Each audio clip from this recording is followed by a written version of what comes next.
All right. This is nice.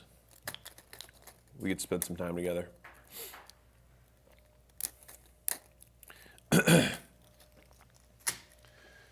All right. Sterling, what's up, man? Salutations. Rishank, or Riz Hank. Clarissa, salutations. K-Day, what's going on? Raj, Max, Subrat, Andrew, Nicholas. School of Peptides, all right. Brave Aim, Muzamal, Dimitar. Dimitar's a strong name. I like that name a lot. Frank, Alexandru, interesting. Haven't seen that, that's a first. Yeah, so we're gonna do, let me give you the agenda for today. This will be a longer live stream. I'm gonna go through 3 phases today. Phase 1, I gave a talk here in person on mental toughness, and it got a lot of really positive feedback, and a lot of people were like, wow, I'd never thought about it like this. And so I actually decided to make a slide presentation so there was way more visuals, and I think it'll make it like way more real. And this has been super valuable for me to quantify mental toughness via the lens of behavior, because I think it takes this very amorphous topic and turns it into something that you can actually work on yourself for. And I'll do my best to talk slower. Beyond that, second thing is I want to talk about one of the big fallacies that I'm consistently seeing in business owners, like in comments and chat, especially what's happening kind of like right now. And so I'll talk about how to overcome that. And I think it's what's keeping a lot of you guys significantly smaller than you should be. Physically, I'm kidding, but business-wise. So those will be the two big topics I'm going to hit on, and then I'm going to open up for Q&A, and we'll go live. Well, I guess we are live, so yeah, that's what we're going to do. All right, you guys ready to rock and roll? Give me some W's in the chat, and then we'll kick this puppy off. All right? Cal guy. All right, Anthony, W's in the chat, and we're kicking. All right, here we go. Let's rock and roll. So let me get my YouTube intro, and then we'll rock this thing.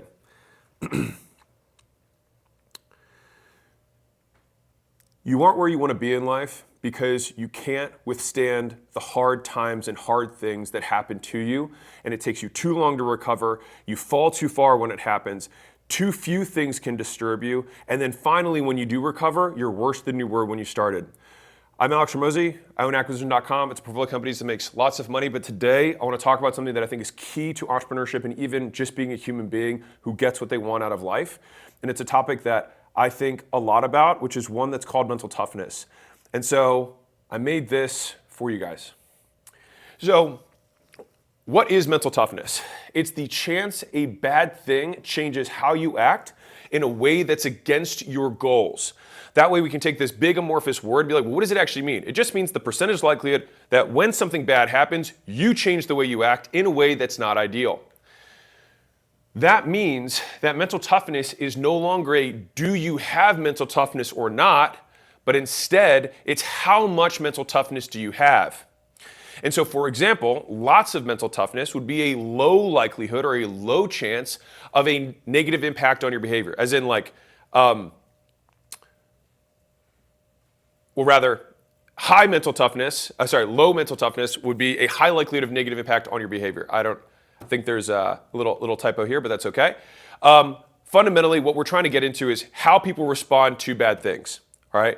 And so once we have it defined, which is that the chance a bad thing happens to you, then we have to create an environment in which mental toughness can be exercised and then ideally measured, right? And when we do that, I can give you a visual so that you can start thinking about your own behavior within this context. So I drew this out, which is how we act when bad stuff happens. So let me walk you through each of these numbered little pieces here. So number 1 here, hopefully it's to the right of me, that's how you normally behave. So whatever your normal kind of baseline is, that's how you act every single day. Then at some point, a bad thing or enough bad things happen that it forces you to change how you behave. That's step 2. Step 3 is, okay, once I've changed how I behave, how low do I go or how upset do I get, right? Number 3. Then there's a certain period of time that elapses where you continue this bad behavior, and then you start coming up, you start recovering. That's the next period, which is number 4. Number 5 is going to be bidirectional. Either you get better as a result of this hard thing or you get worse. And then number 6, the last one there, is how much better did you get or how much worse did you get? And so this gives us kind of a framework to think through mental toughness, not as this like amorphous, like rah, rah, rah, like beat your chest, like alpha masculinity thing, but really just how resilient are you as a human being, all right? And to be clear, when I say bad for the rest of our time, or really when you hear me say bad in general, I just mean against your preferences. There's something that happened that you wish didn't happen, and that's what makes it bad for our definition, okay? And so people mistakenly believe that mental toughness is one thing, and looking at the model that I just walked through, I believe that it's actually 4 separate components that make up mental toughness overall. So number 1 is tolerance, number 2 is fortitude, number 3 is resilience, and number 4 is adaptability. And so when we draw these out and we look at these visually, we have them looking like this. So each of these is a measured point in kind of this behavior frame. And so let's dive into all 4, all right? So the first component of mental toughness in my model is tolerance. And to be clear, I don't think these words matter as much as the thing that they're measuring, all right? So the definitions matter far more than the label I'm ascribing to it.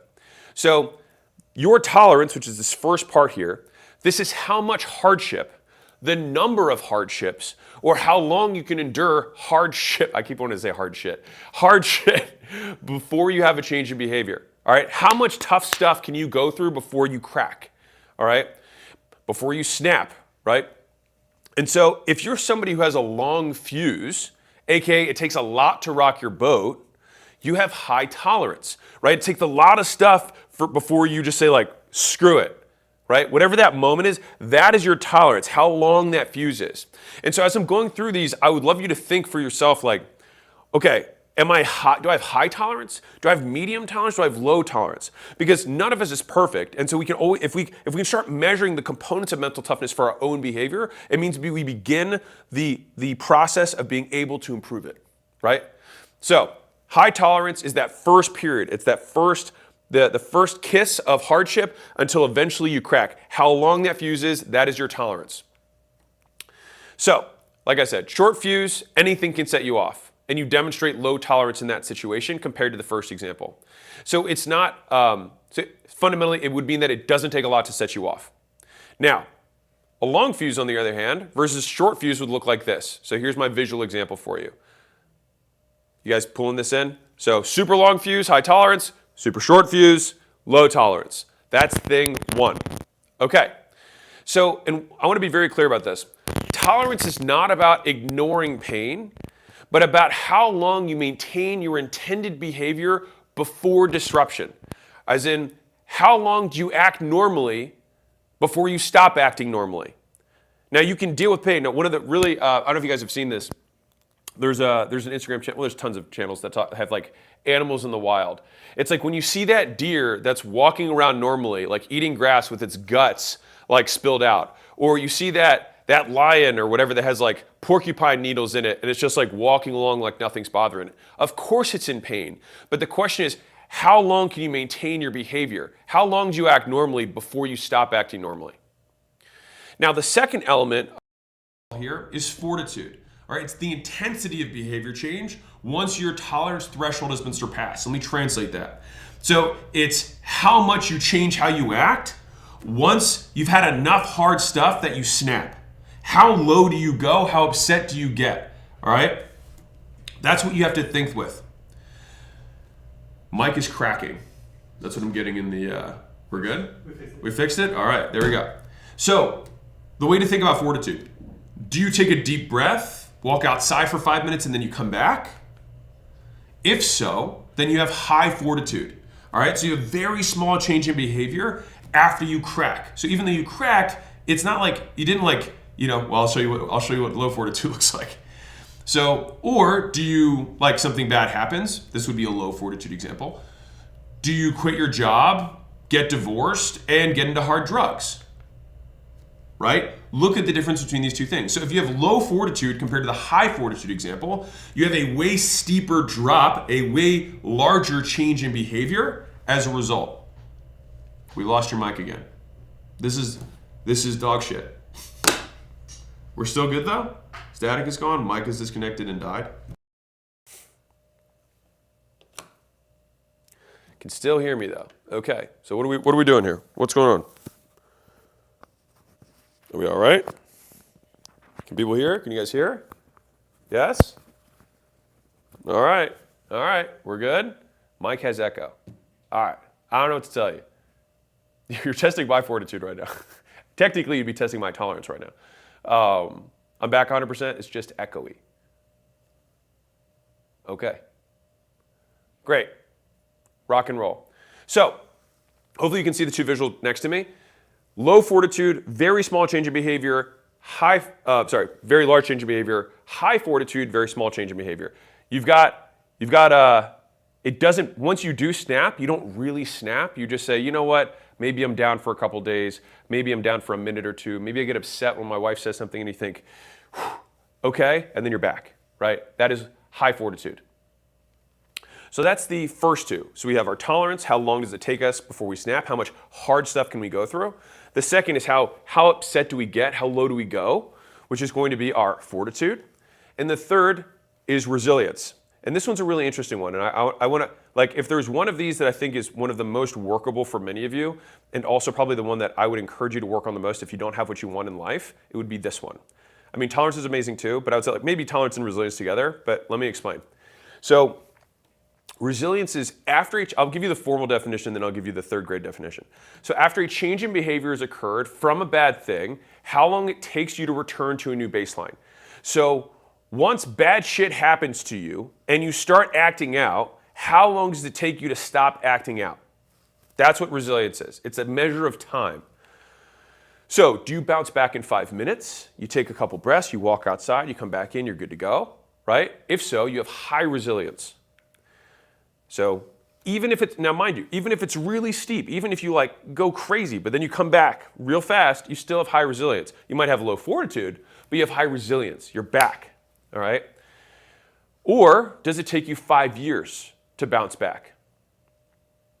Compared to the 5-minute person, you have low resilience. Look how long it takes you to come back to normal. And so as you're thinking through this, I would encourage you, one, you can think about yourself, but also like who are the people in your lives who are like, man, something throws so-and-so off and it's like they're in a funk for like months.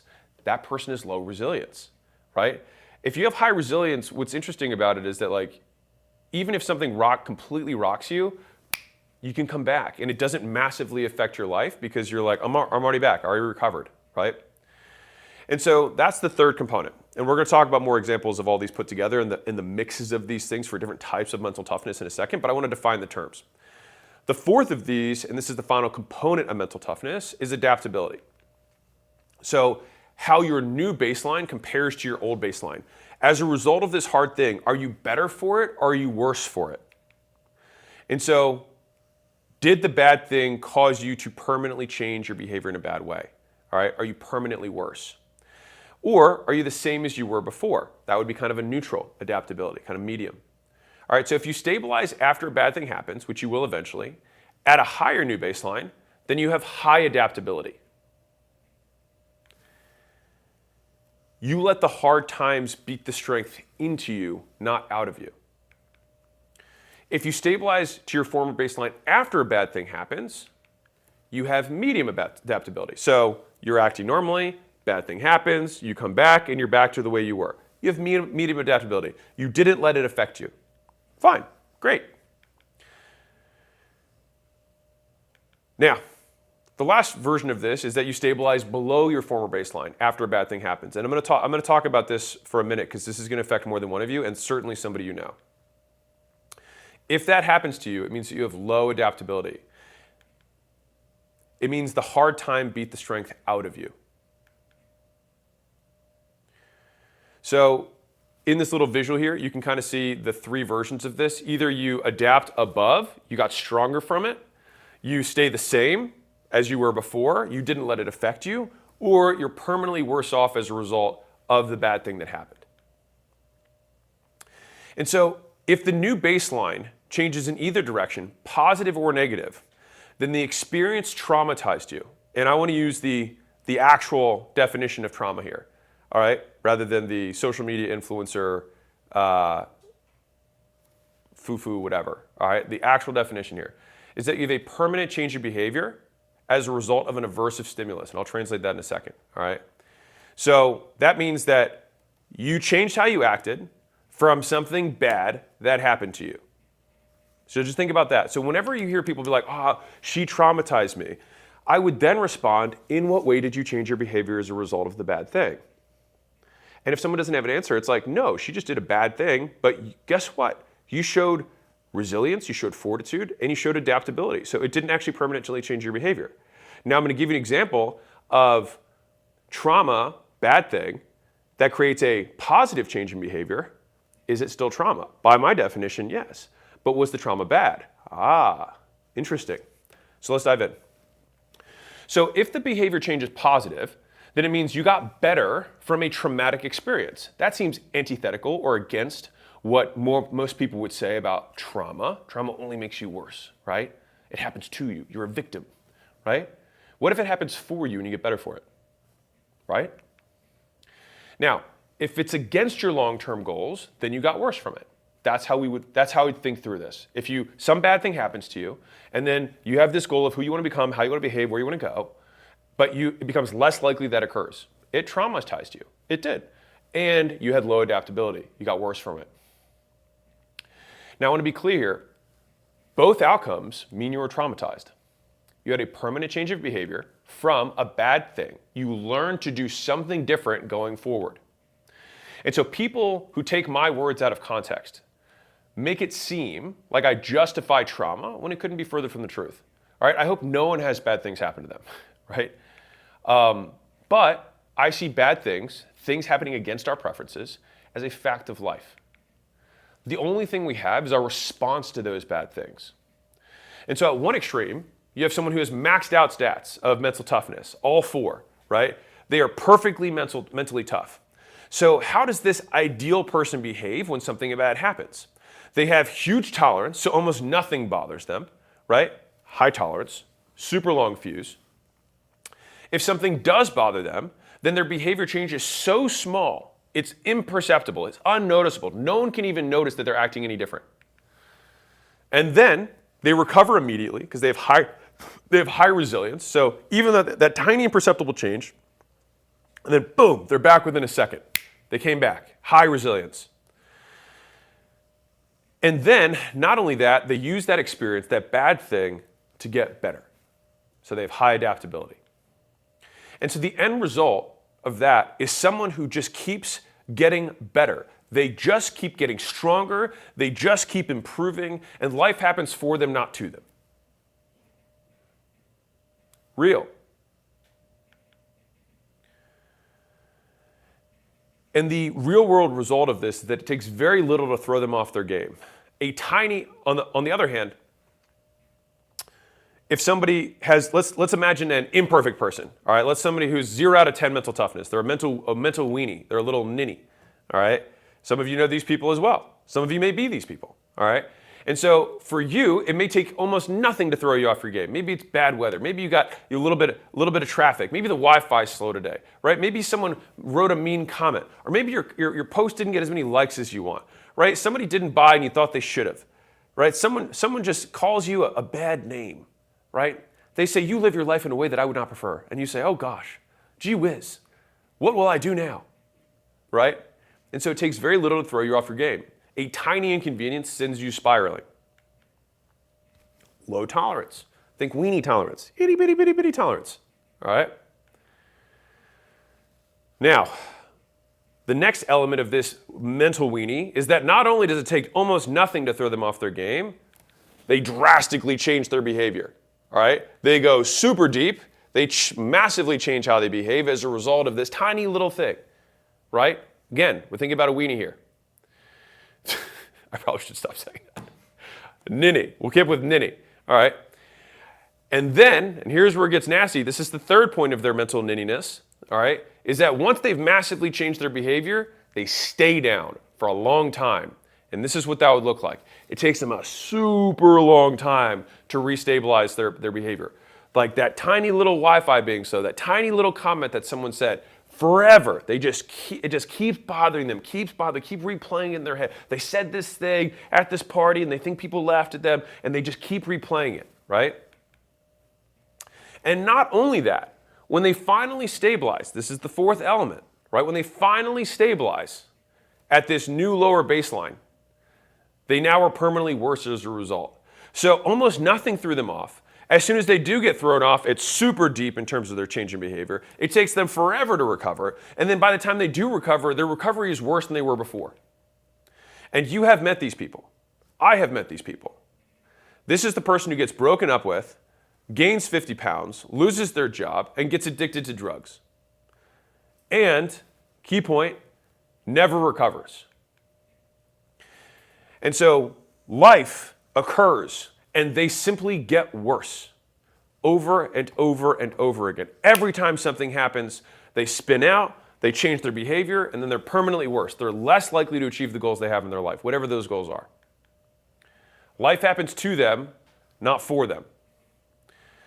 And so, of course, people in the real world, like you and me, right, we sit somewhere between these two extremes, between maxed out stats and ninnyism. And so you might have someone, for example, with a long fuse, right? But when they snap, they really snap. So this is someone who has high mental tolerance, but low fortitude. And if they were to stay upset for weeks, then they would have low resiliency. But maybe they come back to baseline again. And that way, if they had come back to baseline, they have medium adaptability. So you've got someone with high tolerance, low fortitude. I don't remember if I said they come back quickly or not. And then medium adaptability, right? So as we're thinking about this, like think about how you'd relate yourself to each of these four, right? Now, let's give a different example. Let's say someone, gets upset really fast, right? It doesn't take a lot, so they have low tolerance. So imagine somebody who gets upset really quickly, but like barely changes their behavior. Okay, you know some of these people too. Like they're sensitive, but like they're back, right? They bounce back pretty quick, right?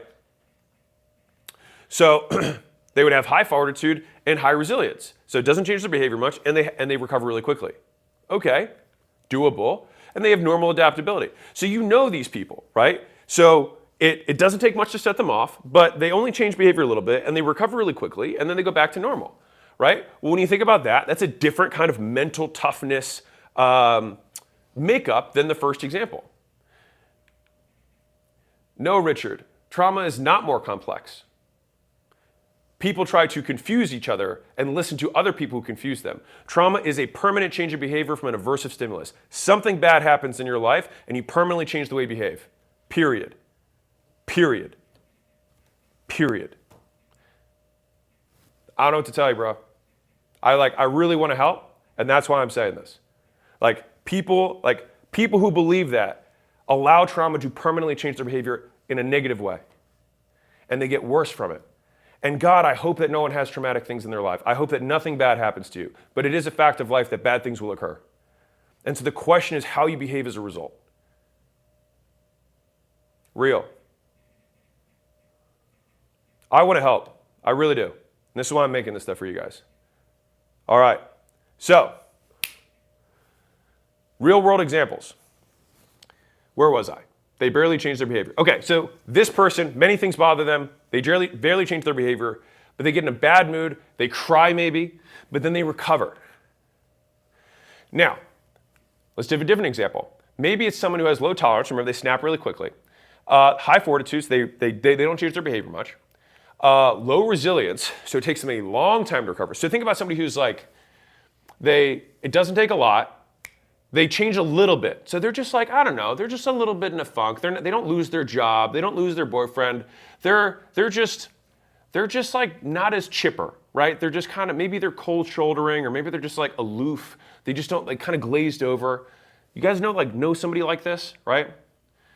And then eventually, after this very long recovery process, they eventually get back to where they were before. So I'm trying to describe different types of behavior sets of what people do when bad things happen. So, get in a funk easily, stay there for a long time, but it doesn't ruin their lives, right? They just stay below baseline for months until they eventually come back to normal. And so I see being able to describe the components of mental toughness as the first step to improving them in yourself and others. So just telling yourself or others to toughen up, for example, doesn't help anyone. but giving them clear instructions that they can use to change their behavior over time can help them improve it. And if you can improve it, it no longer means mental toughness is a trait that you're born with, but it's a skill you can develop.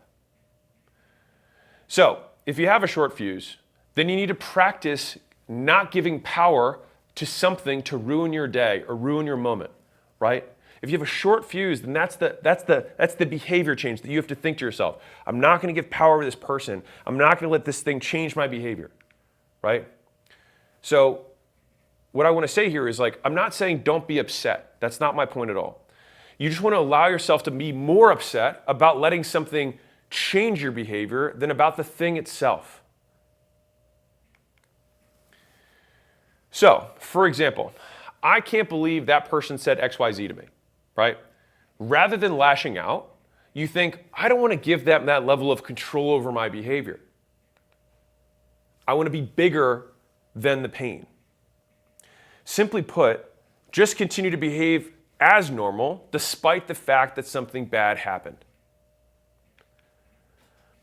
And so, if you ever heard somebody who says bad things happen in threes, right? Or you say insult led to injury or bad got to worse, right? All of these things, then you need to recognize as soon as your behavior begins to change and not make more bad decisions, right? You don't want to have a bad decision snowball.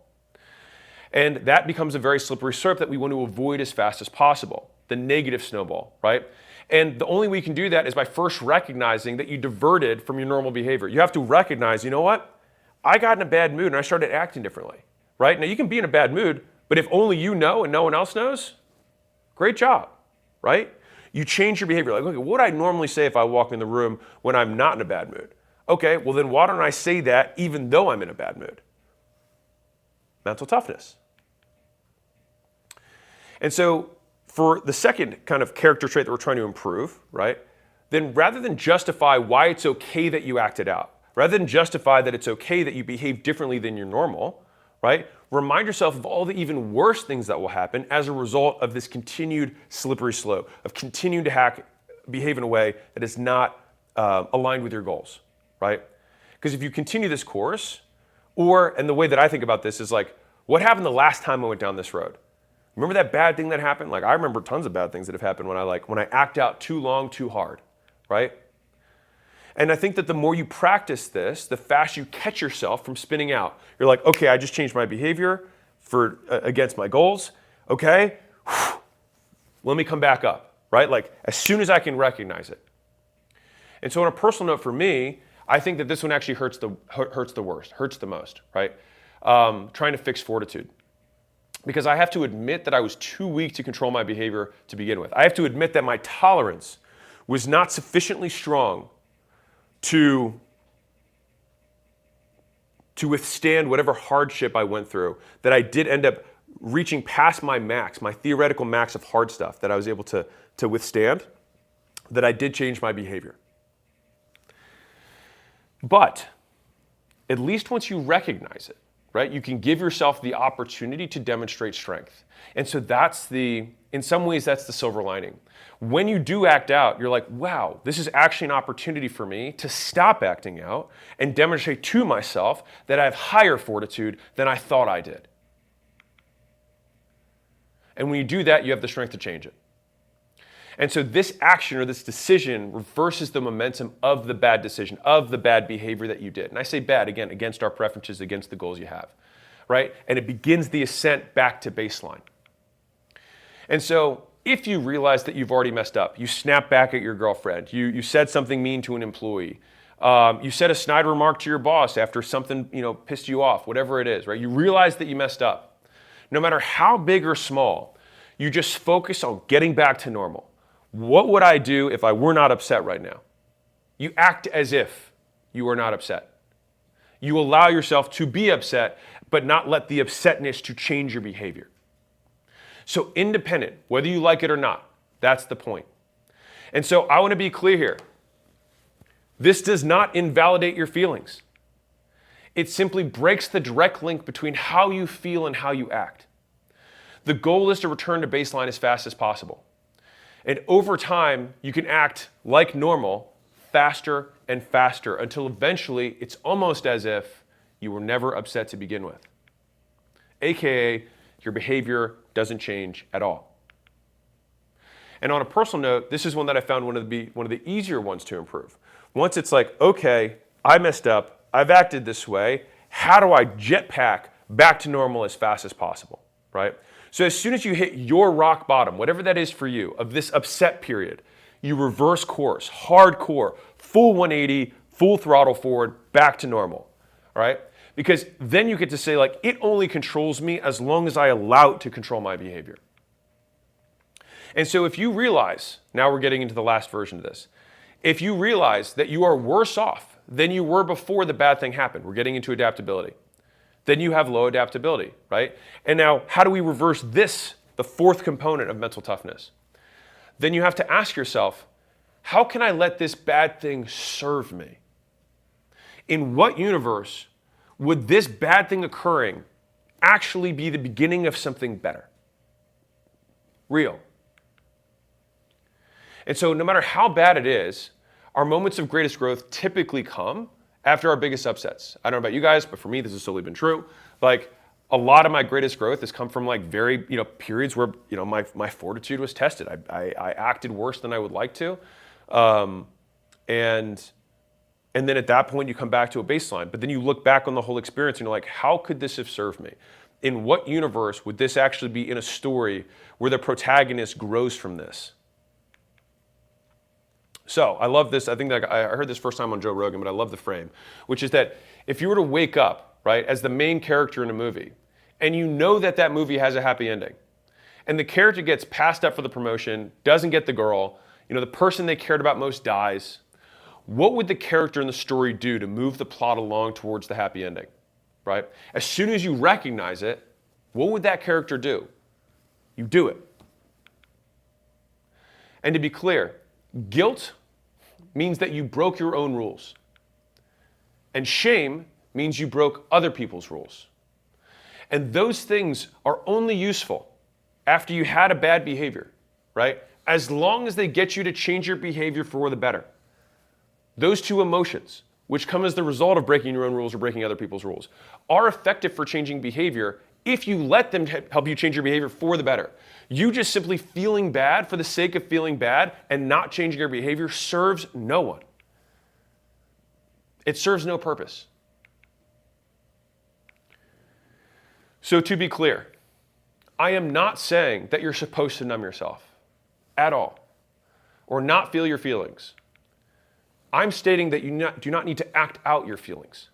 In other words, just because you feel like shit doesn't mean you need to act like shit, treat other people like shit, or treat yourself like shit. I think separating our feelings from how we behave is a sign of maturity, which has almost nothing to do with how old you are, only how skilled. And that means that you can work on it. And if that's not a hopeful message, I don't know what is. That's my internet troll disclaimer. So, hope you guys enjoyed that. I wrote that obviously in the lieu of my mom's death, and I wanted to better understand the feelings that I was going through and the behavior change as a result. And I was thinking to myself, like, okay, how can I use this to make me better, right? How can I use this to strengthen me? How can I become better as a result of this? Like, no one wants to think, man, my parent died. How do I get better from this? Like, it feels like an almost uncomfortable thought. But if you think about your parent dying, or your dog dying, or you getting broken up with, or whatever the bad thing that happened to you, right? Like, what other frame serves you? And do you think that that person that let you down would want you to be worse off? No. I know for me, for sure not, right? That person would want me to be better from it. They wouldn't want me to be permanently traumatized. They wouldn't want me to be permanently changing my behavior in a way that is antithetical to my goals, is against my goals, makes it less likely that I get what I want out of life. Why would they want that for me? Why would they want that for you? Right? And so I think one of the things that's very important for, like, that I also had to break, in thinking through this, is that how long I mourn has nothing to do with how much I loved. Period. If you get broken up with, if you're like, man, it takes half as long to get over somebody as you were in a relationship. You guys ever heard that before? I've heard that, right? And when you think about that, though, right? Why? You ever asked them that? Like someone was like, it takes half as long, that you're in a relationship to get back to back, right? Like back up to normal. Why? Why? Who made that rule? Why can't I get broken up with today and be better immediately? Why not? Like what stops me? What rule of physics prevents me from behaving in a certain way? Right? And I want to be clear. There are biological things that can affect this. If you're low on sleep, if you haven't eaten, if you, I think there's two that are coming top of mind.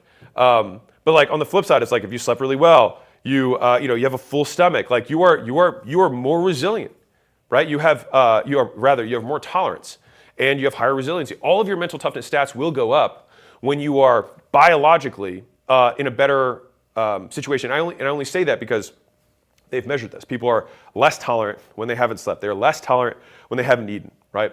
And so I don't want to say that these things happen in a vacuum. Absolutely not. But when the bad thing happens, typically you don't expect them, and you have to deal with the cards you're dealt, right? We have to take it within the fact that maybe we didn't sleep that much the night before, or we haven't eaten in 6 hours, right? Or we just came off of 9 bad meetings in a row, whatever it is, right? We still have that moment, and Viktor Frankl talks about this in Man's Search for Meaning. He said there's this gap, this moment between stimulus and reaction where we have a choice. We get to act how we want to behave. And I think that is where we get to live out our ideals. And I think if there's anything that's eternal about the human life, it's about the values that we choose to live by. And as someone who recently wrote a eulogy about this, I find it interesting when I think about what things we use to describe other human beings at the end of their life to summarize everything that happened. And what's very interesting to me is that the accomplishments that the person goes through is about 1 to 2 sentences. No one cares. No one cares if you were the richest man in Babylon. No one cares if you built a bunch of skyscrapers. No one cares if you invented some new social media app that then got sold for $1 billion. Like, imagine at the funeral, this was John. Man, he really knew how to nail product market fit. No one would say that, even though it's something that we dedicate a huge amount of our time to.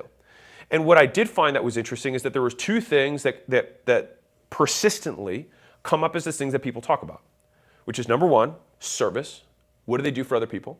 And number 2, character, which I see character fundamentally as skills, but skills in behavior on how we treat ourselves and others, which you could maybe just say are also service, right? But it's how did they behave and what did they do as a result of this idealistic behavior? And in thinking and unpacking all of this stuff while I was going through it, hopefully you guys enjoyed this, by the way. It was super elucidating. It was illuminating for me. It helped me understand it better. And for those of you who are curious, like I write to understand.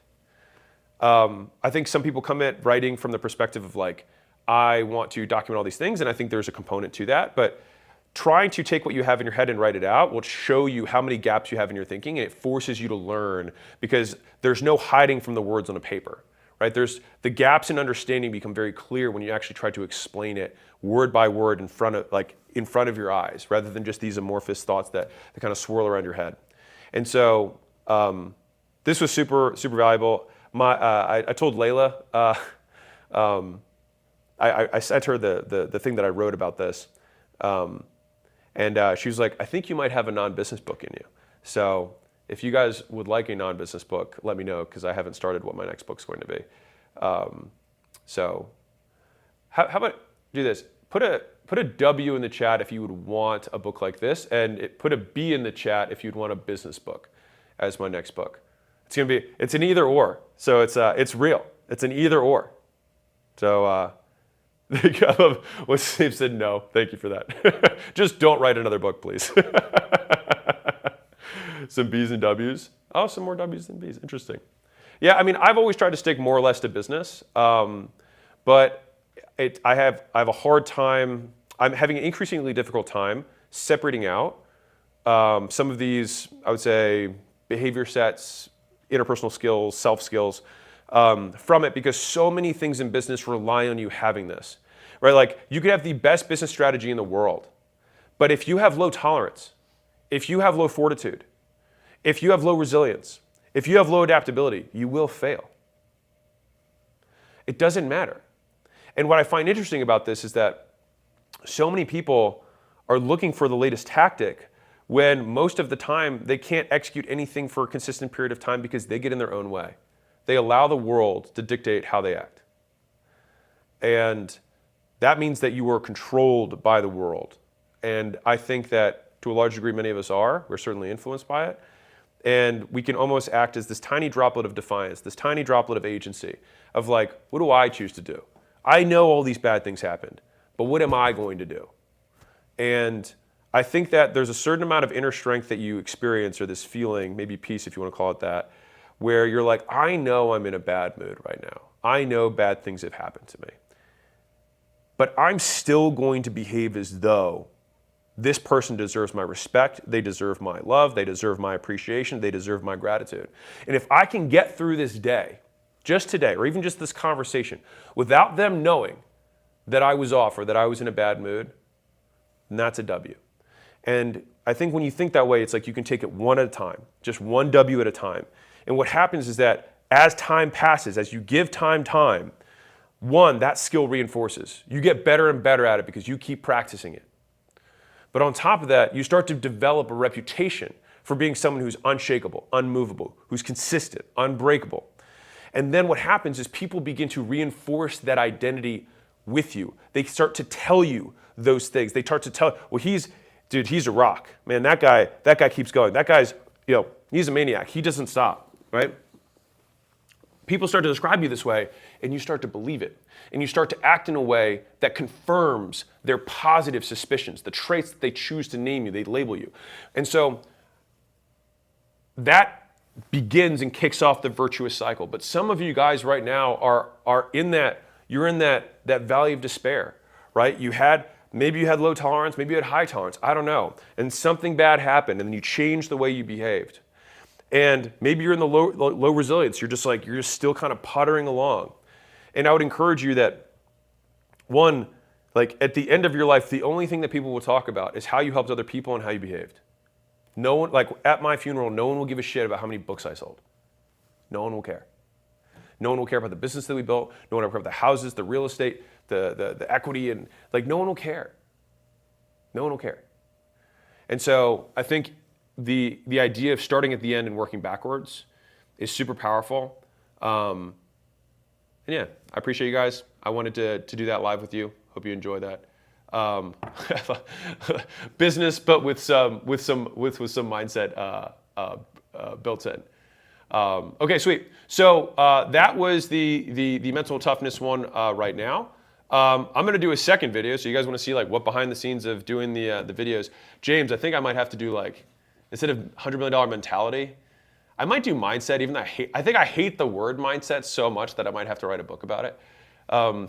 So many things in my life have happened because it's so funny. It's like I had my gyms, and I had 6 gyms, and like I didn't know many people who had more gyms than me for most of the time that I had my gyms. And people started reaching out and asking me for help with the gyms. And I told Layla, no matter what, I was like, I never want to become a gym guru. And then like at the end of this whole life cycle, I ended up becoming like the biggest gym guru. And so it's like, I hate the term mindset. I think it sucks. I think people have all this mythology around it. They're like, these things get stored in your body, and there's these synchronicities and frequencies and vibrations and manifestation. It's like, dude, just define what you're talking about. Like, what are you saying? And whenever people say those things, I'm gonna go a little amorphous, and then I'm gonna get back to business. All right, so don't worry. Give it 2 minutes. 2 minutes, and then we're gonna hit business again. All right, this is my last point. When you begin to see language as behavior, so let me explain what that means. If I say hi, then I'm soliciting a response from someone. The sound hi, then they have been reinforced for saying hi back or what's up, right? And so what happens is, for example, I'll give you a different version of this. If I begin to cry, then I'm going to solicit a certain type of response from people around me. And this is where people start to create vicious cycles. Let me give you an example of one. This is one that I realized with Layla, my wife, so I'll just be real with you. So if Layla cries in the earlier part of our relationship, well, for many years, I'll be real with you, many years, when Layla would cry, I would try and comfort, and if she was still crying, I would stay quiet because I didn't know what to do, and she would still cry, and then I would get angry, and then she would stop crying. And so what ended up happening is that I ended up being reinforced for getting angry when she was sad. And so when she would cry, I would get angry, and then she would stop crying. Because I learned to get, not consciously, right, but I learned to get Layla to stop crying, get upset. And so then Layla was like, well, I don't want to be upset around you because you only get angry with me. And then I had to learn more about behavior, and then I was like, oh, wow, I learned the wrong lesson here. And I bring this up to say that the words we say, oftentimes, we don't even mean the words because we've never defined the words, but we say the words because of how other people respond when we say them. And so if you're in a community of people, for example, that say manifestation, frequency, synchronicities, all this wild shit, right? You say these things, these people agree with you and say, you are one of us, you are accepted, we love you. Then of course you're going to believe those words. You just haven't defined them. But you love the reaction you get when you say them. And so when you see these words as behavior, you begin to do that behavior more when good things happen. And so this is why, for any of you, obviously you guys have, maybe you followed my stuff for a little bit. This is why I take definitions so seriously. Like, words matter. Like, what are we talking about, right? Which is why the first step of the 3 steps I have when I'm breaking down any problem is, what does this mean? How do we know? And why does it matter? And so I would encourage you, that's logic, evidence, utility, by the way. What does it mean? How do you know? Why does it matter? And so with that being said, I said 2 minutes.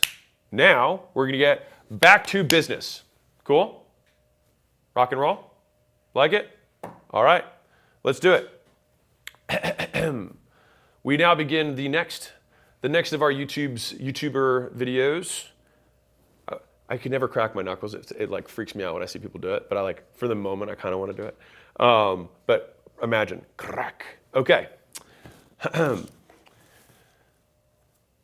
There's a single reason why most people stay broke and most businesses stay small.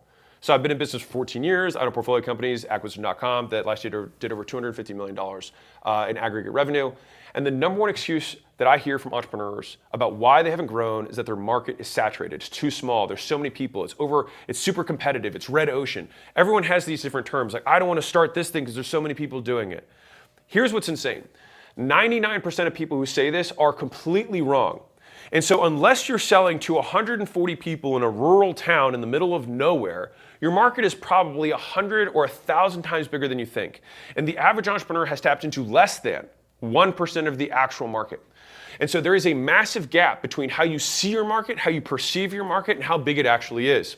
Once you figure that out, you'll realize you've been looking at your business through a keyhole, when there's actually a massive door in front of you that you can open up and see what it truly is. And so what I'm about to tell you will completely change how you see your business's potential, its total addressable market, and you'll see why it's actually good to go into saturated markets, why red oceans could actually be an amazing opportunity for you. And it starts with understanding why this limiting belief exists to begin with. Now, the reason this exists to begin with, for the most part, in my opinion, is that people want to protect their egos. They say that their market is too small, and that's the reason they haven't been able to scale. I can't scale my ads past $1,000 a day because I think I've saturated my market. No, bro, you haven't saturated your market. You haven't saturated Facebook. Your ads suck. You don't know different levels of awareness. You only know how to advertise to an avatar that understands the solution and product that you're selling. As soon as you get above that, there's a much larger market above that could actually buy your stuff, but because you don't know how to advertise, you're unable to reach it. And rather than say, I do not know how to advertise in a way that gets more leads, I do not know how to scale, instead you say the market is too small. Real. Now, I want to be clear here. If you have a local business, it is possible, like my 140 person example, it is possible that you're in a market that literally, there's 140 people in your market and you're in the middle of the Sahara Desert. Yeah, it's probably not going to work, right? But most of the time, even in local markets, if you're in like an A market, or A market or B market, there's 1 million people in your city, there's 400,000 people in your city. If you need 200 to make business work, you are fine, right? There's other things that are holding you back. Now, if you're in basically any other industry, which you can look up from like Google industry revenue, the likelihood that you have tapped your market it's almost impossible. All right. And the thing is that it is still one of the most commonly stated things and least commonly true. And so I'll tell you a quick story about this, and then I want to show you a really powerful visual. So When I had Gym Launch, I wanted to start doing outbound. Rather, I didn't want to start doing outbound. I was convinced to do outbound because of the story I'm about to tell you. So I had a conversation with a guy who was a lead sales rep. We were recruiting him in, and I asked him how they currently get leads at his company. And he was actually in the gym business. I didn't find this out until I got into the interview.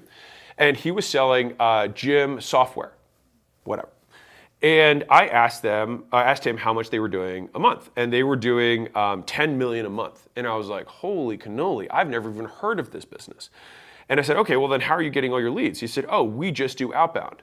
And I was like, that's insane. I didn't know outbound could generate that kind of demand. But here was this company that I'd never heard of that at the time was doing 5 times more revenue than I was doing, and it broke a belief for me. So let me give you this visual that I think is super powerful for understanding this. Let's imagine, can you guys see my, can they see, we're good? Okay. So let's imagine that this is 100% of the pie. This is the entirety of, like the market, right? So if you had 100% access to the market, you'd be super happy. Now, this is what happens in people's minds when a competitor comes in. So you say, oh my God, there's them and there's me. Oh, I guess I will be medium happy about this situation.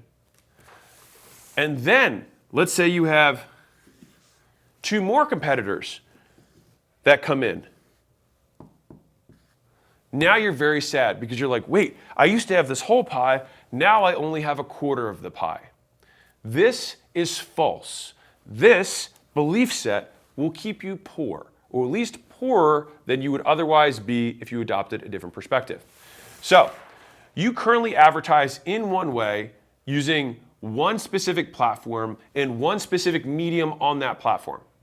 And so this little red slice of pie here, right? What is it in actuality? Well, let me show you.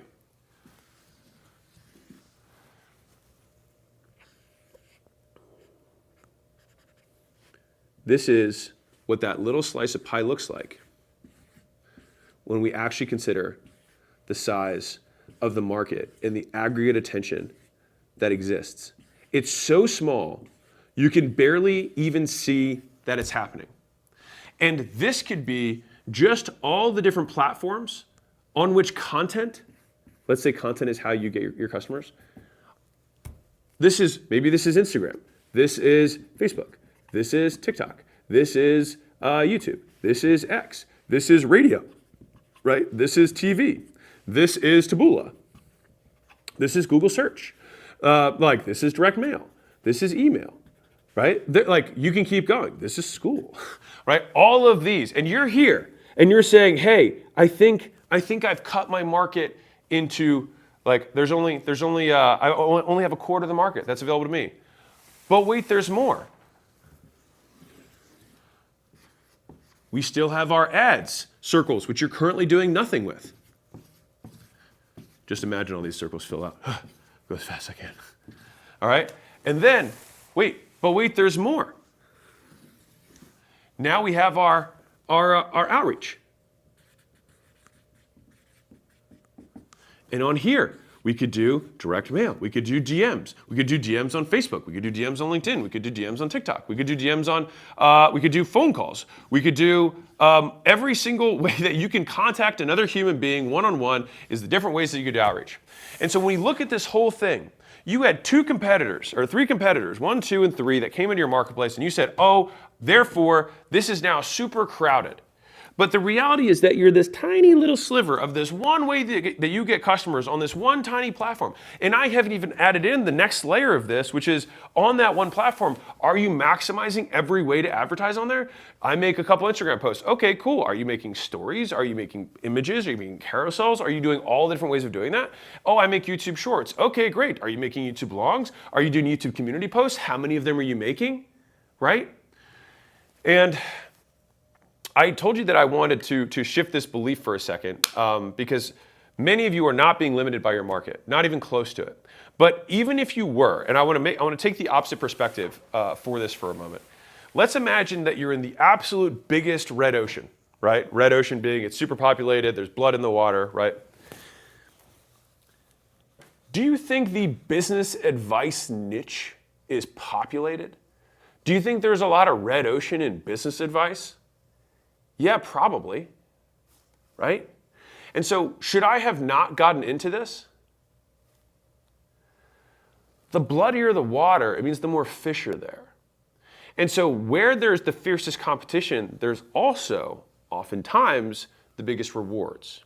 Now, that being said, how do we merge this concept with the idea of you should niche down? Wait, Alex, I thought you wrote a book that said, hey, the riches are in the niches, right? So how do we merge these two ideas? Let me explain, because I get questions about this. In the beginning, you want to artificially constrain the pond that you're going after so that you can compete in a place where the sharks aren't swimming, okay? So you want to be the biggest guy in a puddle. That's what you want to do, biggest guy in a puddle. And then you say, you know what? I'm going to go from a puddle to a pond because I think I'm too big for this puddle. And so you grow, and then you go to the pond. And then once you go from the pond, you say, you know what? I'm going to go to a lake. Now I'm in a lake because I'm an even bigger fishy, right? Now I'm in a lake. And then eventually you get to the point where you say, you know what? I think that I'm big enough to go into open class, open market, and fight in the ocean. Now, if we were to look at this trajectory, I started as a trainer. And I talked about nutrition and stuff. And then I talked about gym stuff. And then I started talking about business stuff. So you're going to have evolutions where you can get big enough for a pond that you can move on from the pond to the lake and the lake to the ocean. It's just that it's directly correlated with your skill and your experience. And so the reason that the riches are in the niches is that when you're there, number one, you're competing against fewer people. And so the upside is capped, typically. Now, it's usually capped at way higher than you think it is, but it is capped to a degree, and that's okay. But as a result, because we are niche down, we're able to charge niche prices, which give us more profit, more pricing power, because there's fewer people, there's fewer things to compare you against, right?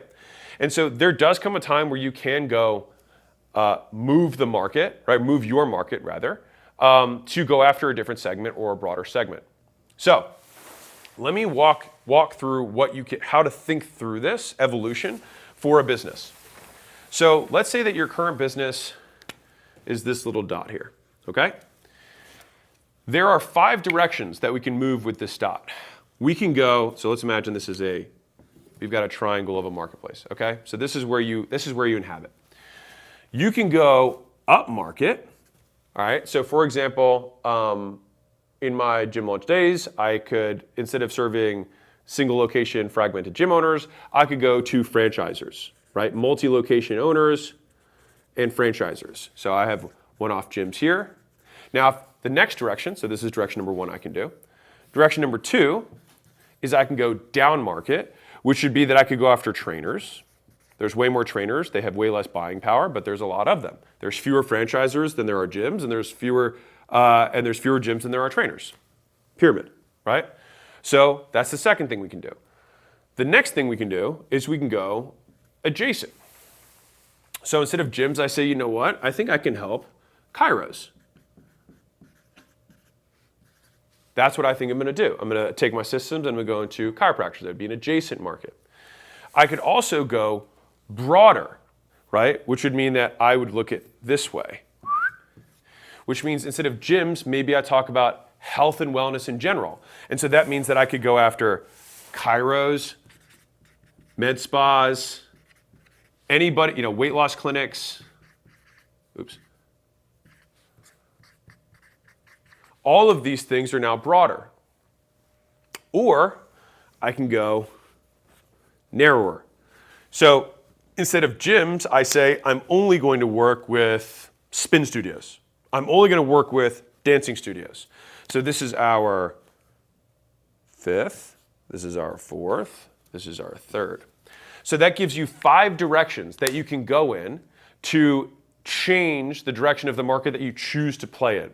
Now, I outline this, and what's interesting is that most people who are especially smaller business owners have never even defined this to begin with, and they pretty much just accept people's money as long as they have a pulse and a credit card. There's obviously 2 requirements. Well, let's say pulse is optional as long as they have a credit card. I'm kidding. that they accept. But the thing is that like you want to get really, really clear on this, because if you don't, your customers will be confused because they won't know what you're really about. Can you scroll up on my notes? So, keep going, keep going, keep going. Okay, so the tactics for you, if you're like, all right, I am not getting, because typically people will say that they are in too small of a market because they're not getting as many leads as they want, which are two completely different issues, right? And so if you can at least believe the idea that I have, that there is other ways to get customers than you're currently doing, which I'll refer to back here. What you do is you say, how do I make content in more places? How do I make more of it? How do I make it better? And then eventually you say, how do I also run ads? How do I also pair outreach with that? And that is how you can achieve omnipresence as a business. And so you need to do more in more places, even better, consistently, for a long period of time. Because it's unlikely that you've actually capped the market. You were just too unskilled to capture the significantly larger percentage of the pie. And that's okay. And that's how we stay in a niche for the short term. And then eventually as you get better, you can expand it and expand it and expand it. And you keep eating. And that's all right and totally normal. Now I said at the very beginning, if you're a local market, this can sometimes bite you. So I want to give some of the local guys, which are usually like 35% of people who are listening to this. So I'm going to go real quick for you guys, what you can actually do to expand how much you can make with just a single location.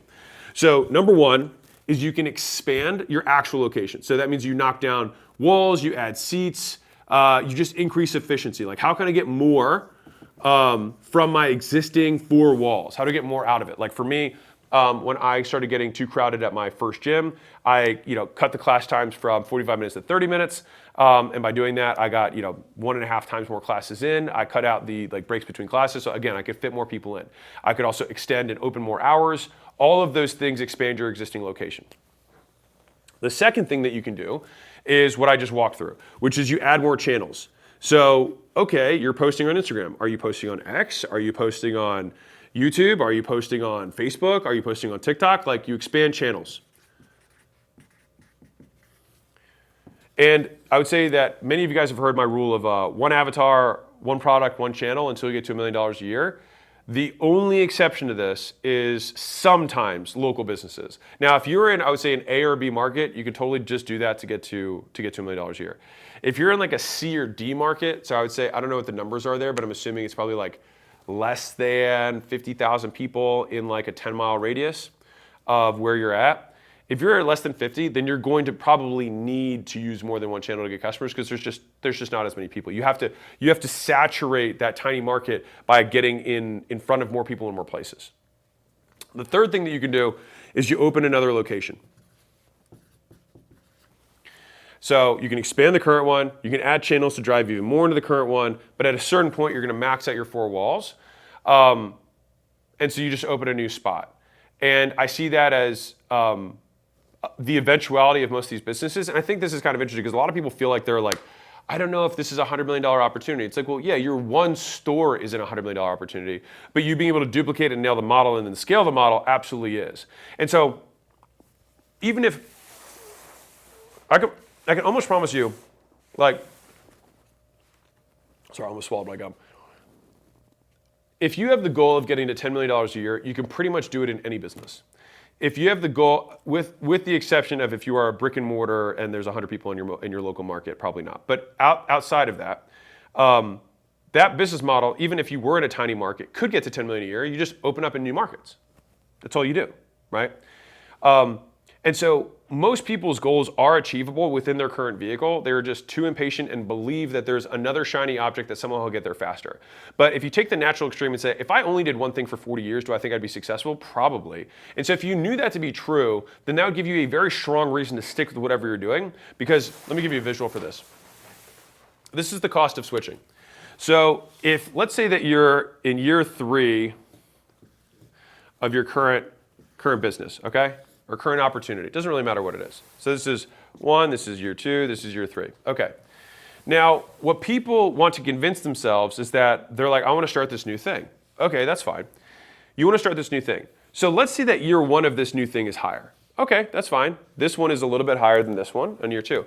But the thing is that this is year one of this year, but it's year 4 here. You're still behind. And not only that, growth when you get bigger is easier than growth when you're smaller.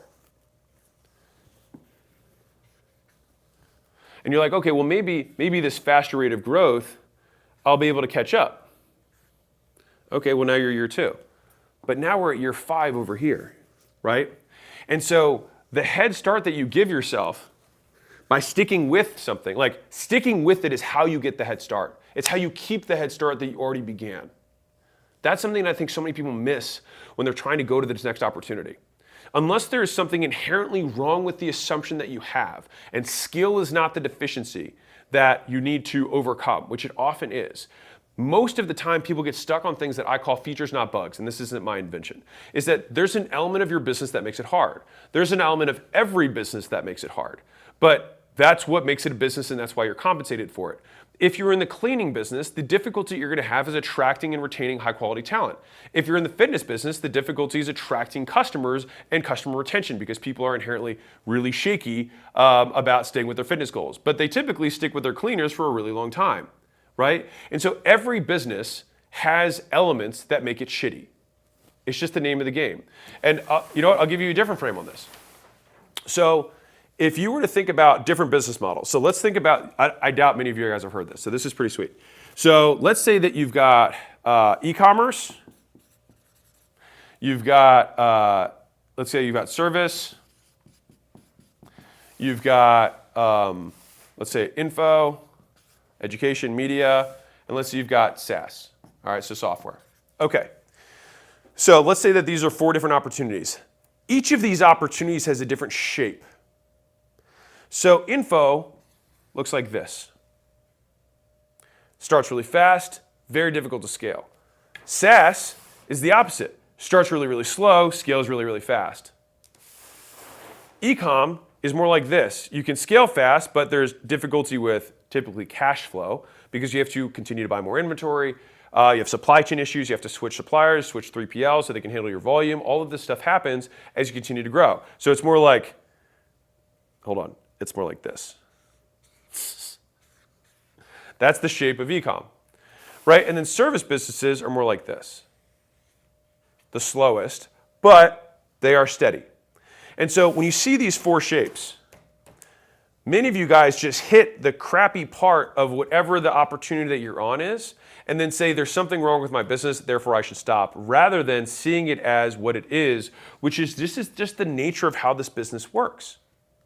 This is a feature, not a bug. It's going to be harder for you to attract really good talent in engineering and build software, and you're probably going to be not profitable because most software sells for lower ticket, for a period of time, and it takes a long time to get a product to actually be good. And so you're going to basically burn money, burn time for a long period, and then eventually you can scale to the moon, but it takes a long time, sometimes years to get there, and a lot of people don't have that level of tolerance. Info, on the other hand, is kind of the exact opposite of that. You can make a lot of money really quickly, a lot being relative, right? You're probably not going to become a billionaire, but you can make $1 million, and then very quickly it gets very difficult to scale it. And I'll say like info specifically more like coaching, things like that. And the reason for that is because there's almost no revenue retention. People don't stay around. Once you learn something, you learned it. That's why people graduate school. They learned, right? Service businesses, the issue is people. Because it's a very people-heavy business. You have to constantly be hiring, onboarding, and training, and it depends on the service you're providing. If you provide weight loss coaching service or weight loss services, I use that as an example, obviously, because I came from that. It's easy for you to get talent because lots of people want to talk about fitness and weight loss and food all day because they're like really into it. So it's actually very easy to get good talent, and for below average prices because people would do it for free. On the flip side, customers never want to do it, and so they're canceling all the time. If I had an accounting firm, it's the opposite. Accounting firms have super high annual stick. What's the difficulty with accounting firms? Getting the people who can do accounting. And it's almost always this balance, right? If a lot of people want to do it, there's going to be a lot of competition. There's very low barriers to entry, and as a result, customers have lots of options, and they don't want to do it themselves. If there aren't as many options and you have a supply-constrained industry, then you're going to have issues getting talent. fundamentally. And you can look at this at the business level, but you can also look at the industry level. And so I talk about demand constraints and supply constraints at the business level, but you can see if you're way off track based on, do you match with your industry? If your industry, and by the way, if you're the inverse of your industry, you're usually doing something either really wrong or really right. Side note, so great way to think about it. If you can be demand constrained in like the cleaning business example that I gave. If you give demand constraints, as in I could take 100 times more customers than I currently am with my cleaning thing, well then you've either figured out something really amazing with cleaners to like attract them in and like you're about to go hyperscale, or you're just starting out and you haven't done anything yet. There's either something really right or really wrong with what you're doing. But most of the time you probably match the same constraint of your industry. And the problem with not being experienced is you think there's something wrong. And so then you end up spending multiple years not being all in on your opportunity and then being upset that it's not growing as fast as you want it to grow.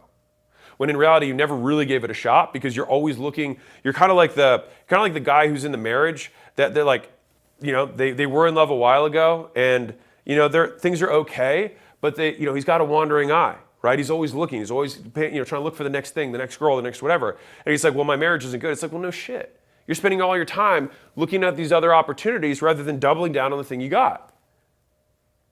And when you double down on the thing you got, usually when you take it takes way less time. I'm not going to make broad sweeping statements on marriages, all right? But I will say that in my experience, for my N=1 marriage, it takes way less time to go from like, we're upset about something to we're really good than it does to create the loyalty, the trust, and the track record that you have from that marriage with someone else. Real. So, with that being said, let me go back to my notes. I gotta, no, you're good, keep going. All good, no, other way. There you go. Let's see what else, keep going. Okay, cool. So that was my pièce de résistance, if you will. That was the thing that I wanted to talk about today. That was top of mind. Is that so many people think that their market is actually limited when in reaction their mind is limited. And there are so many ways to advertise, but you do not have the skill to advertise it. And so I'll leave you with a really powerful question that I think is worth asking yourself when you're in these situations. Is instead of saying there are no good salespeople in my market, or no one can sell like I can sell, or it's really crowded, which really is usually a translation for I can't get enough leads, or leads cost too much, by the way. But you say these statements, just frame it into a statement that you control. Meaning, I don't have the skill to get more leads. I don't have the skill to attract, hire, manage a good salesperson. I don't have the skill to get employees to behave in a way that is according to the goals that I have in the business. Those, as soon as you state it in that way, guess who owns the outcome? You. You become source. You become the one who can change it.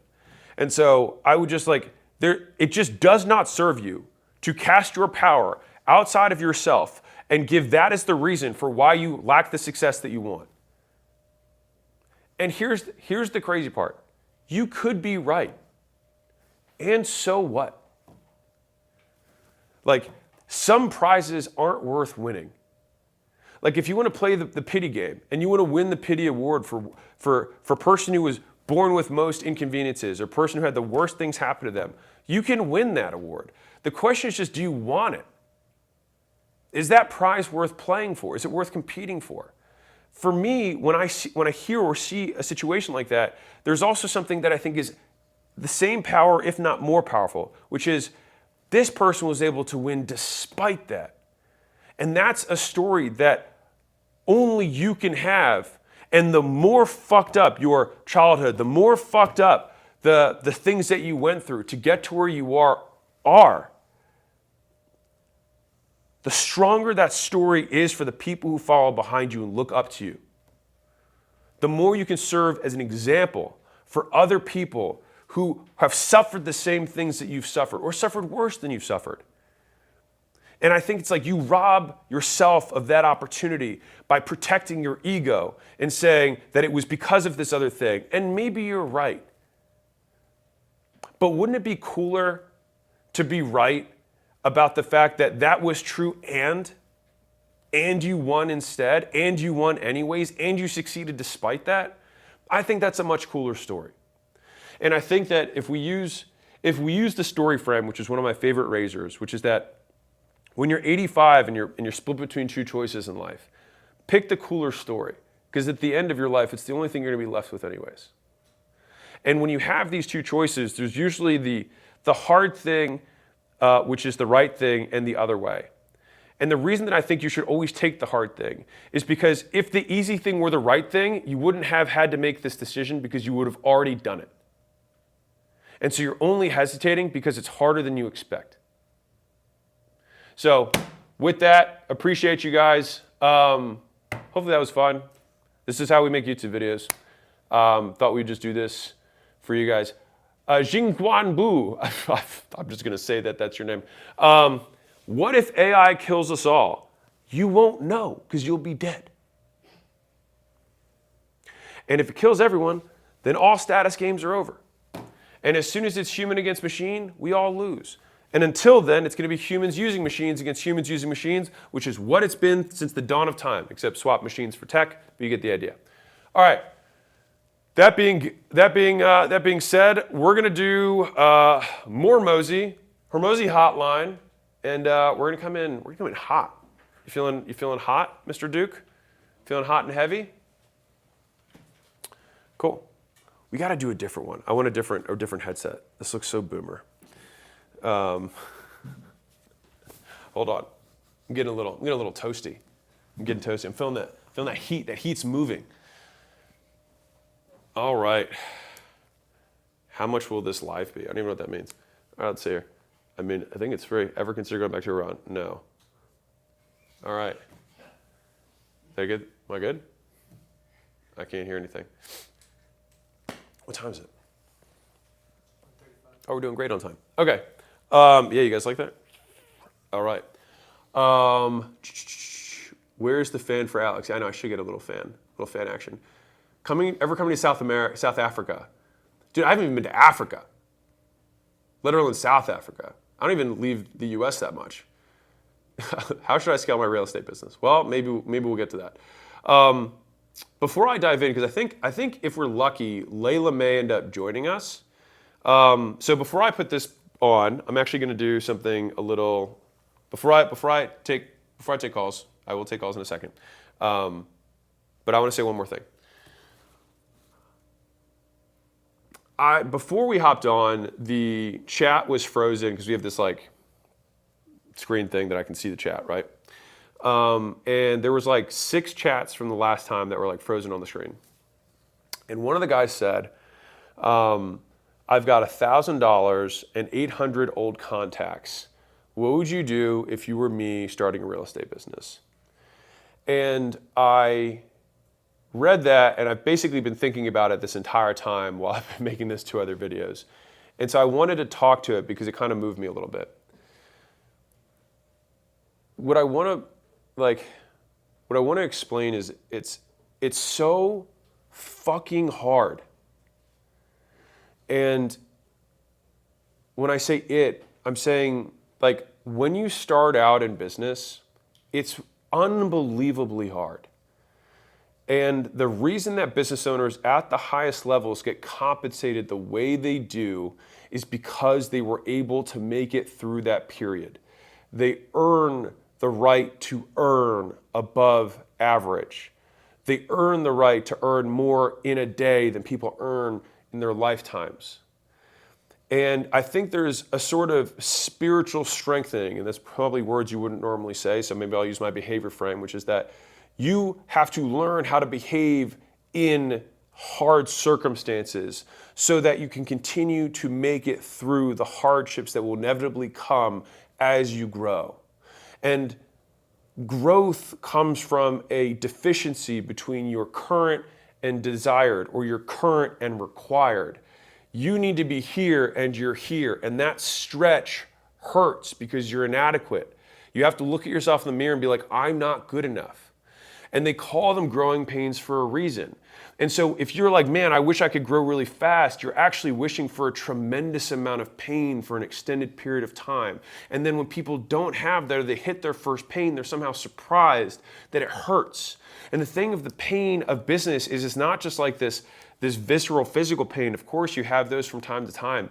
But a lot of the pain of being in business is not knowing the fuck you're doing and feeling like an idiot. Being like, why am I not good enough? Why do these other people, why are they doing so much better than me? Like, what conclusions can I derive from that? There's only one of two paths. Either I have something outside of my control that I can cast my blame to, or I have to take the punch to my ego and say, I'm just not that good. That guy's better because he's unethical. Okay, sure. If that's what makes you feel better, and now what?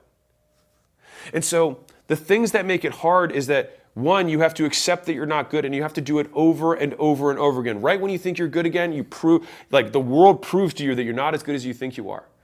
And this happens at all levels of business. And you get like the same thing is when you have those plateaus, it's been a year, it's been 2 years, it's been 3 years, right? And you've been stuck in this gear. Like it means that you haven't changed. You've behaved the same, and so you're getting the same outputs. And the change is painful. And sometimes the painful change means that you actually have to take 2 steps back. And your ego not only has to get hurt, but hurt even more. Because you have to realize that you built your thing wrong. You hired the wrong leader. You have the wrong team culture within a department. What do? Well, you either leave it there and stay perpetually under your potential because you weren't willing to confront the difficulty of the inconveniences that are going to come to you as a result of making the changes that you know you need to make but aren't making.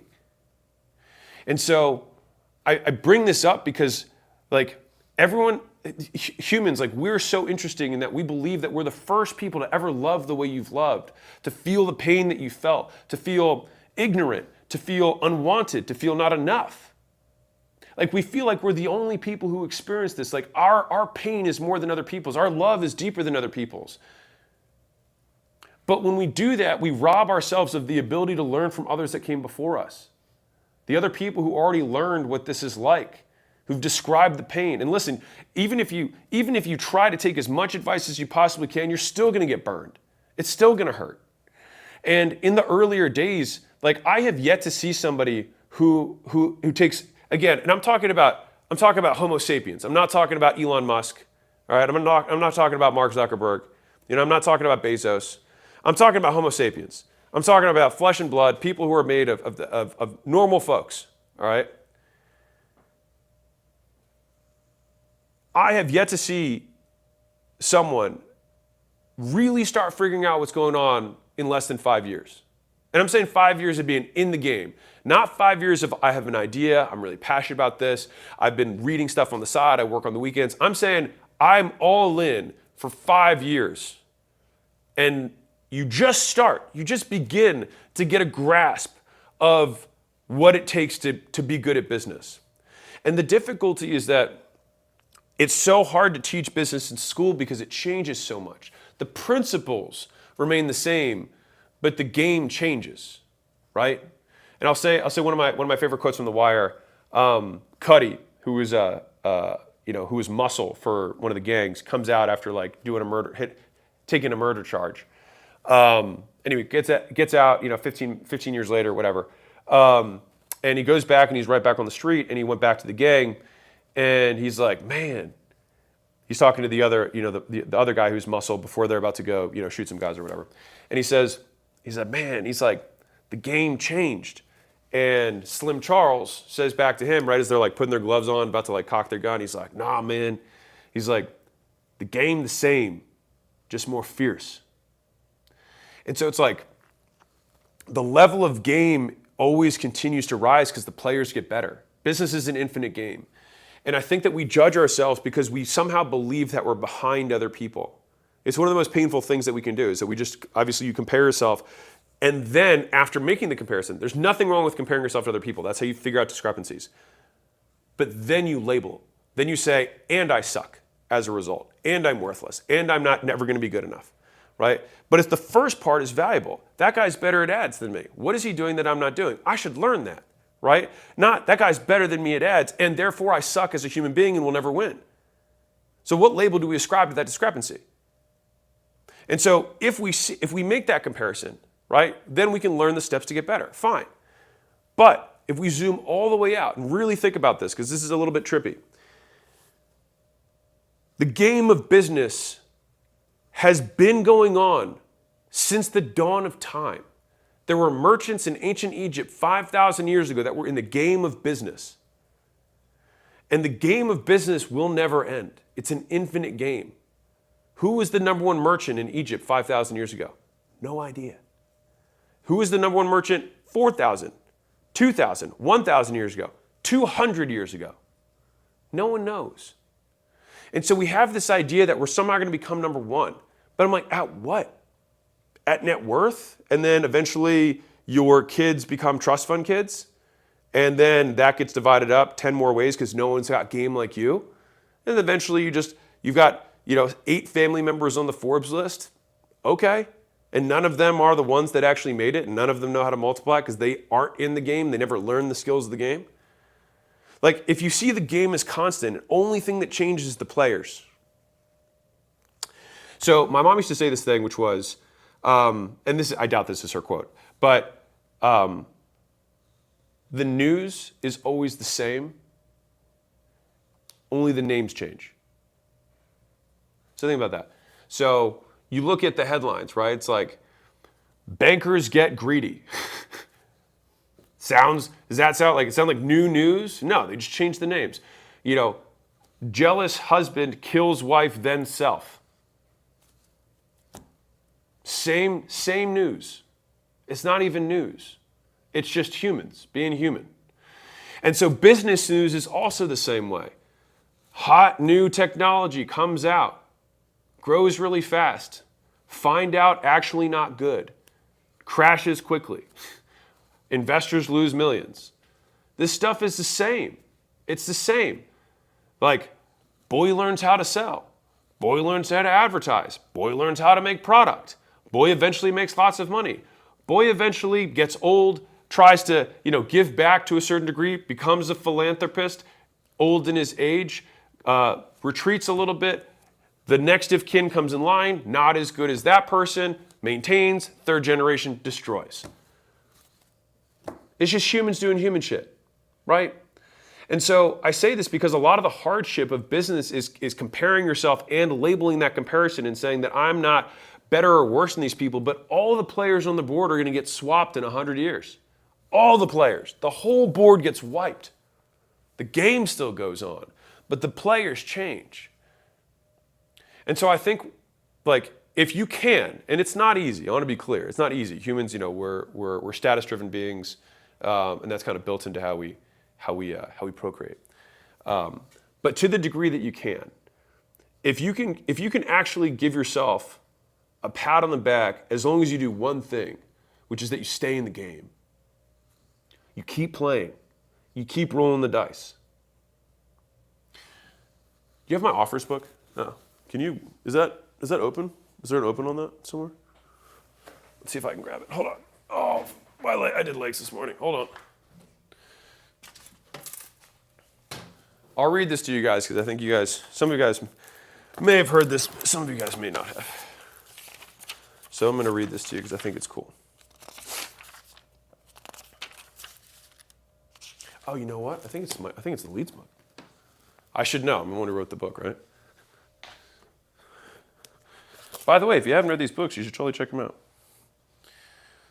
Where is it? Anyone? Do you know which one has the dice one in it? Is that the offers book? I think it's the offers book. The many-sided dice? Where's the many-sided dice? Where's the many-sided dice? Do you guys know which book it is? It's the offers book?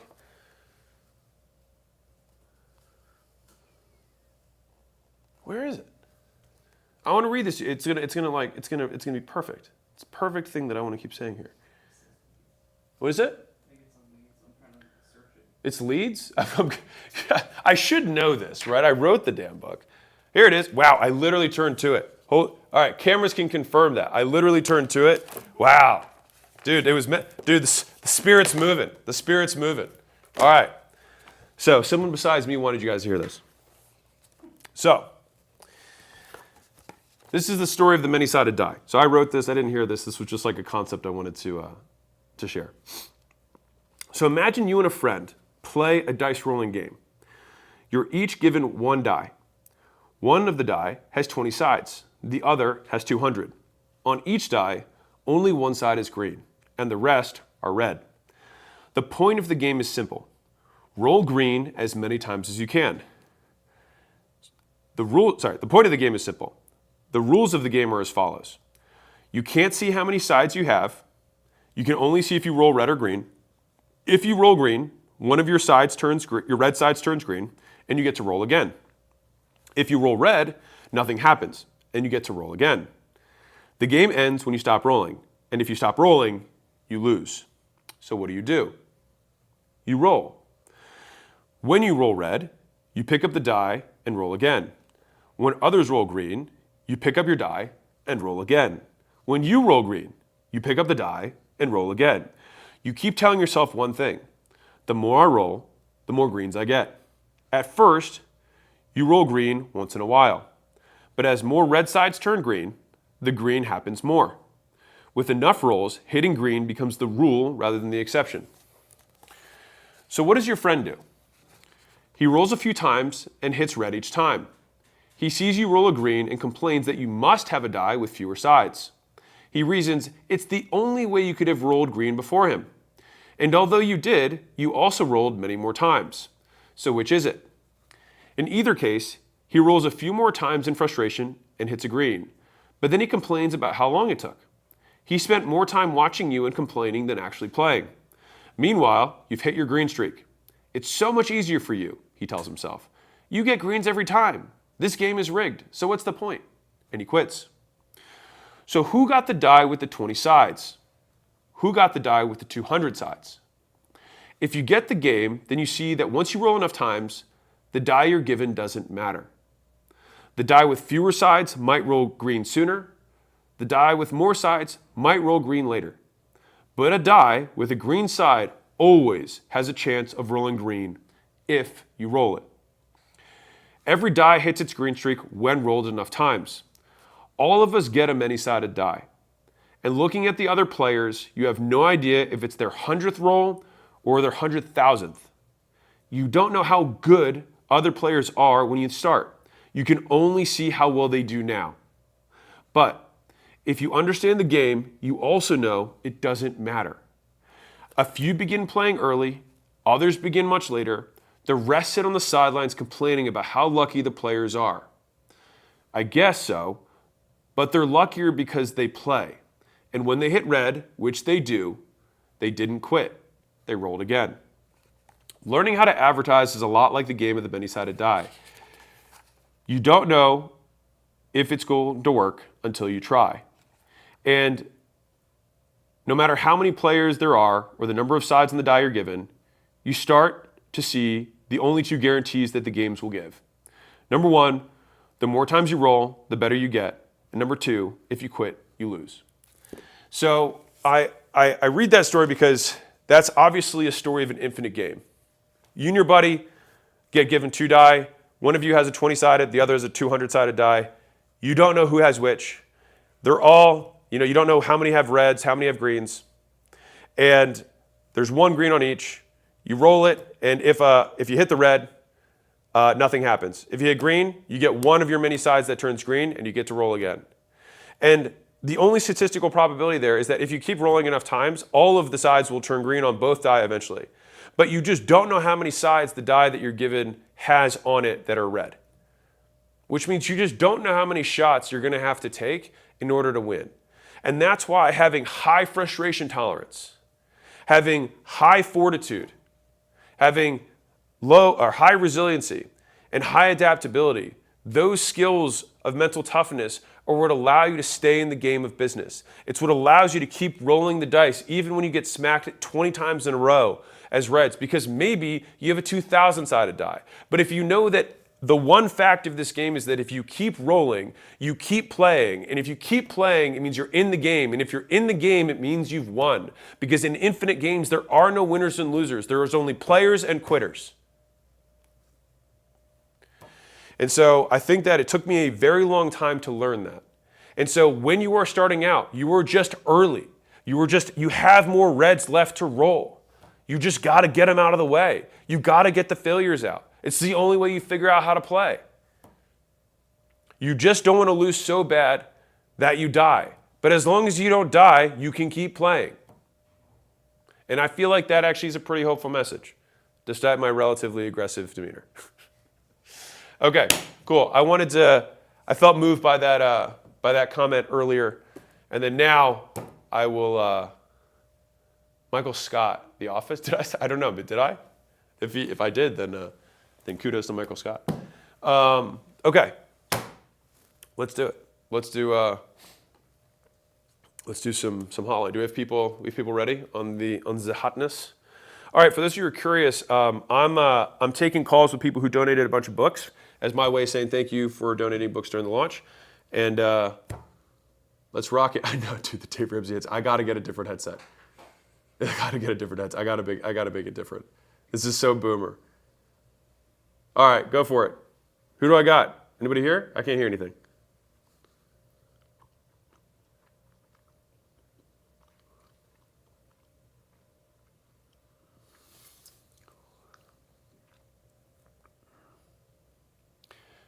Alex, I have one question. Is subscription? All right, what are we doing here? We have calls coming?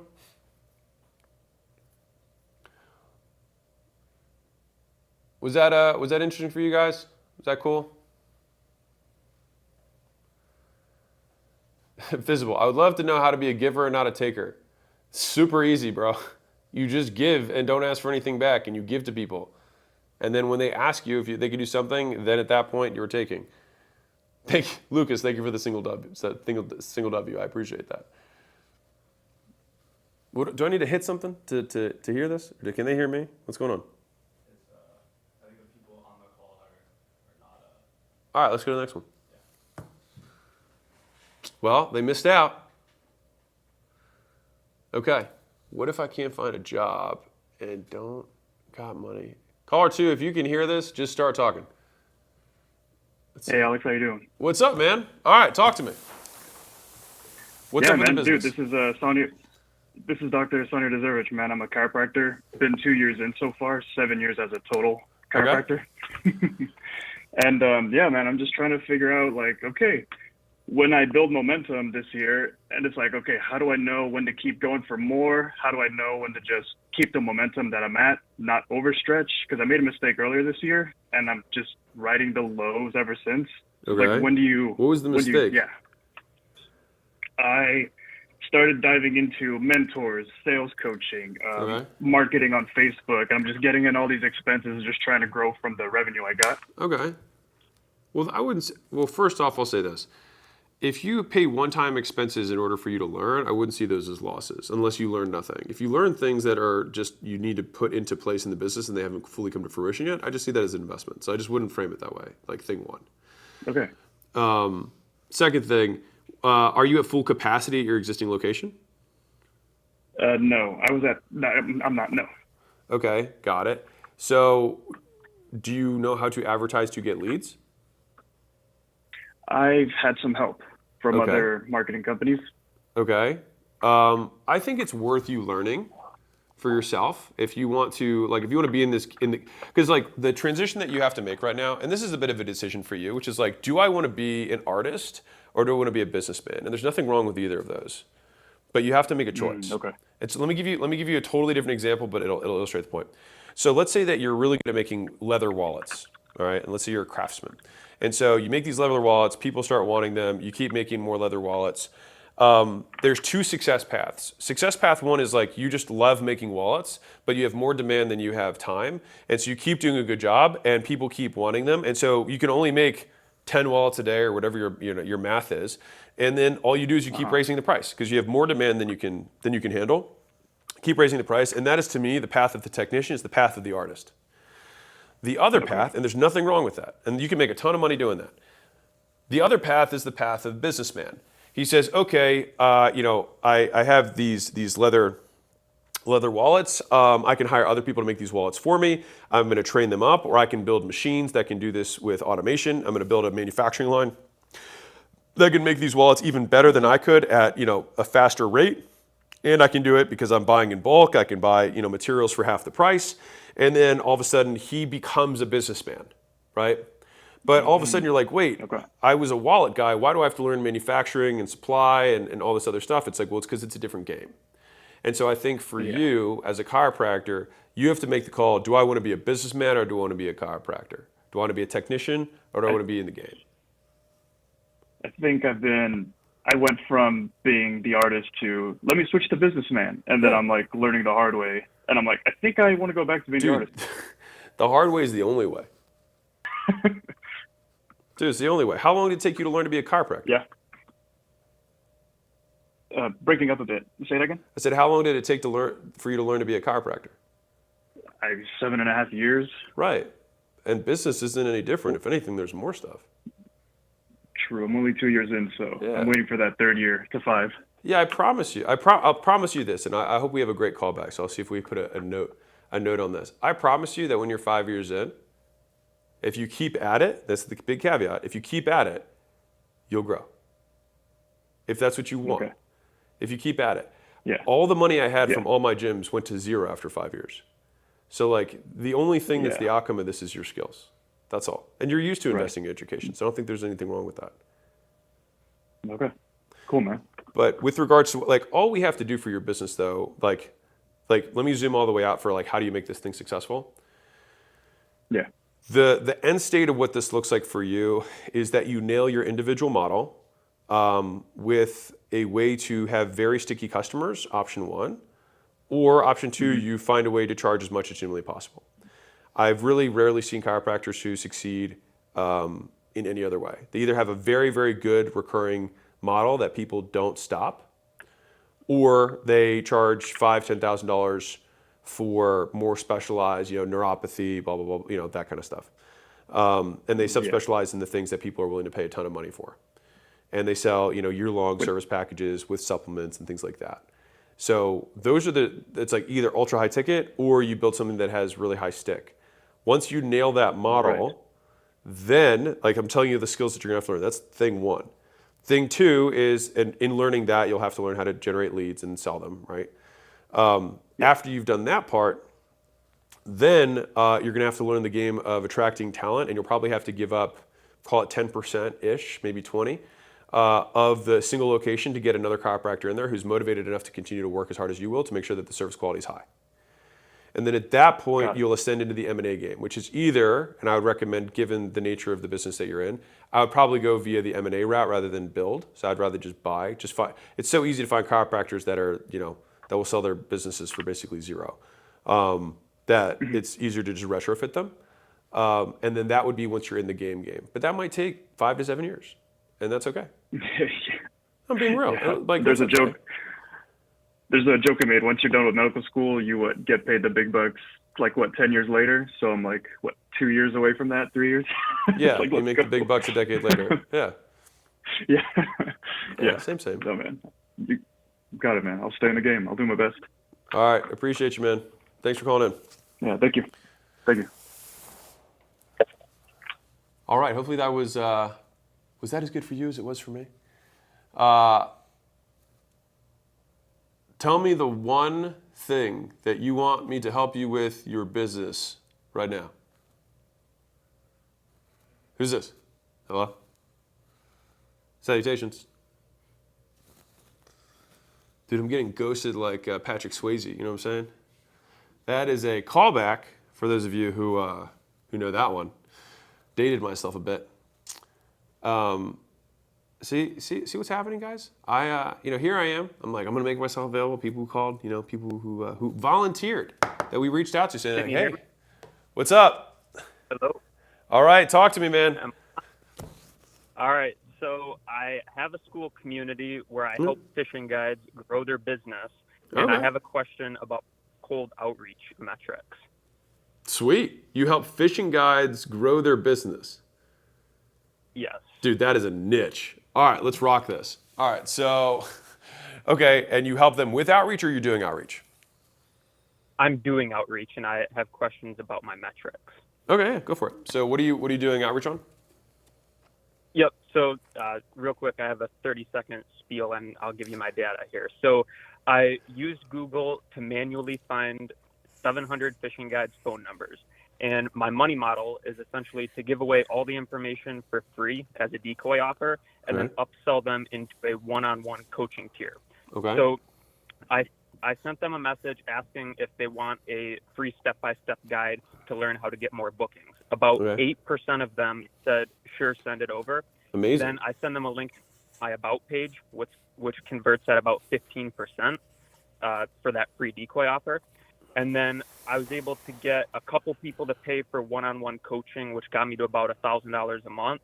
But my goal is to get to $10,000 a month. So my question for you is, should I be more focused on improving the metrics since fishing guides is such a small niche, or I just need to it's be a small doing more pond, volume?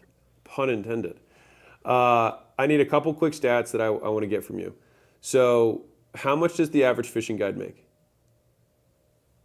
The average fishing guide make probably about 30 to 50 grand a year in profit. Oh, okay, got it. So 30K to 50K.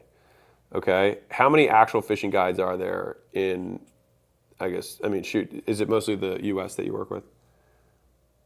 Yeah, from what I can find, there's about 10,000. 10,000. Okay.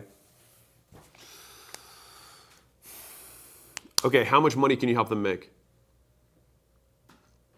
Well, I've already helped other people do it. I can usually get them to about 5K per month in revenue, about 3K a month profit after about the first 3 months.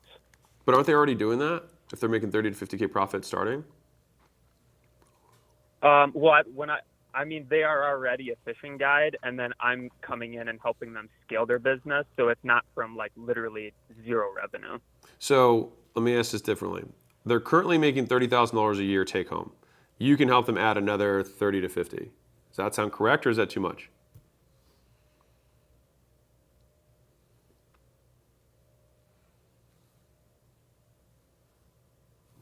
AO for Yayo. Hello?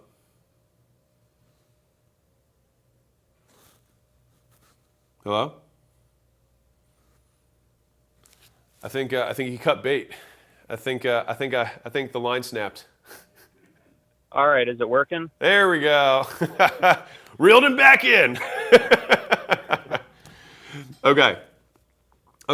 So did you hear what I said? So they're making $30,000. How much money do you help them make more than they're currently making? $3,000 a month? Okay. Net? Yeah, so more than they're currently making, I can usually add about an extra $2,000 on top of what they're. I guess the part I forgot to mention is I target underperforming fishing guides. Man. I mean, you just got to get 10 people to pay you like $500, $1,000 a month, right? That's what you want? Yeah, high ticket. Yeah, I'll say this. Don't tell yourself that's high ticket. Okay. All right, because it's not. It's not high ticket. It's medium-ish. But the point is this. So there's 10,000. If your goal is to get to $100,000 a year or 10 grand a month, you can absolutely do it within this vehicle. If you found 700 of them, you think there's 10,000 of these fishing guides? Yeah, I've already reached out to 700. I still have a fresh list with like 900 people who I haven't reached out to yet. How many times are you reaching out? To that list of 700, I hit them up probably like including follow-ups, probably 3 or 4 different times. It's pretty much, I've milked them for about all they're worth now. Well, you mean you've done 3 or 4 reach outs in total to the list? Or Yeah. each of those reach outs was like a multi-step attempt? Yes. Okay. So I'll tell you what I don't like. I'll tell you what I do like. I do think that the goal of getting to $10,000 a month in this niche is super doable. I don't think you should reach out to the people who are underperforming. I think you should probably reach out to people who are performing well and maybe learn from them so that you can provide more value. So it's like you have a small amount of people who don't make a lot of money, and you add a little bit of money to their business, right? So if we can, I would want one of these 3 things to change. It's like I would like to have a lot of people that I get a little bit of value. I would like to have a small amount of people that I get a lot of value to. Right now you're kind of and also all those people don't have money to start with. So it's like we have 3 things kind of working against us. We have to fix one of these. So you can't fix there being more fishing guides. You can't do that. So you're really just stuck with, I can target people who have more money, or I can make them more money. Which of them is more feasible for you? Right. And my big piece of proof that I have, which is, I guess it might be a limiting belief on why I don't want to swing out of my weight class, but I am a fishing guide. I've been running my own fishing charter business for like the last 5 years, and I'm at about $5,000 a month in profit. So it feels a little weird to go too far above what I've actually done. I don't want to tell you to stop doing the business you're doing. I do think that what stops you from going from 5 to like 20? In my fishing charter business, you mean? Yeah. Honestly, it's going to sound like a bad answer, I know, but I have all the work that I want to be able to handle with that business. Like I'm going to get burned out if I push myself harder. So I've got a wild idea. What if, you know how to generate demand, right? Because I'm guessing that's how you got this business. What if you charged more?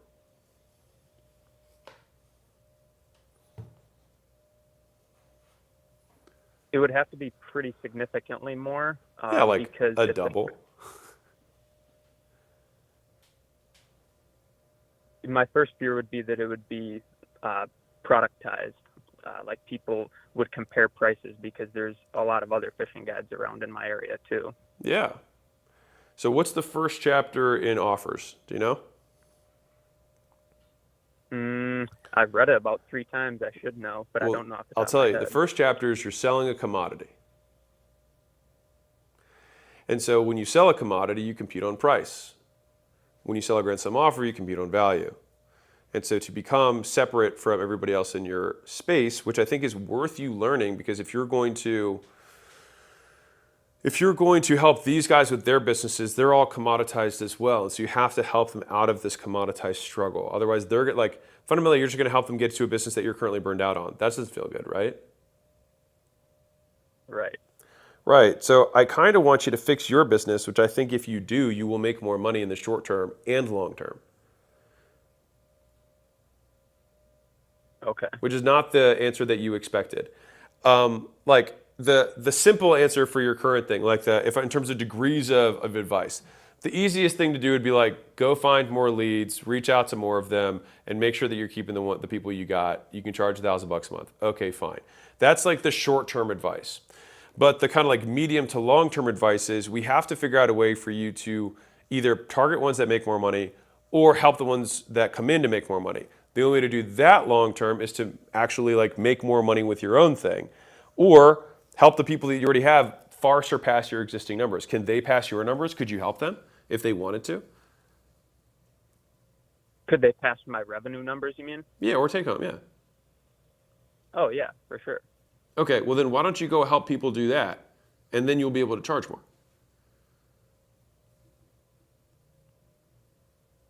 I see. Okay, so help fishing guides surpass my numbers. I hope they and all beat charge you. more. Yeah.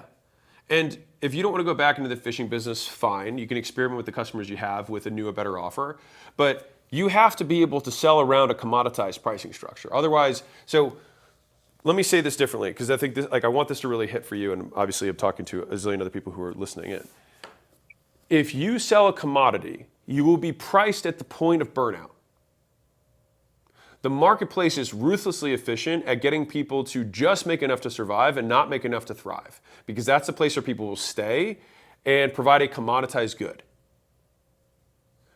So you have to break out of that, otherwise the market will force you. Capitalism is very efficient. The market will force you to give as much as you can for as little as possible until eventually you can't give any more for any less.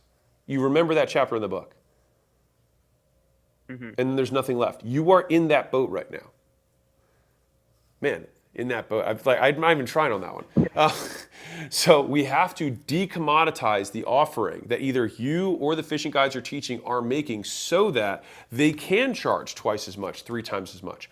What else can a fishing guide provide that other people don't provide to make the whole experience better? Can we bundle multiple things in? Can we sell multiple sessions? Can we bring food on there? Can we grill the fish with them and bring a chef so they get the full, like I grilled it on the side of the boat, threw some lemon on it. I've never had fish better in my life because it's right out of the water, right? Like, can we create an experience around this that's more than just like, I'll take you out and you'll catch a fish or you won't? Oh yeah, there's definitely ways to add a lot of extras on. Awesome. And people who buy fishing, typically, many of them have a lot of money.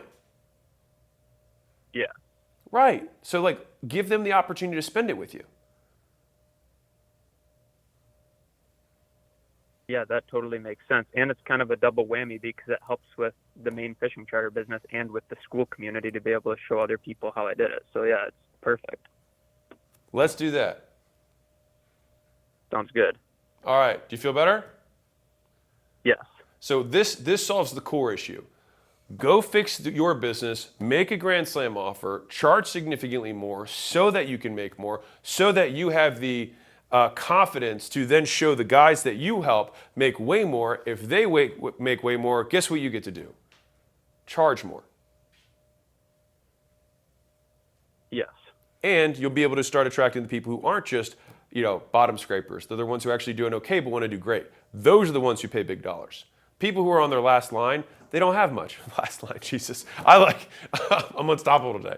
Does that make sense? Yeah, I get it. All right. Rock and roll. Appreciate you, man. Yeah, thanks. All right, have a good one. Guys, I have a special treat for you. This has only happened one other time in human history. This is historic. So you guys are going to get this. And it's from downtown Vegas. The queen of clout. The sultaness of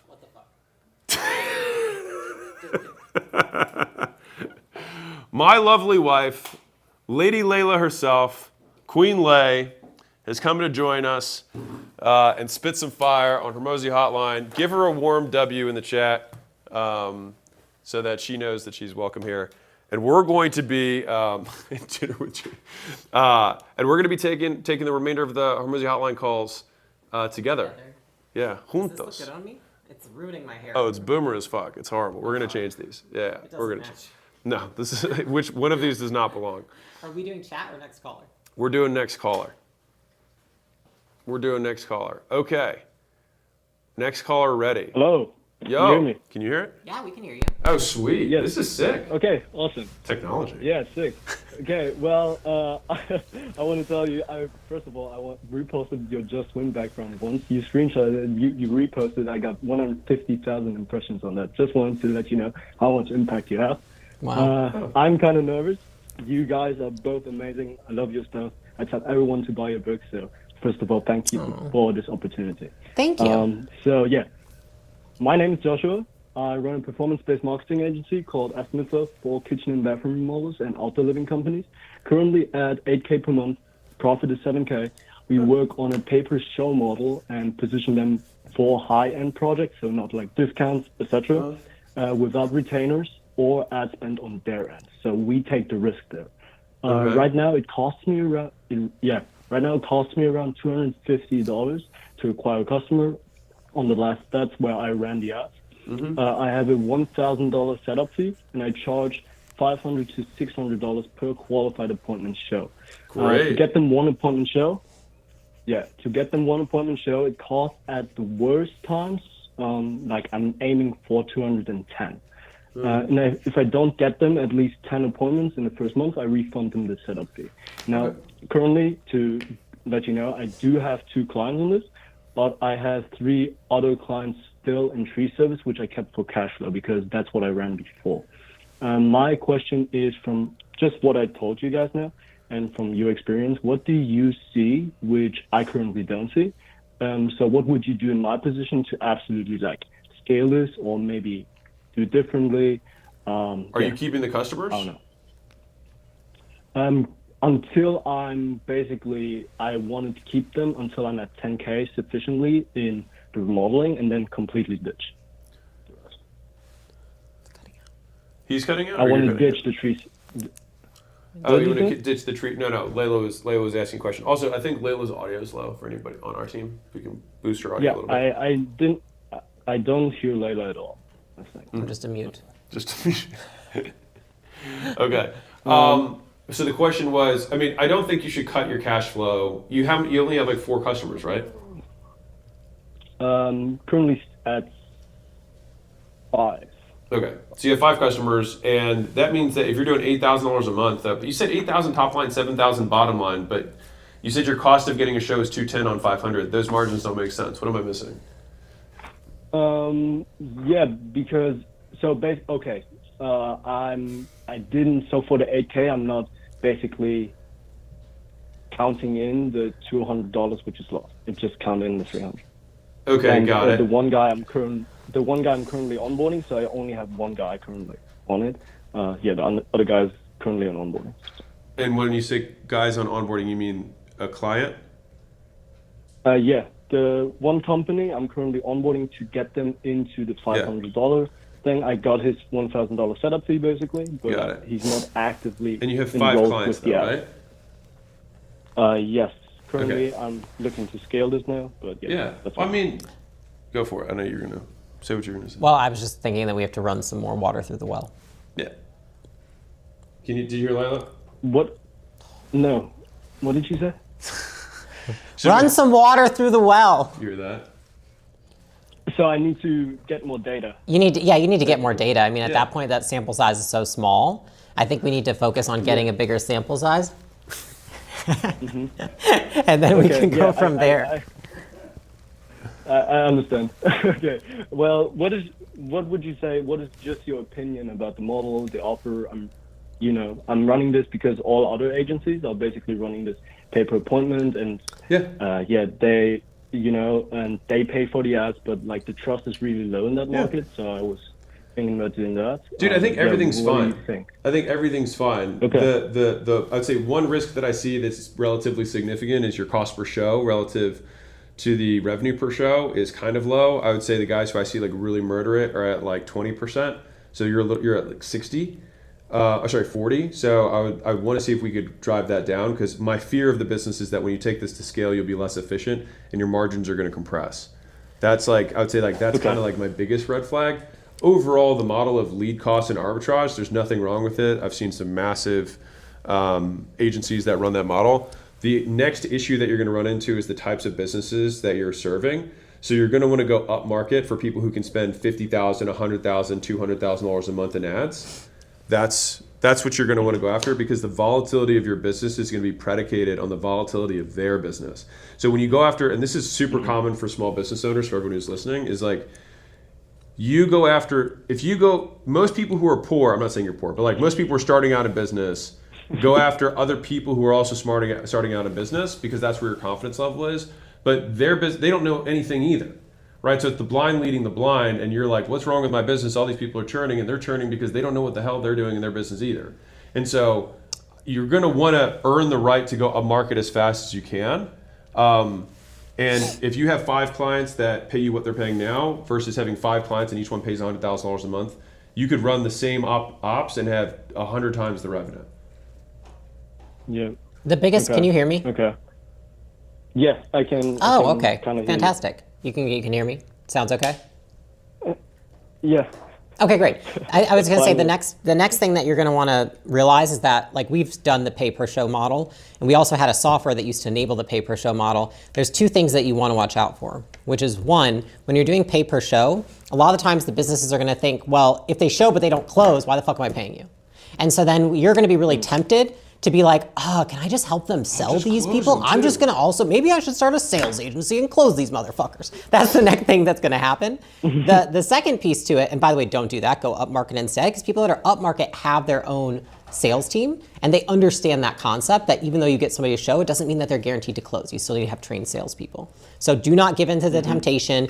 Don't try and serve an avatar that isn't best for you more. That's the biggest mistake people make, which is like, you're serving an avatar that isn't your best avatar, and you try to go above and beyond for it. You just don't want to do that. The second thing is that, okay, Fire, it's good. that's like, I feel like that's like 2010. That was good. Bringing it back. Yeah, that's fine. The second piece is that with the pay per show model, here's the place where it goes wrong, which I saw firsthand, which is why agencies had churn with it, which is that customers want to be able to predict how much money they're going to spend with you. So if you look at churn and you look at customer retention, the customers who retain the most are the customers who understand how much they're going to pay. And so one thing that you can do is you can give people a range estimate, or you can give them a heads up different times through the month as to how much you're going to be billing them. Now, it seems contrary because you think, okay, well, if I tell them how much they're going to be paying, they're like, oh my God, that's so much. But the reality is actually, if they get a bill that's unexpected, that is like, it looks, and it's like, once you get one unexpected bill from a company, it's like by the second one, there's a 50% likelihood that they're going to churn. So think about how you can communicate with those customers. Maybe it's every other week, maybe it's every week, to show them what their tab looks Or like. by increment of revenue. Yeah, So or like- by increment. That's a great one too. Yeah, just like every 5,000, Yeah. or whatever, every 1,000, every 5,000 they spend, you just let it, you just automatic, just letting them know that this is happening. We can turn it off whenever you want. So I think another Yeah. piece that you I could also currently- ask is when you're getting the sale, when you're onboarding them, ask them what their budget is. I know it seems contrary, but it's like, if you want to get them to spend more money with you, you also need to show them that you're okay spending as much as they're comfortable to start. Does that make sense? And you can coach them up from there once you get buy-in. Yeah. Okay. Yeah, that makes sense. What I currently do is I built like this lovable thing where I put in the numbers, so close rate, average contract value, etc. And basically, I do that on a sales call though, so that's a big nugget in That's terms great. of the onboarding, because then I can always like weekly tell them like, hey, this is how much you should spend, and that's what you should expect in the long term to get a return. So thank you for that tip. I mean, if you were me here, how would like you think about going from like 8K per month right now to like 50K in this exact model as fast Dude, as you possible could- and also as sustainably? Dude, this is we answered it. So I want to ask you, what do you think we just said? Just so I want to make sure you I retain. I know mean you're that nervous. I need to get more that I need to get more data and like just sell more probably. Is that right?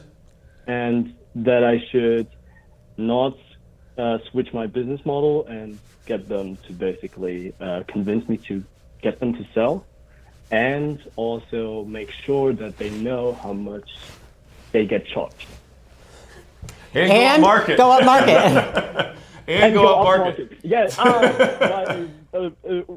market. The one thing I want to ask, what do you think about the avatar? 1 million above?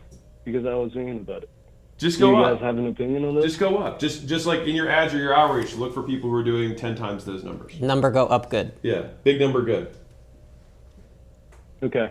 Okay. Cool. Like Thank you you. could literally have the same size I company you have in terms of headcount. Literally just add a 0 to what the people that you're trying to attract are, and you will make significantly more money and love your life more. Okay. Cool. Yeah. Thank you. That's, All right, rock and roll. Hey. but should I increase setup fee?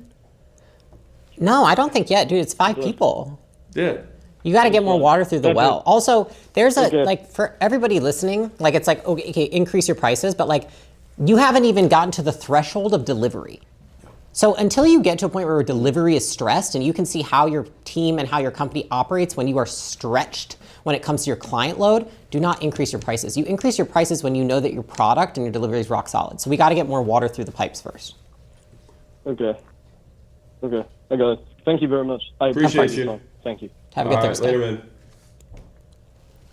Dude, I feel like so weird with this headset. This is so odd. I know. It feels like it's 1990. My hair. Yeah, my Next hair too. caller? Next caller. I should do that. Go pineapple. This is a pineapple bun. What are these called? Hello? Hi. What's can up? you hear me? Yes, sir. Can you hear us? Yeah. Super nervous right now, but thank you for the call. You should be terrified. What if We I'm will judge nervous? you. Yeah. I might be My more. name is Jazz. I run Winnipeg Digest. It's a local newsletter / media company with Okay. an audience of 110,000 people in Winnipeg. Sweet. So that's about 70,000 on socials, 40,000 newsletter list in the last 18 months. That's awesome. We right now do.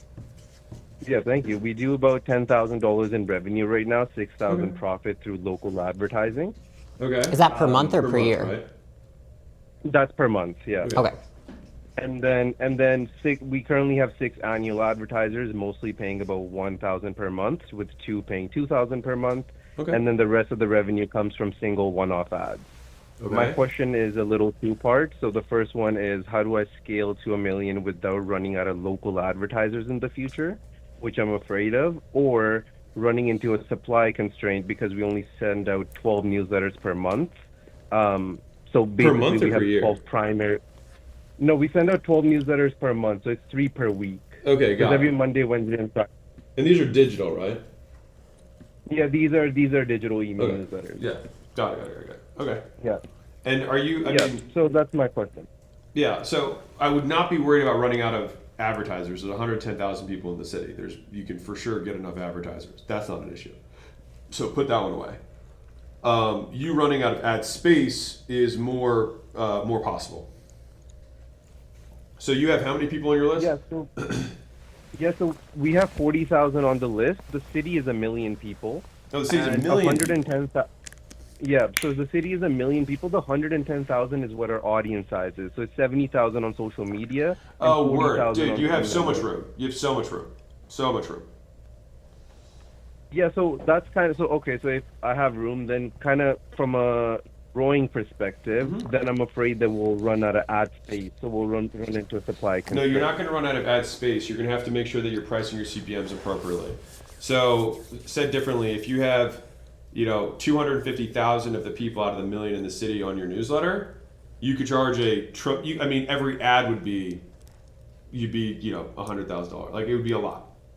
Mm-hmm. You know Yeah. what I'm saying? Okay. So, yeah. So the space itself, obviously, you have limited. You don't want to send your entire newsletter as just all ads, right? That's not going to work. The way that media Yeah. scales is via impressions and quality of impressions. And so you can charge Yeah. more for the same space. That's what you have to do. So it's like, how do I scale this business? You get more eyeballs.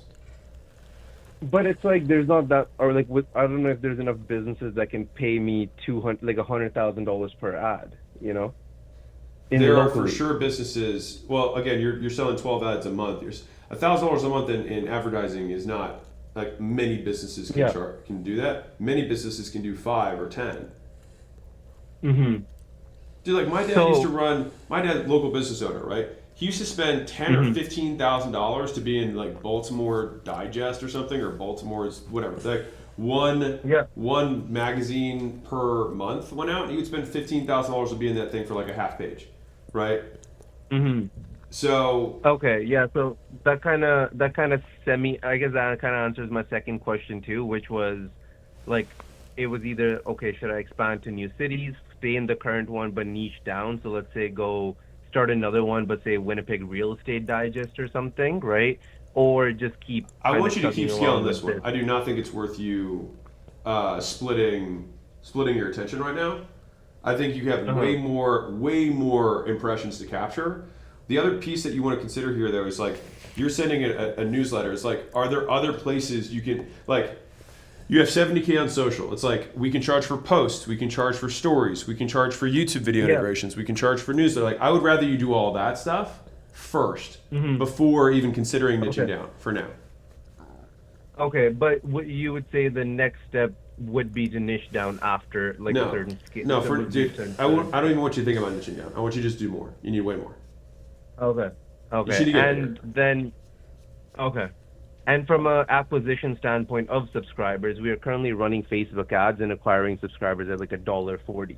Okay. Right. So that's so my question then is, do we continue to scale Facebook ads? Because right now it takes about like 3 months to break even on a subscriber. Okay, so you already know that. Yeah.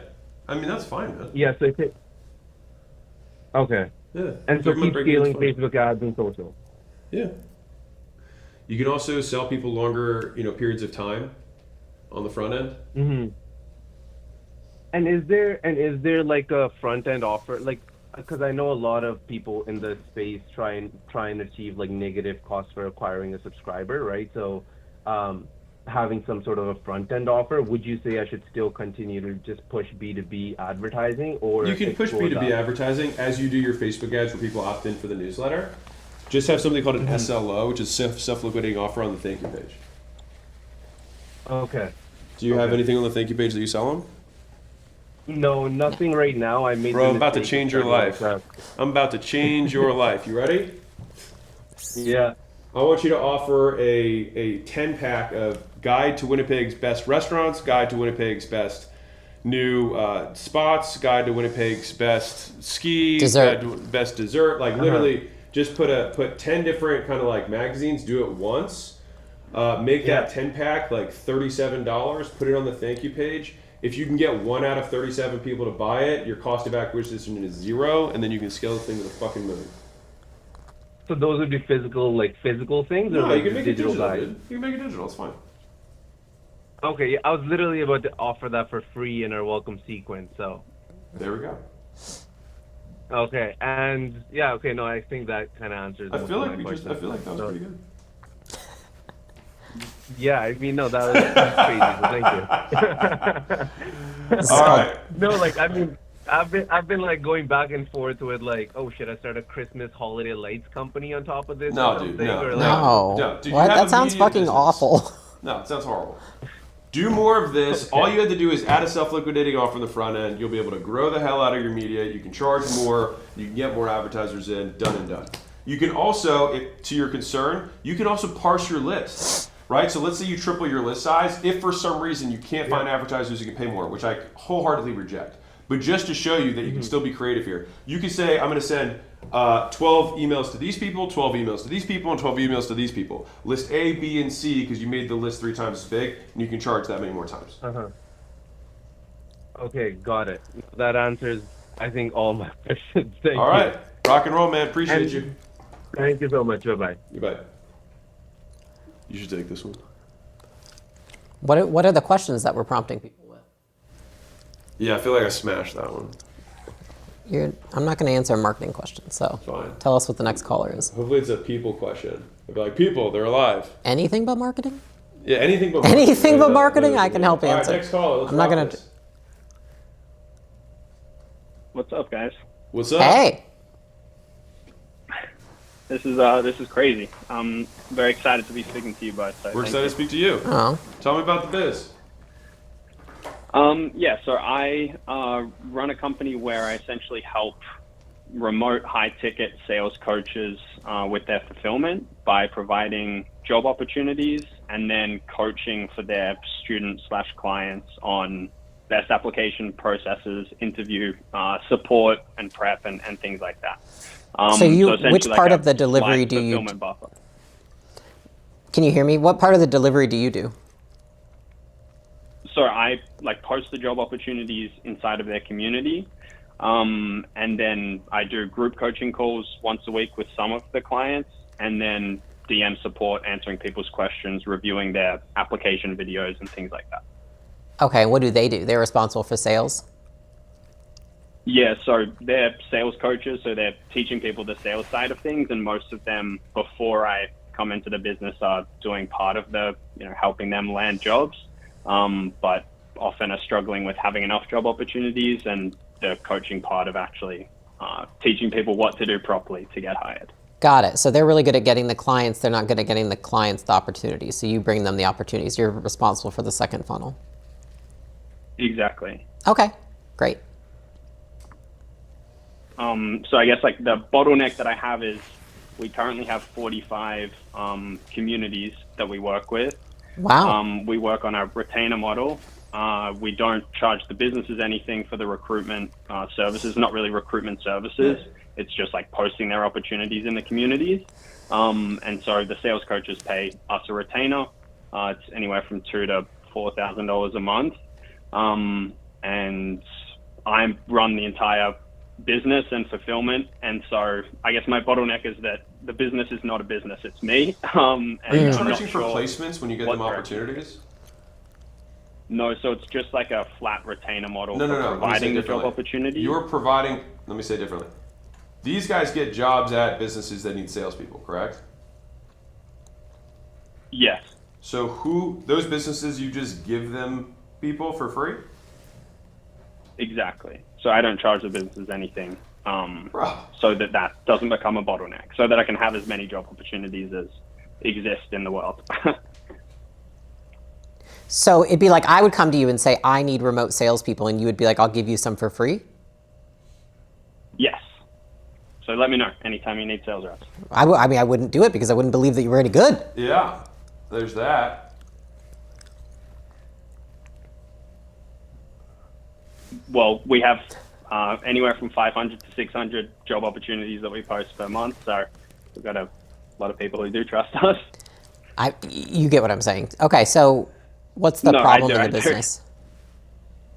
well, just that I guess I'm bottlenecked by I have no team, and we have 45 clients, and so I'm not sure where to find the right talent, how to incentivize the right talent for the fulfillment side, like coaching, finding the right opportunities. I guess I just don't know what direction to go in to scale beyond where we're at currently. So let me ask you, in the business right now, where do you spend most of your time? Is it on sales? Is it on fulfillment? Like which piece? Yeah, I don't really spend very much time at all on sales. It's pretty much all on fulfillment. So I guess like liaising with businesses who are looking to hire sales reps. Yeah. And answering questions and getting on group coaching calls with the students of my clients. How many group coaching calls a week are you getting on? Currently around 20 per week. So a little less than half of the total clients we work with have that as part of the services I provide. Gosh, okay. And then of that time, the rest of the time you're spending DMing people and essentially like answering questions in the group. Exactly, yeah. Okay. And then what would you do if your time wasn't being taken by doing either one of those things? I think it would just mostly be acquisition, finding more clients and making bigger, better connections with businesses and people that are hiring sales reps consistently. Yeah. I think the first thing that you should try and get off your plate is the questions.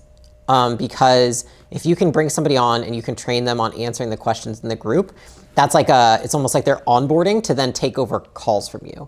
My question is, when you're on the calls, what is if you were to tell me the top 3 things that you're teaching them on the calls, what would those 3 things be?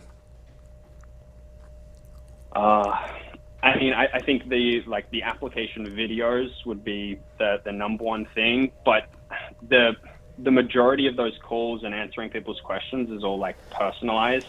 So it's based on their situation and their past experience, because I work with some people that have a ton of sales experience and some people that, this is going to be their first ever, go at sales. And so it's mostly personalized. Like, how can we frame the experience they do have or the lack of experience in the right way to be able to help them land a better job than they have currently or their first job. Yeah, so it's essentially a lot of career coaching to a degree, just in like a less traditional sense. Yeah. Okay, Yeah. so you're looking for somebody that can essentially be a career coach for the remote sales opportunity peeps. Yeah, pretty much. And I think like the struggle is, I don't know who has the understanding of the industry and I guess enough expertise, and obviously I can coach that, but to have authority in those conversations that isn't a great sales rep who could make a lot more money selling than helping people get jobs. So there's 2 different models that you can think of when you think of a coaching business like this, and I think this goes for like any coaching business in existence, which we've talked to so many, and I've helped structure multiple teams like this. Like, there's really 2 models that work, and there's trade-offs in each one, meaning like you kind of just want to pick your problems. And so I'm going to describe each one, and you can tell me which one you think you would rather have the shit that comes with it. The first one is that you hire people that are going to be full-time. The downside of this is it's going to be harder to find those people because they're competing with these other opportunities. So just like what you said, it's like they could go make more money somewhere else, which means the type of people you're going to find are people who directly want to learn from you, and they see this as a learning opportunity, not an earning opportunity, and they one day want to open up a business similar to yours. So there's 2 downsides here, which is one, they're going to be competing in terms of cost, and so they're looking at these other opportunities. They're not going to come in for super cheap, even though they're trying to learn, because the anchor is just very high as what they can earn elsewhere. The second side to it is that there's going to be a finite timeline on this, because they're coming in to learn, and so once they feel like they've learned enough that they can go off on their own or go do something somewhere else and learn more, they're going to do that. However, the benefit is that it's less management for you, because if you bring these people in, you probably only need a couple of them, literally, to take care of all the clients that you have, and you get a ton of discretionary effort from them because they're full-time employees with you, and they're trying to learn, so they want to go above and beyond because they're trying to acquire the skills. That makes sense? That's the first model. The second model is easy to find and also hard to manage, which is find people that essentially are doing what you just described. They're already those coaches making a lot of money, but they want to make more money and they want to have influence. They like the status, they like the teaching. And so as a side opportunity, they can do this for 10 or 15 hours a week, maybe even less. And so then what you would do is you would get more of those people. Say you need, based on 20 calls a week plus whatever, say it's 40 hours, maybe you need 4 or 5 of them to cover you. You pay them a lot less. You get them fractionally and part-time. The downside to it is that it's going to be more management from you because you have to build out a schedule. You're going to have to make sure that they're all, clock in, clock out, whatever, all the compliance. And so I would say that if you have a hard time finding the people, then maybe go with the model where you have the part-time coaches coming in. I would say the other upside to doing the part-time is that if you lose one, it's not a big deal. You can replace them fairly easily. There's a lot of key man risk in the first model. And so if you don't feel like you're like going to really be great at retaining them, I typically tell people to steer away from that model. And I'm going to piggyback on that. So the nice thing with the partial model that Layla just outlined is that, one, you're placing all these salespeople right now, and you already have a history of placing a lot of salespeople already, right? And they already went through your training and whatnot. And so I would say take your most successful alumni and say, hey, want to make an extra $5,000 a month and give back to the community that you came from. Many of those guys would probably say, sure, I'd happily do it. Because, $5,000, because a lot of, salespeople, they get tired of selling all the time. And so this gives them a little bit of a break and feel like they're giving back. Yeah, exactly. So I actually really like that model. And given the fact that you recruit all these salespeople, I don't think it'd be that hard. Second, because it would kill me and eat me up inside to not at least say it. You can double your revenue really easily. Can I tell you how? I would love to know. So I hear where you're coming from with the, hey, I want to have as many opportunities possible so I can find as many placements as possible. So making it free is a way to do that. I hear you there. But you probably know of all the candidates you have that there's probably 10% of them that are killers and are going to do well, right? Yeah. Right. Have a tier that's $2,500 or $5,000 per head that you say, hey, all these people are free. I personally screen these ones and give them a blue check mark from me, and these ones are $2,500 or $5,000 a pop. So if you get 600 placements a month is what you're doing, if 60 of them are paid at $2,500 or $5K, that adds $150,000 to $300,000 a month to the business. That makes a lot of sense. Boom, roasted. Okay. You're like, I got to get that one out. Yeah, I definitely need to implement. We call that a And money I think- model. Call that a money model right Yeah. there. Right there. You should write a book. I should write a book about that. Does that help? So that Layla solved your delivery model, and that solved your money model. Rock and roll? Yeah. That's awesome. Thank you, guys. All right, appreciate Thank you. it, man. That was a fun one. That was good. That was nice. A little spice. I had a little spice of life. That was fantastic. What's up, Simon, by the way? All right, let's do next caller. Let's rock and roll. Who else we got? Hey, I'm Brian. Hey, Alex. Hey, Layla. Hey. What's up? What's going on? So I run a online coding bootcamp for adults called Parsity.io, and I'm in a pretty frustrating position where we've basically plateaued at around 30 to 40 people per year. We have pretty good reviews. People seem to like us. I do pretty much only organic through a podcast and around 30,000 followers on LinkedIn. And I'm just wondering, how do I hit this magical 100 people per year target? What do you charge? $9,200. So $9,200 is what you charge, and you've got 30 to 40 people a year who are buying Yep. it? How long have you been doing it? This business has been around for about 5 years, 5 and years. I've been running it for the last 2. And then was it at, did you buy it? I'm sorry, can you say that again? Did you buy the company? Yes, I did. A seller financed purchase, yeah. Okay, understood. And last year, was it also at the same number? Basically, yeah, it had a pandemic, plateau. It went up to 50 or 60 people during the pandemic when it was the software developer market was really hot, and now it's kind of gone to 30 or 40. We're priced under most other coding boot camps, and we're much more personalized, but it just feels it just feels a little stuck at this point. And Where I've are never your really had leads good coming from? experience with ads. Almost all through a podcast I do that has about 10,000 listeners per month, but it just feels it's frustrating. I'm that's a lot of people, but it feels like no one's actually. No, dude, 10,000. Is it 10,000 uniques or there's 10,000 downloads? It's 10,000 downloads. Right, and how many podcasts do you make a month? Yeah. 2 per week. Yeah, Okay. 8 per month. Yeah, so call it, it's 1,200 per episode downloads, and not all downloads are listens. That's right. Yeah. Right, so you might only have Hard to 1,000 track. people. Right, you might only have 1,000 or 500 or 600 people. And yes, we read the chat, by the way. And there's only 500 or 600 people who are actually listening. So the fact that you're getting 30 or 40, that actually sounds like Good. you're getting 5% of your podcast to convert. Okay. Okay. Has your podcast grown in the last year? It did, but I think that was like from doubling the amount of episodes. So I think it was like, But that's I was looking at downloads. it like, oh, great, I'm getting more people. Yeah, right. Yeah, I think that was the issue. And so I've been trying to like explore LinkedIn. I'm like, okay, I have like 30,000 people on LinkedIn, and then trying to write posts converting any daily people on LinkedIn? with like, not as many as I think. Most of the people come from the podcast, and we ask people, hey, how'd you find out about it? It's almost always through the podcast. There's like, let's say 25% come through LinkedIn, and that's about it. All right, so you have a marketing issue. No one knows you exist. And it's great that you have a podcast. Podcasts are very, very difficult to grow because there's very low suggestibility.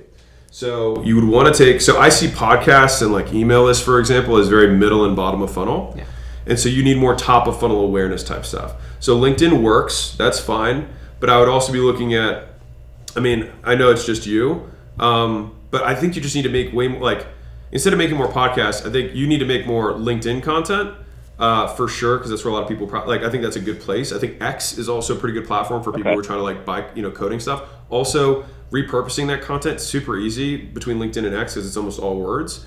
But beyond that, if you take the words and then you make videos of those words, shorts or longs, combine the best 3, 4, 5 LinkedIn posts you make and then make those into longs for YouTube. If you combine all those things together, you'll get significantly more traction. Beyond that, I'm assuming, how are people actually buying from you? We have like we go through a loan provider, so it's zero money up front. Like we are accredited, so we can like get loans. People typically pay over like a year back, and we get the money up front, and the loan provider takes care of like the payments. No, I'm not worried about that. But the convert, like click to close, what's happening? Oh, click to close. I'd say like about 25% of people, if that's what you're asking, like 25% of people convert. No. So I see a LinkedIn post, or you're good. I see a LinkedIn post or podcast. What gets me to take action?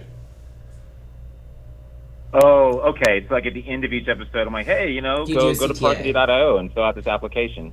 Yeah. Okay. So thing one is we need a better lead magnet. So it'd be like, I would say you have your course thing. I would say give the first module away for free and say, hey, like learn how to do this in under 60 minutes. The first, like the one thing that's really valuable, like, oh my God, this is amazing. And then all you do is all those people get that thing for free. You'll get way more leads. You can call them up and then sell them. Because a direct ask of like, go apply is tough. Yeah, for sure. Right, super bottom of funnel. Like you have a very bottom of funnel business, and so that's why it's not growing, because everything is about just conversion. Yeah, I was also thinking like we've had a lot of companies that we've worked with that are in this space, and the ones that I've seen that have had the highest revenue, they make YouTube videos. So the reason I think it works well for that is because like it's a very like a lot of people that get into coding, like they like watching a lot of videos on coding. So it's like listening to it is very different than like watching it. I almost feel like you could take your podcasts and literally just turn them into YouTube videos. I think that you'd get a lot more buy-in, there'd be a lot more trust, and then you'd probably honestly get way more lead flow that way because it's a platform that's easy to grow on compared to podcasts.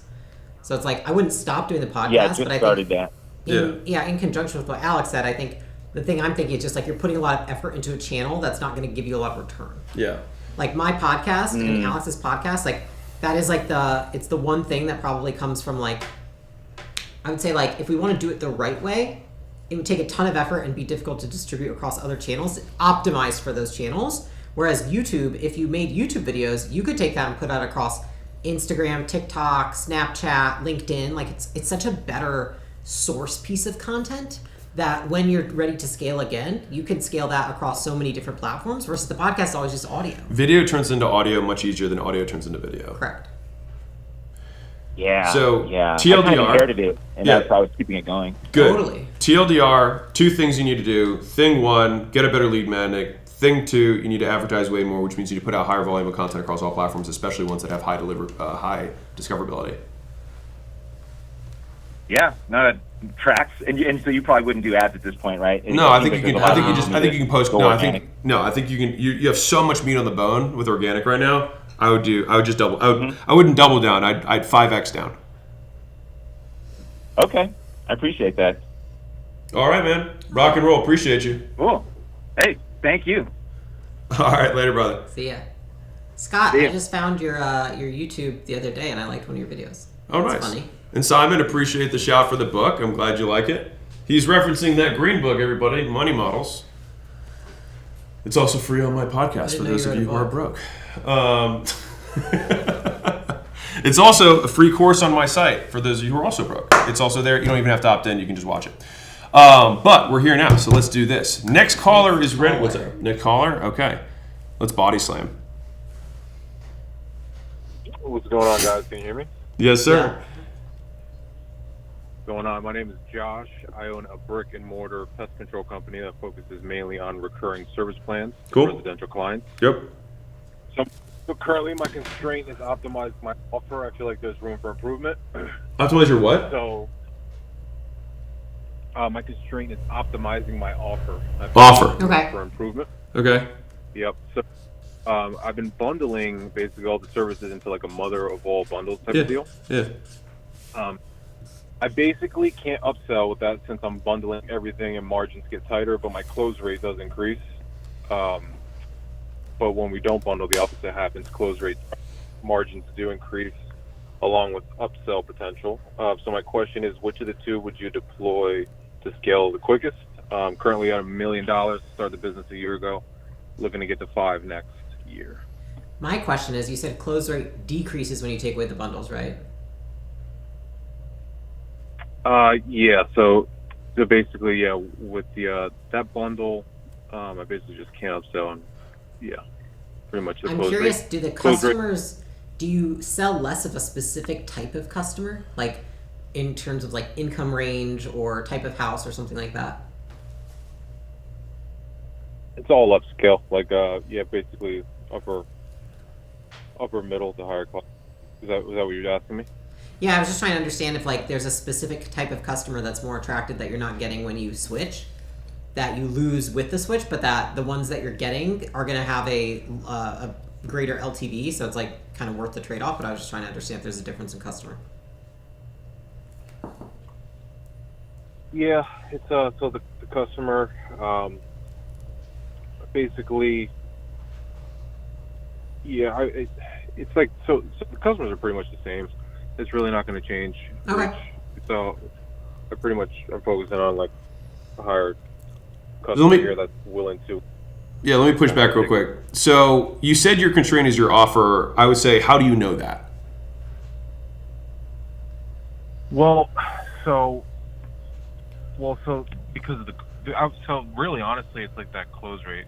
It drops when we don't bundle, and when we do bundle, it goes up. I mean, the business is rocking and rolling. It's doing great. Honestly, I don't. I'm just wondering if that is the constraint.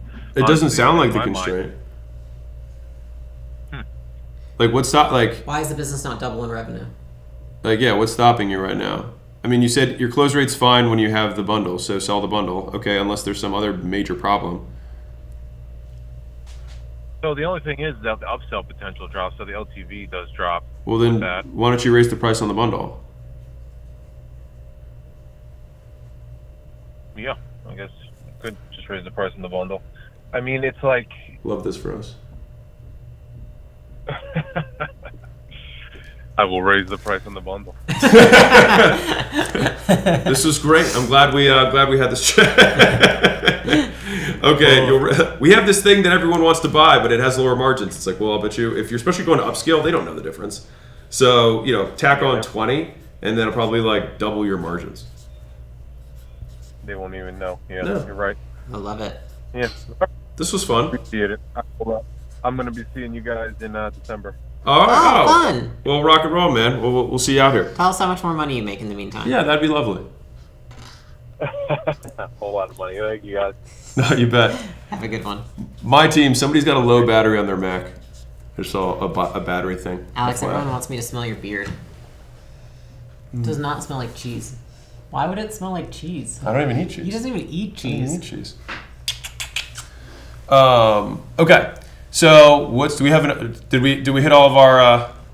We have a next caller. Okay. Yeah, let's do next caller. I have a client, which is my boyfriend. I'm 17. That sounds racy, JC. What? That sounds wild. I'm inspired to start up my performance marketing agency to low cash I own the moment. I would love your thoughts on that, Alex. I mean, what a hook. The second part almost had nothing to do with the first part, but hilarious. Maybe JC, how do we join the hotline? We're calling up people who bought a bunch of books at the launch, so I'm trying to do right by as many people as I can. They helped other people get books for free, so I'm helping them. Cheese and all right. crackers. Cheese and crackers. What the hell? Dude, we don't eat crackers. Who's on? Who's on first? Hey, this is Paul. What's up, Paul? Hey, how's it going? Cool. All right. So I run a marketing agency for martial arts schools. I offer lead generation, and I offer lead generation and appointment setting services.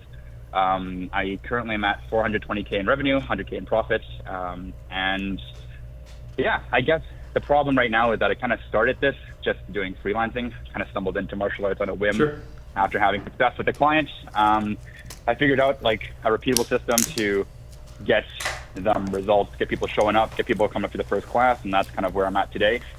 And I guess my problem right now is, I'm selling 3-month contracts, and churn's pretty high still, and I kind of just didn't really fix the churn issue. I kind of just started selling a lot and getting clients, and I have a good relationship with all of them, but I've been kind of stuck at this range, this $35,000 per month for a while now, and clients just leave for a lot of reasons out of my control. Either A, I do a great job and they can't handle the volume coming in, or B, they don't have the patience to kind of keep going with it. And I think, do you want to take this one? I don't run a martial arts school myself, so sometimes I have some issues with sales, and I can't really run internal stuff. So I kind of just grew this agency on a whim. What do you want to have happen before I answer the question? What do you want to have What's happen? your goal? Yeah. That's the question I like to start with. I think right now I'm trying to figure out if I should keep pushing on this or if I should pivot. As in, I didn't really set out to start an agency. What do you want to have happen? What's the goal? It depends whether you should push or pivot depending on your goal. You try to make a certain amount of money, you try to sell a business, do you want a lifestyle business? You know what I'm saying? What do you want to end up? I think right now, I want to learn how to make a lot of money and exit, and learn how to do that whole process from start to finish. Yeah. We can tell you that. Yeah. You will not exit this business. So the question is, can you learn something from this business and make money at the same time, or is there a better opportunity? Yeah, I thought about potentially selling my book of business and then opening up and pivoting to some sort of brick and mortar kids education business. I mean, I've kind of fleshed out the scripts on how to get parents and getting them invested into a martial arts program and the whole nurture sequence behind it. So I thought about investing the money, because I've saved about $100,000 from this business, and I was thinking of kind of leveraging that into maybe investing in an actual brick and mortar and learning how to scale that. But I guess I'm just trying to figure out, do I, I'm in a good spot. Should I push the agency, grow it? I'm curious what Layla's going to say. We'll probably have two different pieces. We'll probably come at this from two different angles, so you'll get a double trouble on this one. Sure. But I'll say this. Congratulations on learning how to generate leads in a market and work them and get them in. You've learned acquisition. Super valuable, and you've learned it for a specific avatar, right? Yeah, appreciate that. The next step, this business, I can tell you where this is going to go. You'd have to basically change this entire business in order to make it a bigger sellable business, which is essentially the same as starting over. And that's all based on your goal. Because the reason that you have the churn you have is because martial arts studios in general tend to have significant, they have high churn. They're typically not very good business owners. Not very good, but just they're small, right? They're very volatile. And so that volatility is reflected in your business, and volatility in their business and your business, therefore creates a business that is not valuable, right? And so that's going to be based on them. The only way that you can get those types of customers who are volatile inherently to be sticky is to look at the things that those people already buy that they don't turn out of. So what are the things that they buy that they don't turn out of? If you were to stick with this, and I'm just using this as a mental construct, and then I'll get into more specific examples of what I think you should do next. But big picture, you could, their payment processor, they don't turn out of, right? Their CRM, they don't turn out of. Right. Their insurance. You know what I mean? Like there's things that they don't churn out of. Marketing stuff, they will churn out of left and right and center, right? So I think that you have this whole kids education thing. If it were me, I would prefer you go and find an industry. If you want to do brick and mortar, which is fine. If you want to go brick and mortar, I would find an industry that already has a product or service that people don't churn out of. Then I would apply your skill of learning acquisition to that business, and then you'll be able to, like, you can go and start acquiring businesses and then filling them up because you know how to acquire, and those businesses will already have the stick in place, and so you'll have the full stack. What was your experience prior to this business? Well, I worked for a marketing company and I learned lead generation there. And then I kind of just, the company ended up getting sold. So I ended up, trying to do a job with freelancing, and I learned, I got my own clients. And then after I did that for about 2 years, and here I am with a bunch of clients, and I don't really know what the next step is. So, okay, that's great to know that you came from a marketing background. Yeah. Yeah, so I thought about getting into the kids education space because, I did martial arts because I came from a sports background, teaching kids like different sports, specifically Frisbee, which was cool. And I guess I thought about, buying some sort of like tutoring business or kids education and taking my marketing skills there and growing that. But just because if my goal is to learn how to sell and sell a company, is I'm not sure if the agency space is there too. That's where my head's at. These days, so. Just find something that has high revenue retention, high stick. I was going to say, you want to find something easy to market. Like, I think it's really impressive that you've done what you've done for martial arts studios, because we've worked with thousands and it's tough. So I can say that objectively. It's like you have like a level 8 skill that you're using on like a level 3 opportunity. And the opportunities that you're kind of presenting, they're not really that much better. It's like maybe a level 4. They're just different. Yeah. I'm like, can you get a level 8 opportunity to match your level 8 skill? And what is that to you guys? It's something that has revenue retention. I'm just telling you right now. It's something with revenue retention. Revenue retention. Yeah, if you just solve for that, because once you have revenue retention, if you know how to acquire customers, you just grow a business. Every year it just gets bigger. The hardest thing is revenue retention. I just want to open up your mind. You're looking at opportunities that are linear. I want you to look at opportunities that are exponentially different than what you're doing right now. And I think the reason you're thinking linearly is because, without noticing, we have these beliefs, right? That we keep ourselves in these boxes thinking like, this is what I'm good at. The fact that you're very good at marketing, you need to find a great product that retains customers easily to market. What that is, maybe it does scare you or makes you nervous, or you're like, I know nothing about that. That's okay. You can figure it out. And the thing that I tell people a lot is it is just as hard to build a small business as it is to build a big business. Both of them are going to be painful. You're going to suffer. There's going to be late nights. It's also just as hard to build I would say like a more advanced business as it is a small business. I can tell you that from personal experience. Like building a gym up to what it needs to be is as hard emotionally as building a large company like acquisition.com. And they are hard in different ways, and they're also easy in different ways.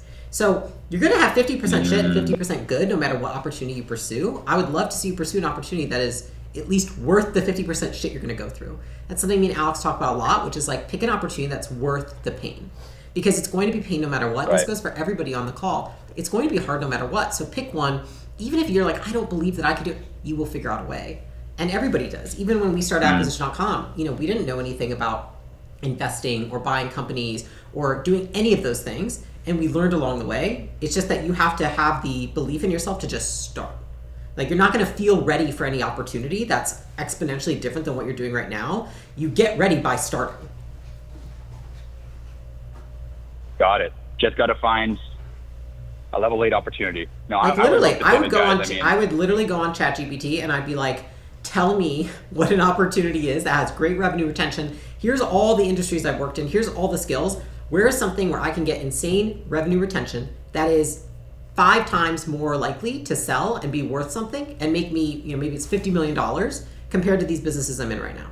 And just like look at the list and then think like, okay, well, like where do I have a 30 to 50% shot of success? I mean, like, I So like, I funny don't know 'cause how to last explain year- this. Like, I have never felt ready before I tried something. I'm always like, I have no fucking idea if this is gonna work. I could totally fail. This could totally be terrible. And like, that's gonna happen no matter what. It's just like, you're picking things that are small. And here's the thing that's even worse. You said you want to sell a business. Well, then that means you have to stay in the game, which means you have to be challenged. Right. If you pick something that you Right. know you're going to win, this is like where high performers just die. And I can tell that you're a high performer, is that you pick something that's too easy.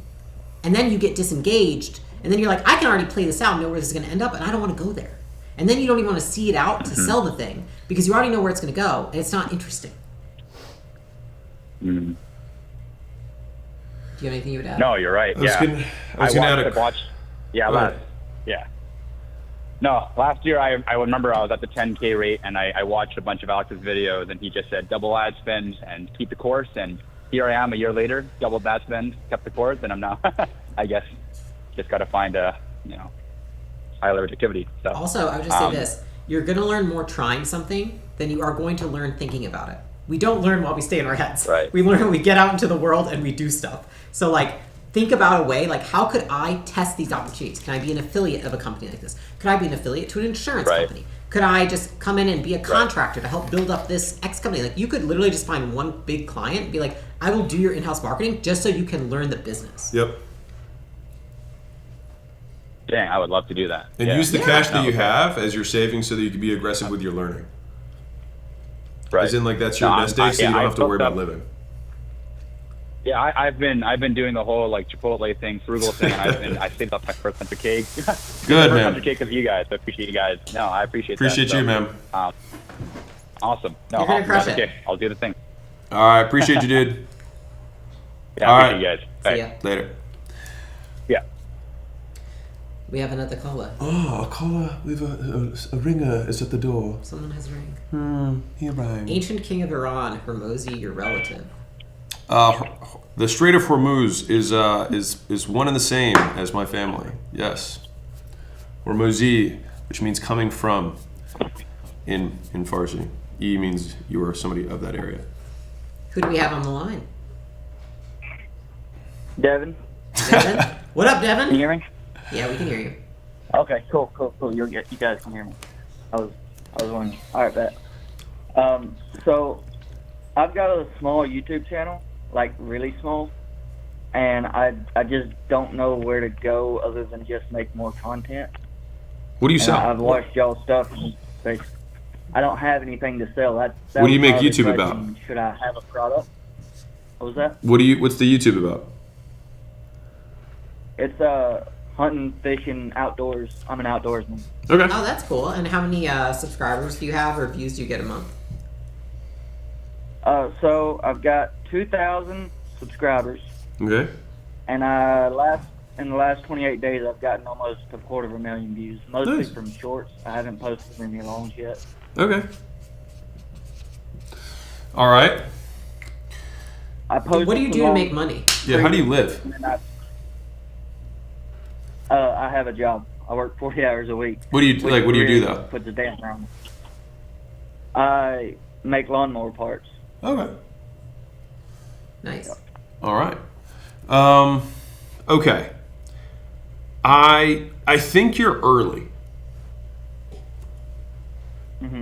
I think you're early. So I do think that you should start making some longs, because longs is what's going to depthen your kind of influence with the audience. You want to demonstrate more expertise around hunting. And if you're like, I don't know how to do that, just take 3 or 4 short concepts that were good and just loop them together. Not literally loop them together. Just make a video that covers each of those concepts in tandem, and work your way to a 5 or 8 or 10 minute video.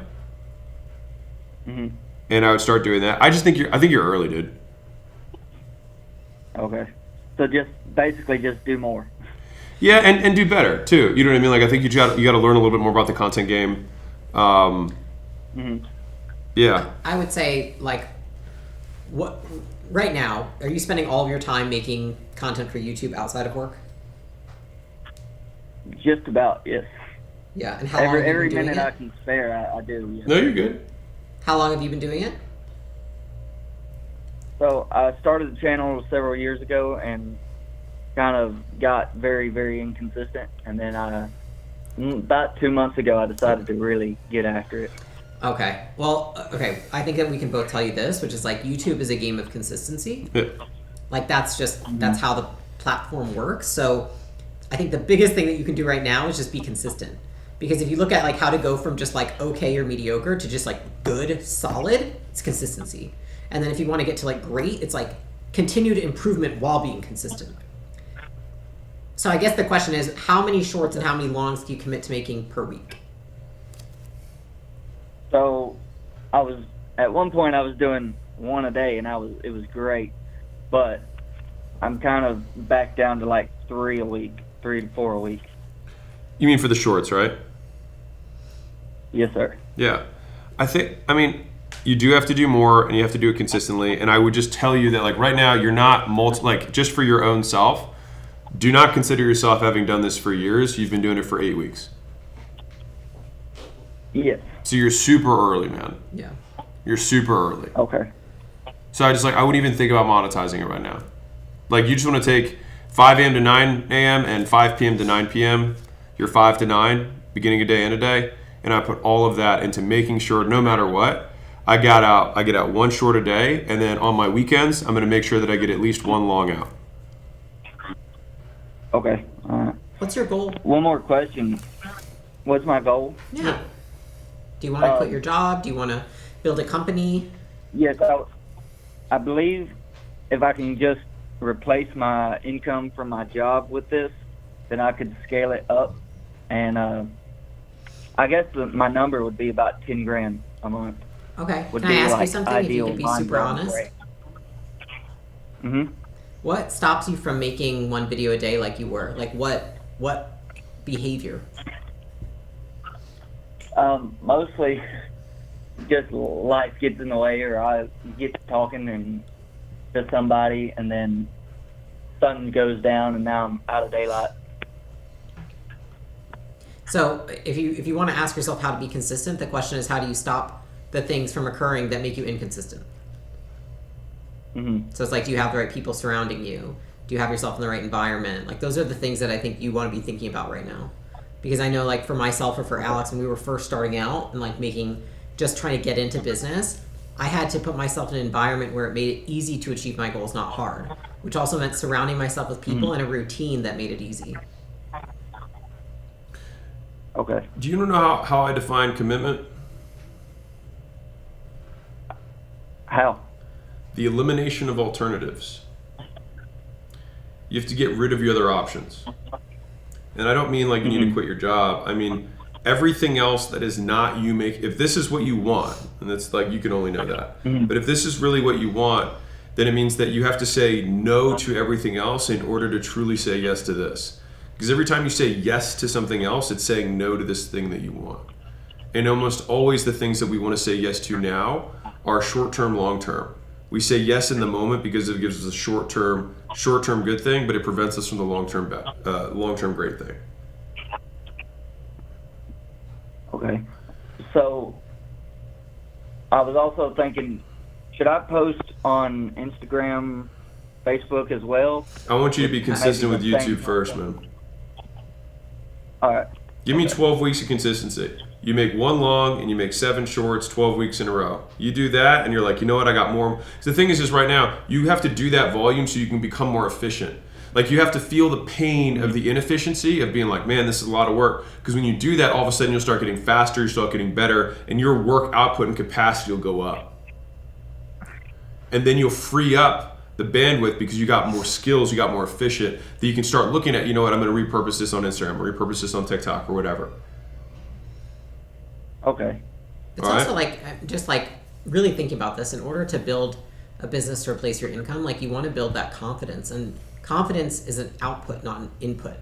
The input to confidence is becoming incredibly consistent with something, so you get the experience, which makes you competent, and then it leads to confidence. And I think, like, in general, if you can't stick with a commitment that you make to yourself, then you degrade the trust you have with yourself every day. And so, like, anything you do, it's not going to come out as good as it could be. It's always going to be harder. It's going to take longer if you don't repair that trust with yourself. So I think, like, right now, if you're just consistent with the posting, like, that is going to make you not just better at business and content, but just a better person for yourself. A better, I would say, like, partner to yourself in doing this. Mm-hmm. That's kind of funny because I was watching one of Alex's videos where he was talking about consistency and how you get better by doing the thing over and over again. So I started doing that, and I've already noticed that trend. Cool. I think right now it's good to steer a little bit. Like I get obsessive over doing things consistently. Alex knows this, but I think you can steer a little bit in the obsessive direction right now. I think it'd be good for you, and then you can course correct that later. Mm-hmm. And expect expect people who are normal and around you to not understand. Expect them to think it's weird. Expect it to not look cool. Like everyone goes through a cringe period. Like it's going to be lonely because you're trying to do something that's very different.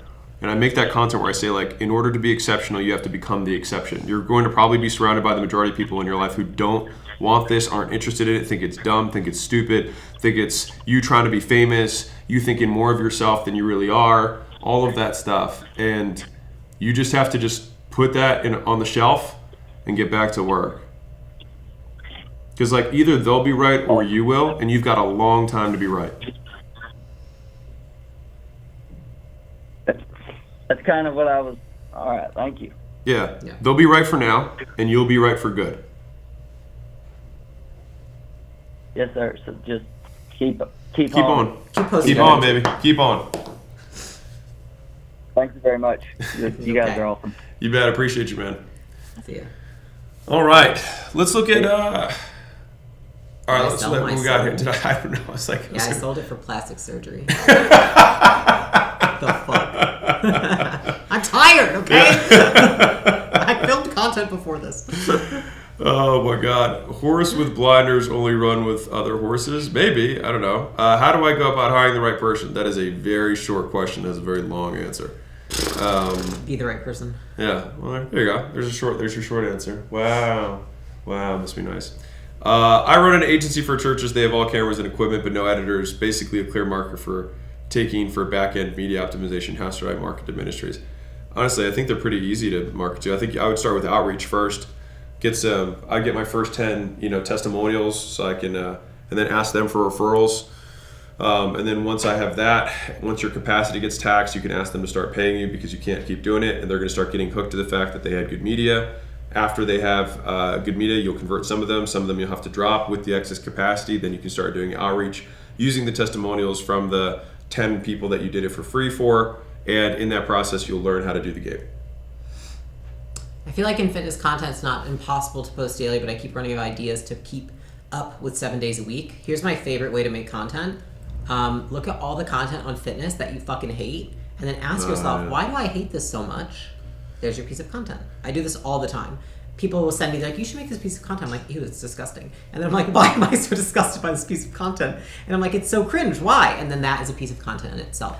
So, like, look at what you see why you're like, why is this so bad? And then that becomes the content that you can make. That's the best hack I've had. And I'll piggyback on what Layla said. When she's saying that, she's not saying dunk on people. She's not saying make reaction videos where you shit on other people. You probably, like, anybody who's followed our stuff, like, Layla and I, we do not, like, that's just, we don't operate that way. I think there's enough hate in the world. I don't think I want to add to that. So I just, like, tall poppy, right? You can drag everyone else down or you can lift yourself up. We are very much on the, like, just make better shit, and if you keep making better stuff, you will be known. I don't think there's any point in shitting on others. But it is good for inspiration. Yeah, thinking about it. Yeah, exactly. Yeah. Cool. I have an event company. It has only been established for 2 months, but our competitors have been here 15 years. How do I get clients to trust me since they're comparing us to our competitors? You're going to have to, okay, so I will give you the classic small dog frame, all right? So if you were to enter the gym space, you would have to compete against Gym Launch. And as a reminder, when I entered the gym space, I was the small dog, not the 800-pound gorilla. Dude, we were the small ones. The teeniest of dogs, the itty bitty. Everyone compared us to everybody else. Yeah. It was like every call I got on, it was like, well, what about this person? Yeah. Every time. So comparison only works in the vague, not in the specific.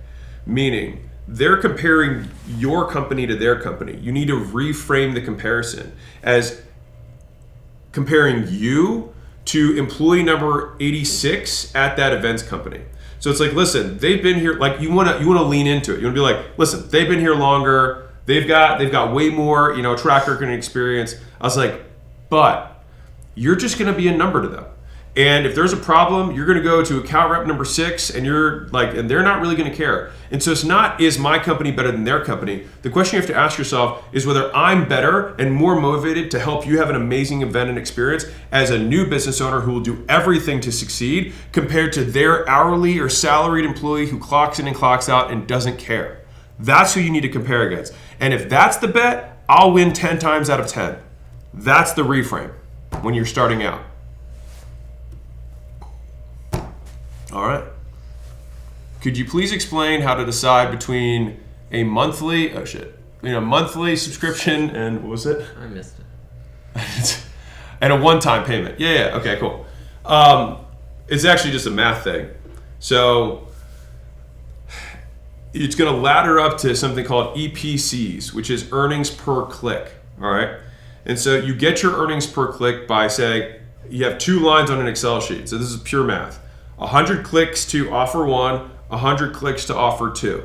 And so if offer 1 gets 100 clicks, and let's say you convert 2% of those clicks, all right, I'll just do the math in front of You love when you do math. you. Yeah, all right, I'll be fast with it. All right, so we get 100 clicks on both of these. We've got A, which is our subscription, and we've got B, which is our lifetime. Okay, so let's say our conversion rate on this is 2% here, and let's say our conversion rate on our lifetime offer is 3% on the page, whatever. All right, now our price for our subscription is going to be, let's say, $10 per month. And let's say that our lifetime offer is $50 one time. All right, that's it. Now our churn, all right, our churn here, let's say that our churn on this is 10%. Okay, that means our LTV is going to be $100. So if we have 2 clicks, 2%, 2 clicks, and we have 100 LTV, then we're going to make $200 in total on 100 clicks, which means our EPC is $2. If we're going through this one, our churn doesn't matter because it's lifetime. Lifetime value is going to be $50. And so we got 3 clicks, which means we got $150. So our EPC here is going to be 150 divided by 100, which is, I don't know, 1.5, I think. So this would be our winner. All right. Now, the big caveat here is that it will take you 10 months to break even on that first offer versus getting 5 times the cash up front. So there's going to be a cash conversion cycle issue that you're going to have to deal with. Now, these numbers actually don't make sense because realistically, you might have higher conversion at a $10 price point than 50. Then again, people don't like monthly recurring compared to a one-time payment. It could go either way. And so if you're like, how do I pick which one? You test both. You look at your earnings per click. The one that has the earnings per click that's higher is going to be the one that will make you the more money over time. And as long as you have the cash flow to sustain that, that's the one you do. If you don't have the cash flow to sustain it, then you have to start rejiggering the money model, read the green book. That's what it was all about. Boom. Snapshot that. That's right. Hormozi Hotline. Caller number 27. Next caller, please.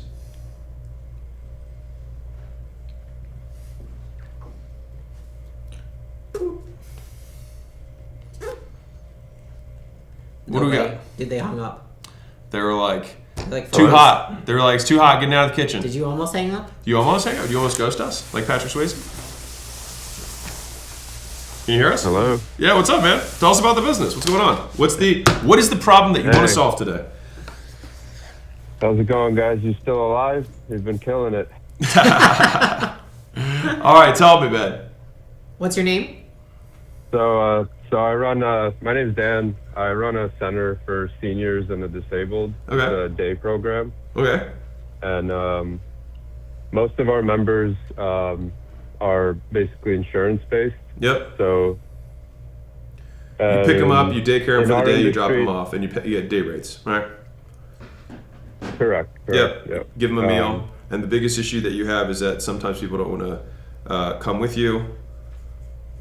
Is that the problem? Basically, biggest issue is growth. And in our area, we have a lot of kind of bad actors who are offering kickbacks and payments to join the service, even though it's completely illegal because we are a federally funded program. Yeah.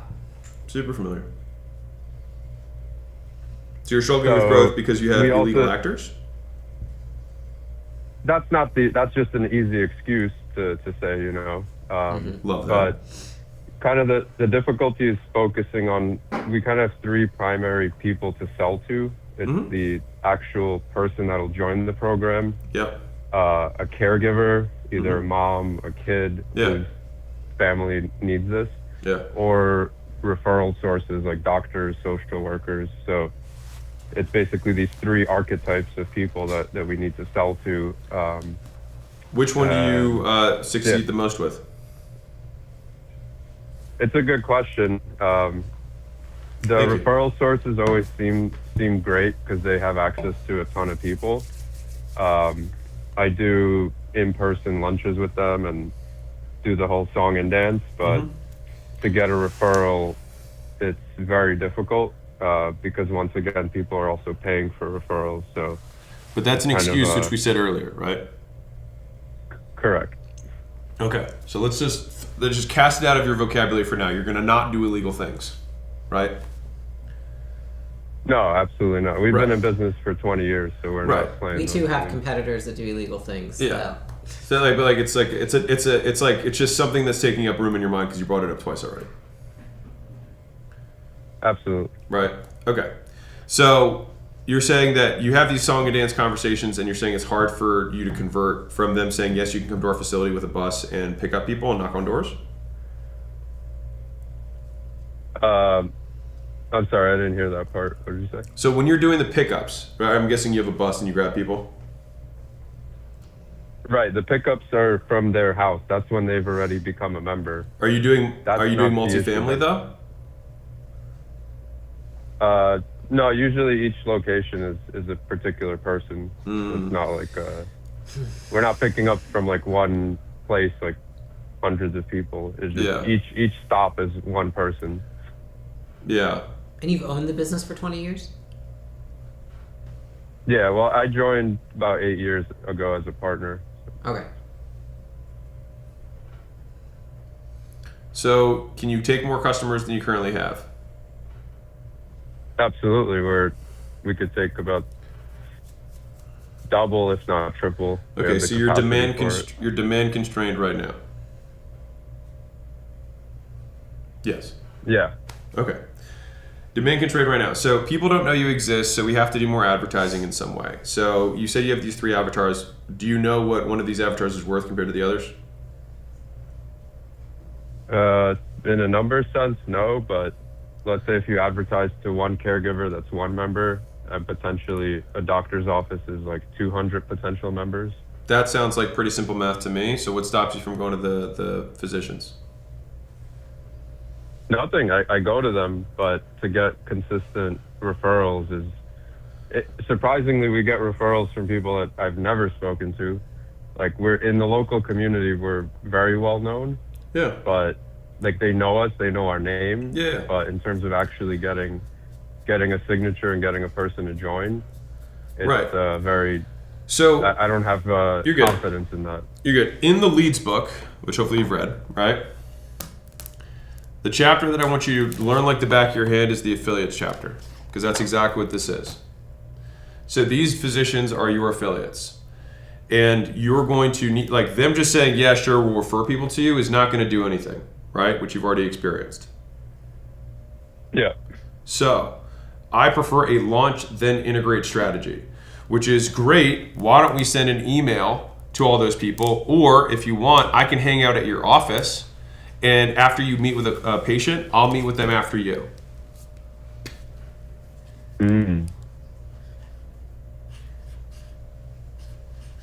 That's interesting. Great. Fam fam. Yeah. So you want to launch, which is like if you can get them to one-to-many tell their audience, about you. When I say audience, it is obviously their patient base, but like that would be thing one. That's the easy thing. Integration is what you want to have with an affiliate, which is how can you work in their existing flow so they have minimal change in business, but it ends up promoting you. So that's what, let me send somebody to your office so that they can take this for you, right? You could also say, like, you're worried about kickbacks, you can rent space if you wanted to and say, hey, I'll pay you $1,000 a month to put up a little kiosk here, and that would be different than a kickback because it's not based on performance. Interesting. I love it. Wonderful. You should go into business coaching. I wonder if you could do this professionally. Dude, appreciate you, man. Does that help? Yeah, absolutely, man. Thank you guys so much. Congrats on the new release, by the way. Thank you, man. I appreciate it. Bye-bye. All right, see you, man. Ooh. I gotta go. You gotta go? Fine. All right, everybody. Are you like permanent go or part-time go? Yeah, I'm permanent go. Permanent go? All right, everyone say bye to Layla. Bye. She's leaving. She's grown disinterested in me. She's off to greener pastures. She said my long hair don't care.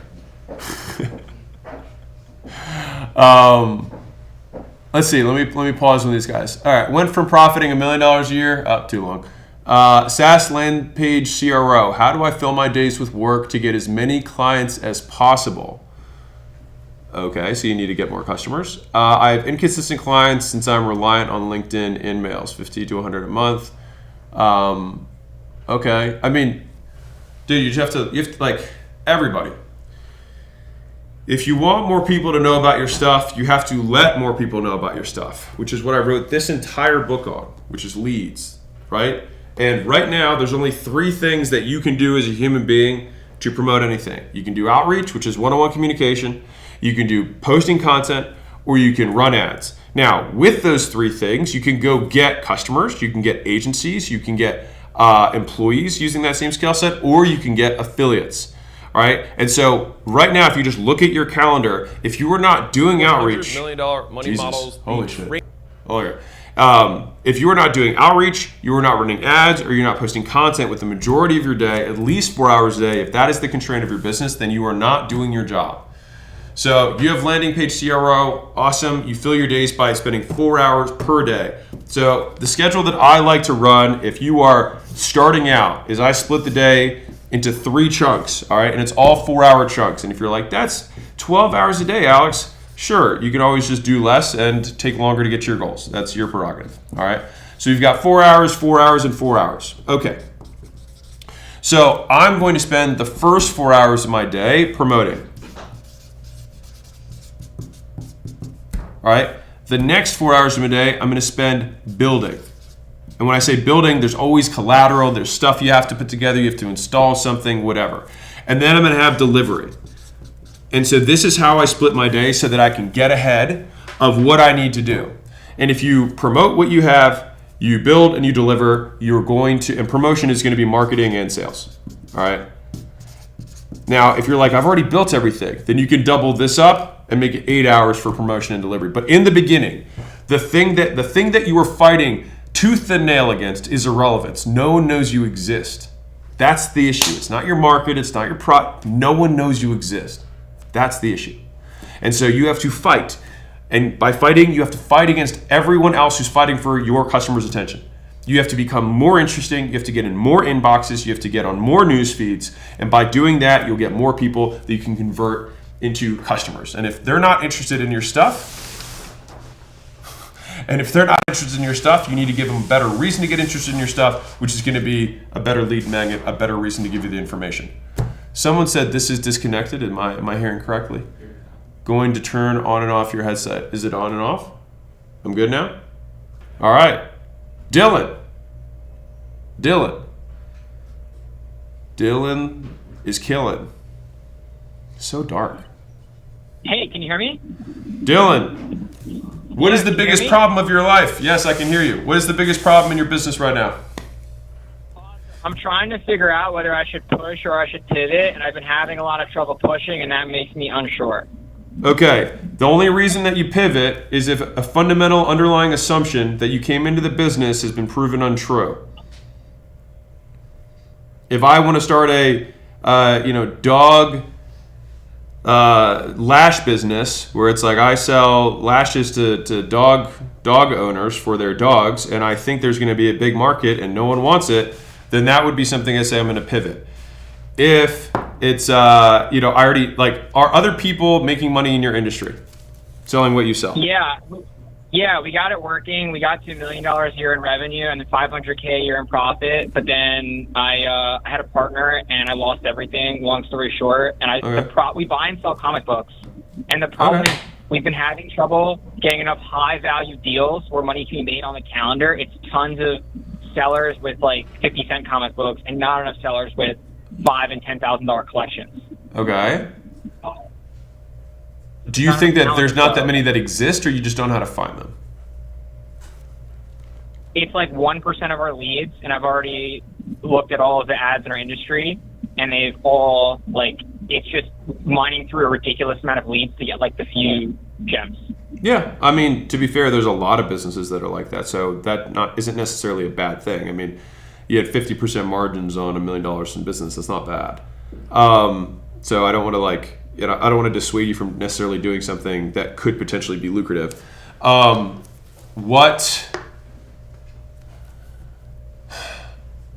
You make how much on the average deal, and how much does it cost you to get leads? We've zero optimized the shit out of the landing pages. We got funnel hacked. I know the page is good. We're getting 600 leads a month at $10 a lead. Okay, so it costs you $6,000. An ad. Okay, got it. Yeah. And then 6 of those people are potential good customers, right? Yeah. Okay. And they're averaging, I'd say the average deal we want is at least $2,000, but we've had some record months where we got some whales that are 50 or 100K, and that's what makes me interested. Okay. I think that your issue is that you're dealing with insufficient volume. So volatility is a symptom of insufficient volume. So when you have I have some big months and I have some small months, if I were to say over a year, do you think you'd have a whale?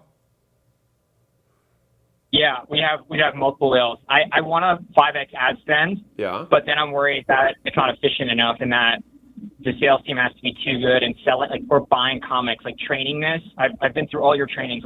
Training this where we're buying the comics versus collecting money has been challenging from a commission and tracking perspective and training, et cetera. To me, these are not pivot problems. These are just these are business problems. Every business has things that are hard. And the fact that you did $1 million top line, if you did $1 million top line and 500,000 bottom line, to me, I'm okay. So you've already proven that this works. Yeah. I just keep thinking this. I've had trouble getting this past me, and I see what you did with Gym Launch, and I can't help but think oh shit, we could scale a high ticket team teaching all this stuff. Teaching what stuff? How we run the ads and the setter scripts and the closer scripts. For comic books or for just selling stuff in general? For buying and selling comic books. It's tough, man. I'll tell you why. All right, maybe I'll tell you why this is tough. Whenever I hear someone say, I'm really struggling to make a business work, so I'm going to teach other people how to do this thing that I'm not doing well with, it makes me I'm not struggling to make it work. I'm struggling to scale it to the point where I, build it to a multi-million dollar business with multiple drivers, not just me doing it. Okay. Well then, is there a way that we can enable, is there a way that we can arm and make an army of people who are running your play, and then you can somehow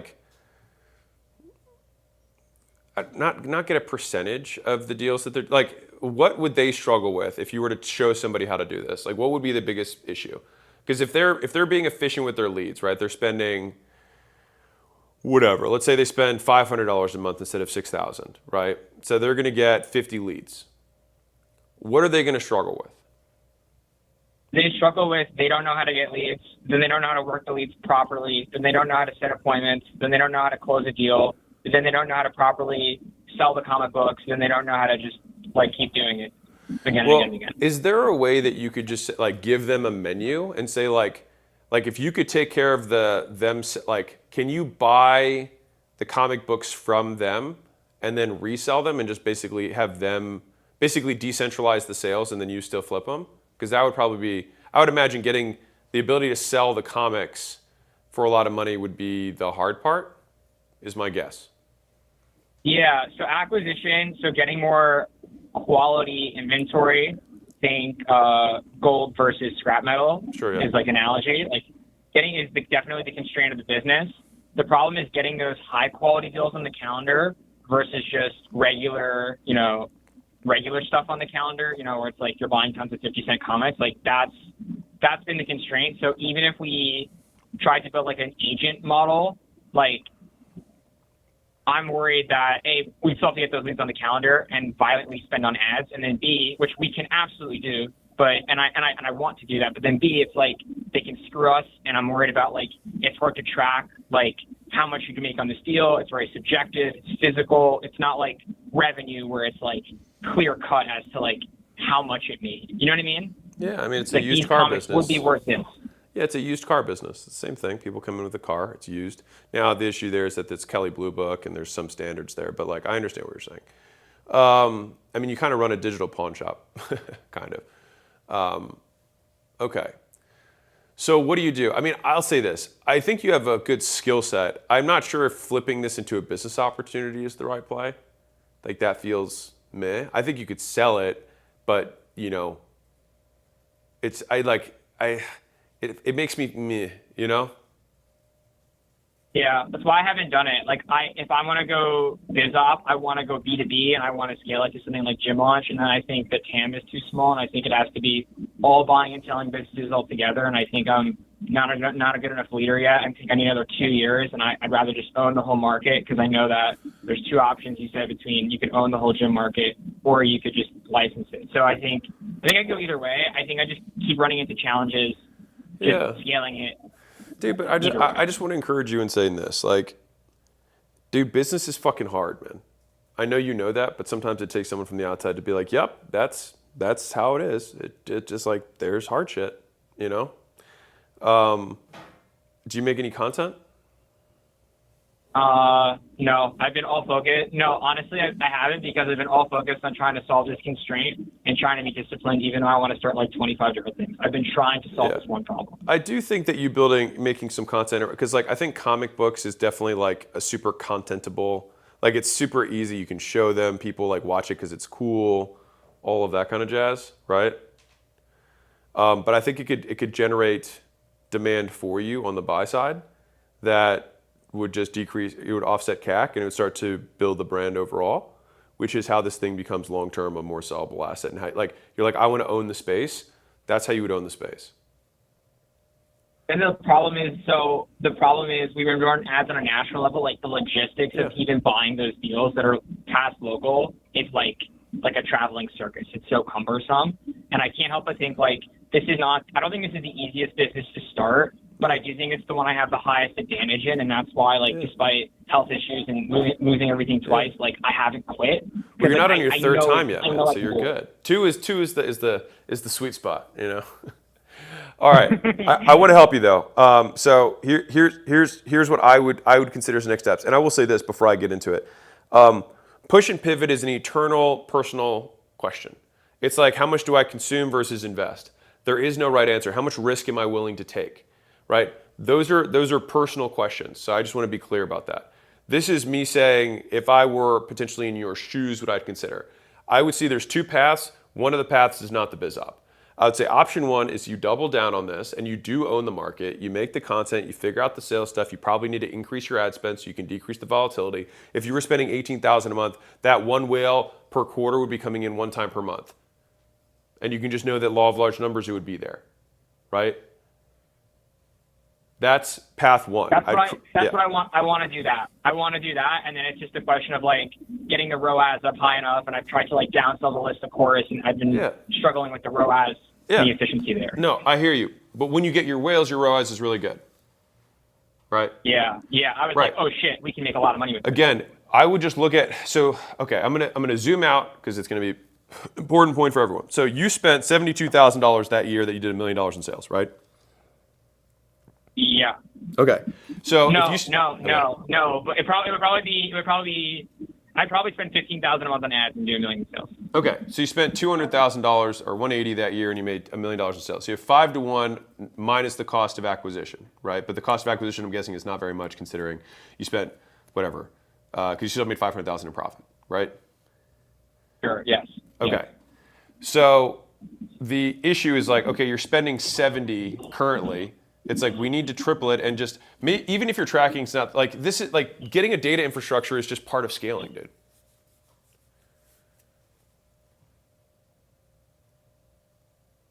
We need a money model to downsell the 99% that aren't a good fit, or the 95% that aren't a good fit, like a $97 appraisal, and then we can liquidate the asset in that way. I love that. I love that. Include with the appraisal some sort of digital thing that they would find cool or valuable.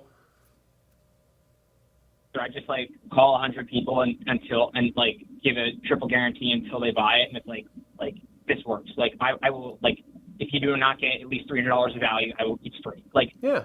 I've tried this so far, and they're like, they don't want it. Like, they're too curious, and I can't help but think like there is something that liquidates this ad spend. Like, I know it's there. Yeah, I would just ask them what they want. It's an easy way to do it. But all they want is me to buy their comics, and if their comics aren't good, it's like a problem.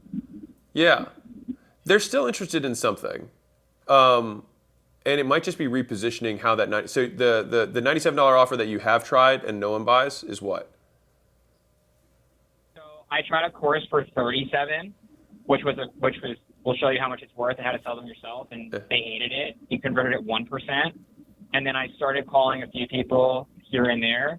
Was this a self-liquidating? How about this? How about you give, so one is you can give, like, you give priority, number one, to those people. It's like, listen, we have a lot of people who have comic books. You can jump to the front of the line by doing this, right? I do like the idea of it's 97, and if we buy your thing, we'll credit it towards it, kind of thing. Yeah. I tried the course for years, and I wrote 7 different DSLs, and I'm like, either this traffic won't convert, or I just haven't done a good enough job. I don't think it's a course angle. I think it's about the sale, right? So you've got risk, you've got ease, and you've got speed, right? Those are the elements of value. And so speed, it's like I can see you first, right? The risk component is I can guarantee that I see you, which is like not like you'll go to the top of the pile, and I guarantee that you'll get your response back from us within a day, right? Something like that. Risk reversal is, and if and when we do it and it's not a fit, like we'll give you half of it back or something. So it's not an appraisal. So we score our leads automatically, so we can have our best leads go to the closer, which right now is me. But we have 70% are form DQs. Do we make an offer on the landing page to the form DQs to? Yeah. Yeah, I mean, video sales letter. We're also. There. I mean, there's this whole idea of like we need to make a self-liquidating offer. There's also just the like you got 5 to 1 last year, and you could just spend the money again and just know that your volatility will happen and be counteracted with more volume. Yeah, I just know that money's tight as I'm rebuilding. If I just nail this one liquidation thing, we could scale the fuck out of it. And to me, like, that's the thing. Yeah. Then you like this is the work of business. Let me frame this question differently. Then I got to hop to the next one. But what do you think would happen if you can get the leads to offset? If you can offset CAC or even 50% of CAC with some sort of self-liquidating offer, what would it do for the business? Oh my God, we can start bringing in really, really good people and scale it like 10x. Right. More. So let me frame it for you. You only have to solve this one thing, and in so doing, can build a large $10 million plus business that's sellable. Yes. So it's a instead of thinking like, man, this is a hassle, it's like, yeah, and that's why you're going to create $10 million of value when you solve it. Not bad. No, but I've been trying it for 2 years. The downsell course didn't work. I just have to get better. I don't know if a course is the way.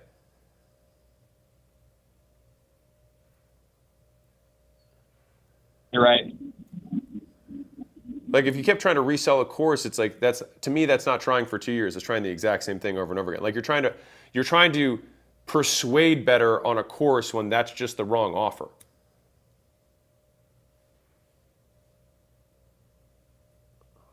So I have to. You need to find just product try market every fit day. for something else that somebody who has that wants. So I need to talk to every single customer forever. Yeah, or maybe for it's the a next listing 3 fee, months. dude. Yeah, maybe it's a listing fee. Maybe it's a combination of appraisal and listing.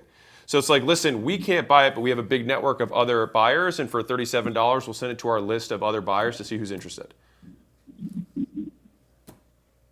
Okay. I'm going to try it. Okay? I'm going to keep doing this. Let's figure it out. Thank you, All right. Alex. You're the best. Appreciate you, man. No, you're the best, dude. Appreciate you. All right. What do you suggest for someone who's better as an owner? Nice, quick click on that one, Duke. What do you suggest for someone who's better as an owner rather than an operator? Own, baby. I mean, to be fair, when you say I'm better as an owner, Daniel, that's like saying I'm better at doing nothing than doing something. It's like if I bought stock and it's like, dude, I'm an exceptional Apple stock owner. Like, I'm so good at owning things. It just means that there's a piece of paper that says that the profits go to me, which I find hilarious. So thank you for that, Daniel. That kind of made my day. Venzo Matt, how do I get people to know about me and more customers? My bro, my man. If only I wrote an entire book on how to let people know about your stuff. How to get strangers to want to buy your stuff. And this book is free on my podcast. If you want a hard copy, you can get it on Amazon or whatever. You can get it on my site too. Romeo, could you, or no, Medic Mouse, Mao 5E. Could you find a partner that shares your core values and want to be out front? I don't even know what that one's about. Okay, let's see. Ali. No, he said looking good, Alex. So I don't even know where that's going to go. All right, let's see here. What else we have? Not responses. Okay, Romeo. I think this is a conversation. Okay, I'm going to phone calls. All right. Next caller is Kevin, the man, the myth, the legend. Kevin himself. Welcome to Hormozi Hotline. Can you hear me good? I can. Tell Hello? me. Alrighty, cool. What problem do we have in the business? How can I help? Oh, this might be a little abstract, but the business we do, we have a SaaS agency hybrid, doing about 150K for the first year so far. Okay. What is an agency hybrid? I don't know what that means. SaaS agency. So you run an agency, but also provide so we kind of have like DIY structure, done with you structure, and it's done for you. You have 3 different service levels at 150,000 a year. Yeah. So we don't really have much of the low ticket taken up yet, honestly. But we're building the structure out because you say all the time, more, better, new. And so essentially doing the same work, but turning the camera on. So, and then putting it inside of a community. So that's why I thought it kind of made sense. But the question would be, we were under a non-compete for a while, and that's lifted. And so we're starting to do our own marketing for ourselves, kind of walk the walk. And so we've been surviving on local and word of mouth. But I also know that with AI, human interaction is going to be at like king. So I'm thinking about public speaking and stuff like that. And there's a certain story I'm wondering if I should leave out or include because it's pretty inspirational. So I got into entrepreneurship because do it in 60. Do it in 60. I will. So I had a record that kept me from a lot of stuff. It wasn't nothing heinous. Sure. But, it was a B&E. Okay. So the person who owned the house actually got introduced to me for my services. I'm actually providing valuable service for the community. And so overcame a lot and actually getting expunged. And they helped write the letter. Congrats. And I don't know if I should include that story because that actually forced me into survival mode. And, you know, you mentioned the CMO skill stack on a video one time. And that really hit home for me. I'm like, he's talking about me. Holy shit. So I just feel more urged to talk about it more than ever now. It's crazy that it's actually going to be in the past. And so I could see the benefit, but I just want to hear what your brain would think about this. So to me, these are two separate things. I mean, you're a human being, and so that's always going to be tied to you. I want to figure out, do you want to, like, is the question that you have around, like, what do I need to grow my business? Or is it like, I would like to start speaking on stages because I want to share this message and then hope that that somehow turns into business for me? Well, I think the fact that she's a client is pretty huge, and it kind of makes sense to bring it up. But also, I think it could be, you say niche down, it could be a smaller niche. I could see it being. So I really don't know. But you run an agency for SaaS business owners, correct? No. So Okay. I offer SaaS, and I also do agency services like digital marketing. I would pick one or the other right off the bat. You need to pick one. Well, it's kind of running off that software. So You're running an agency. I mean, are you just white labeling something? yeah. Yep, oh, okay. absolutely. Whatever. You're white labeling something. Okay. So you have an agency. Let's just, like, again, it's like we just got to stick to what's what. Like, the work you do is agency work, correct? Right. Okay. Yeah. Who do you do agency work for? SMBs right now. Okay. Are you doing Heavily lead gen local right now? Like are you doing lead in gen? person? So we kind of honestly, like, we do Facebook ads, we create a website, SEO, like You the run whole ads and nine get leads for business owners, right? Right. Okay. So you need to get more business owners to buy your thing, right? Well, yeah. I mean, honestly, it's a good trajectory because I binge everything that you put out. I definitely think the more sales are coming, that's a given. We got a really good outlook considering it's just the first year. So I'm sure I'll have to like trim the fat and all that stuff. And hone, like you said, we're doing too much. So all right, dude, let me help. Can I help you? Sure. I think that you need to massively simplify, like, the story piece. You're good, dude. You're fine. The story piece is just not. It's like, it's super inspirational. It's great. I want to focus on the business for right now, which is that you have an SMB digital agency. This is a very normal business. You need to run ads or do outreach. Pick which one you want for local business owners. You are going to quickly run into the problem that you might have heard from other people on this, which is that small business owners are inherently volatile and they will churn out unless you have a very low cost service. What's your cost per month? So we provide the tools for $100 a month, and we have clients to spend up to like $5,000 a month. Okay, and Probably that's with you running them. Probably like $1,500. That's you running their ads is the more expensive thing, right? And SEO, yeah. Okay, but sure. So you're white labeling Go High Level probably, and you're running ads and doing SEO for some of those businesses that choose to use the website stuff plus get services, right? Yeah. Okay. Yep. Great. In the future, just lead with that. I white label Go High Level. I run ads for small business owners. I can't grow as much as I would like to, and the constraint that I'm dealing with is that I need more demand. And so right now, can you double the amount of customers that you can handle right now?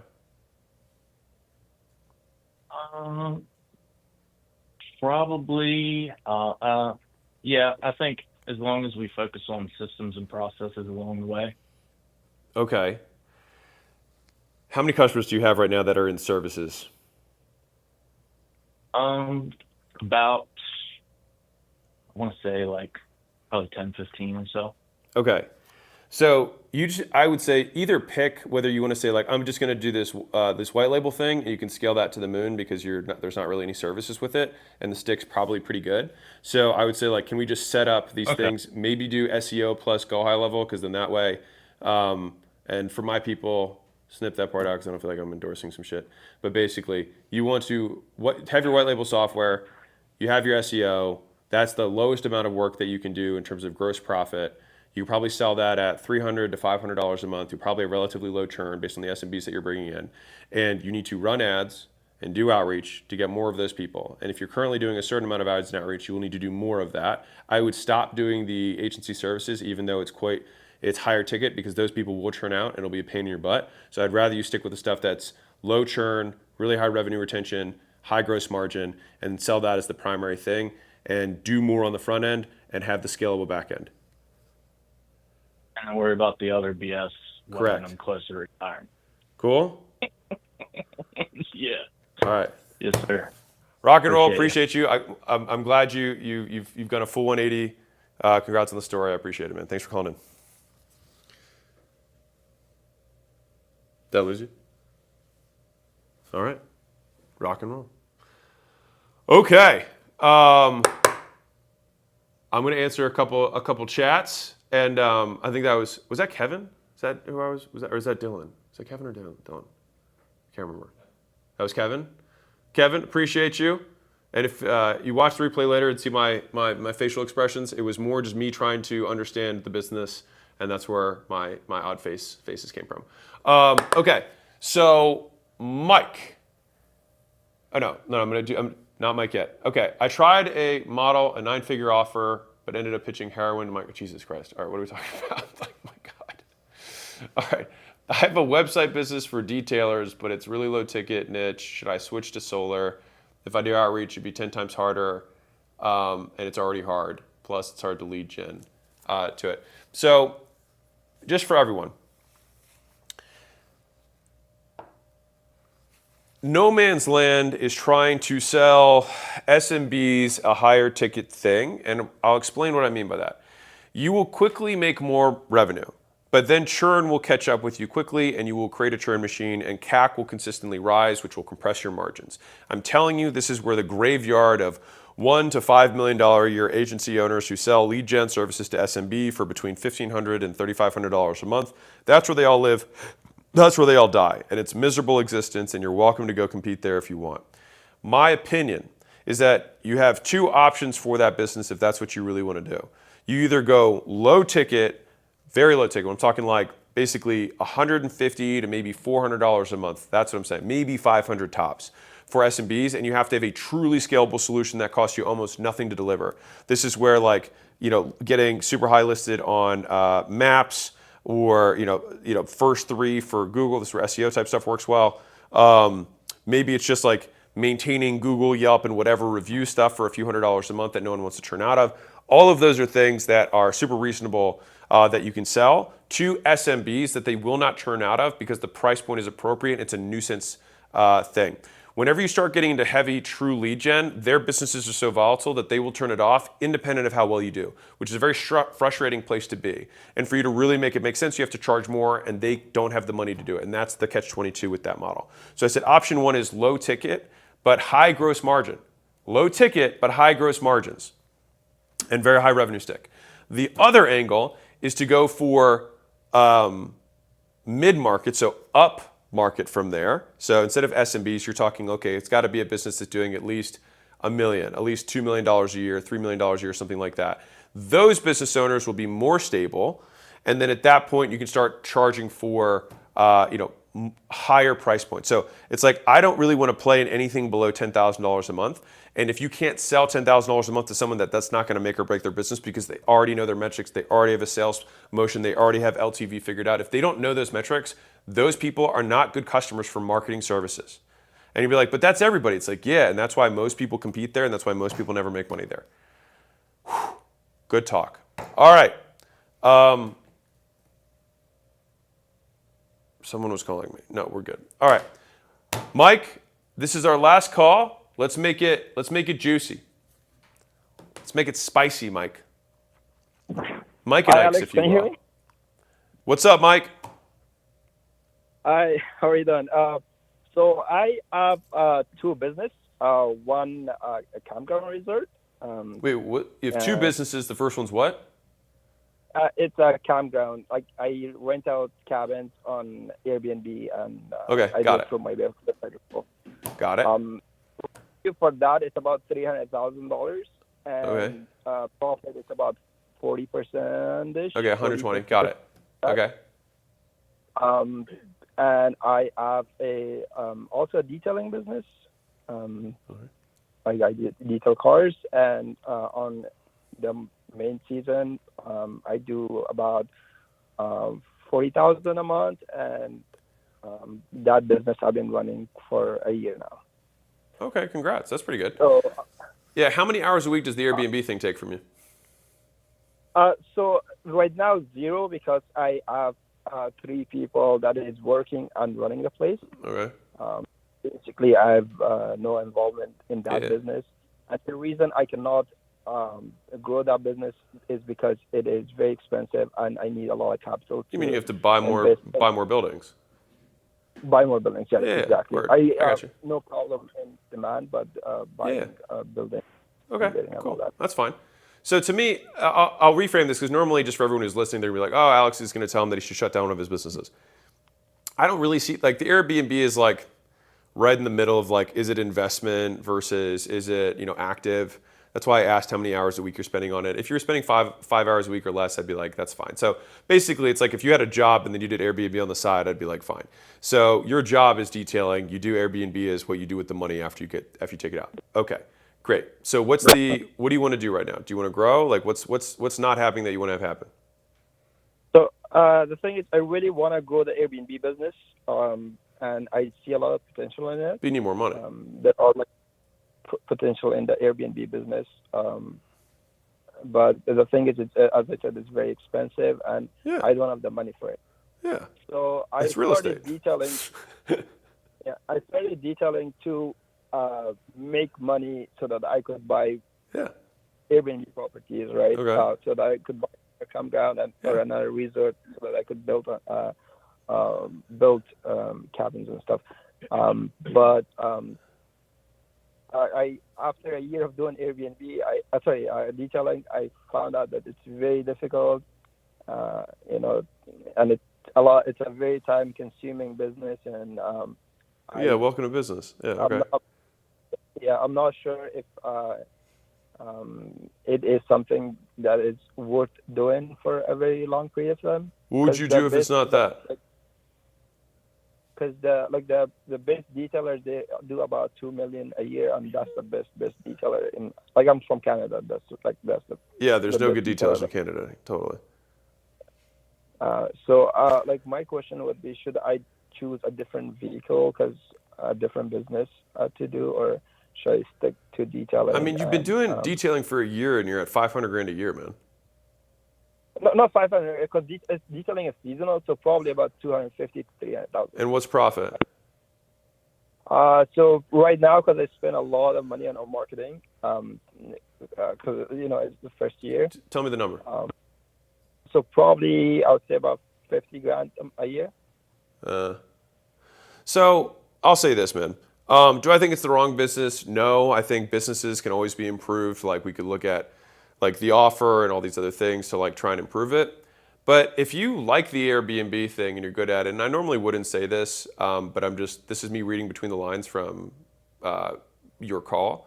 So this is me, I think, answering the question behind your question, which is how can I do more Airbnb, right? Does that sound correct? Yeah. Okay. Yeah. So there's this thing in real estate called raising money. And you get investors to buy the real estate and then you manage it. And you give them a return. For sure. So I think you should consider doing that and then make Airbnb your full-time thing. It's like you're spending all your time for $50,000 and you're spending almost none of your time for $120,000, right? Yeah. Right. So I think you just need to raise money. Definitely, that makes sense. Yeah. Just use other people's money to buy the buildings. Give them a preferred rate of return. After that, you split a certain percentage of the profit with them so that you're super incentivized to get them a good return and they'll feel safe. So it's like, you say everything after, 6%, 8%, 10%, whatever it is, per year, we split, 80-20 my way after that or whatever, right? And so the blended return is going to be, my guess is 15 or whatever. Yeah, makes sense. Interesting. Cool. Yeah, because the Airbnb, I think I am pretty good at it. And, yeah, obviously, you spend no time doing it, and you're making 2.5 times the money of your other thing. I think you're decent at it.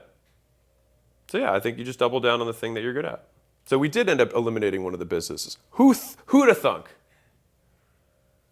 Yeah. You're like, I've got this thing that I don't like that makes me no money that takes all my time, and I've got this thing that I do like that I'm pretty good at that takes none of my time.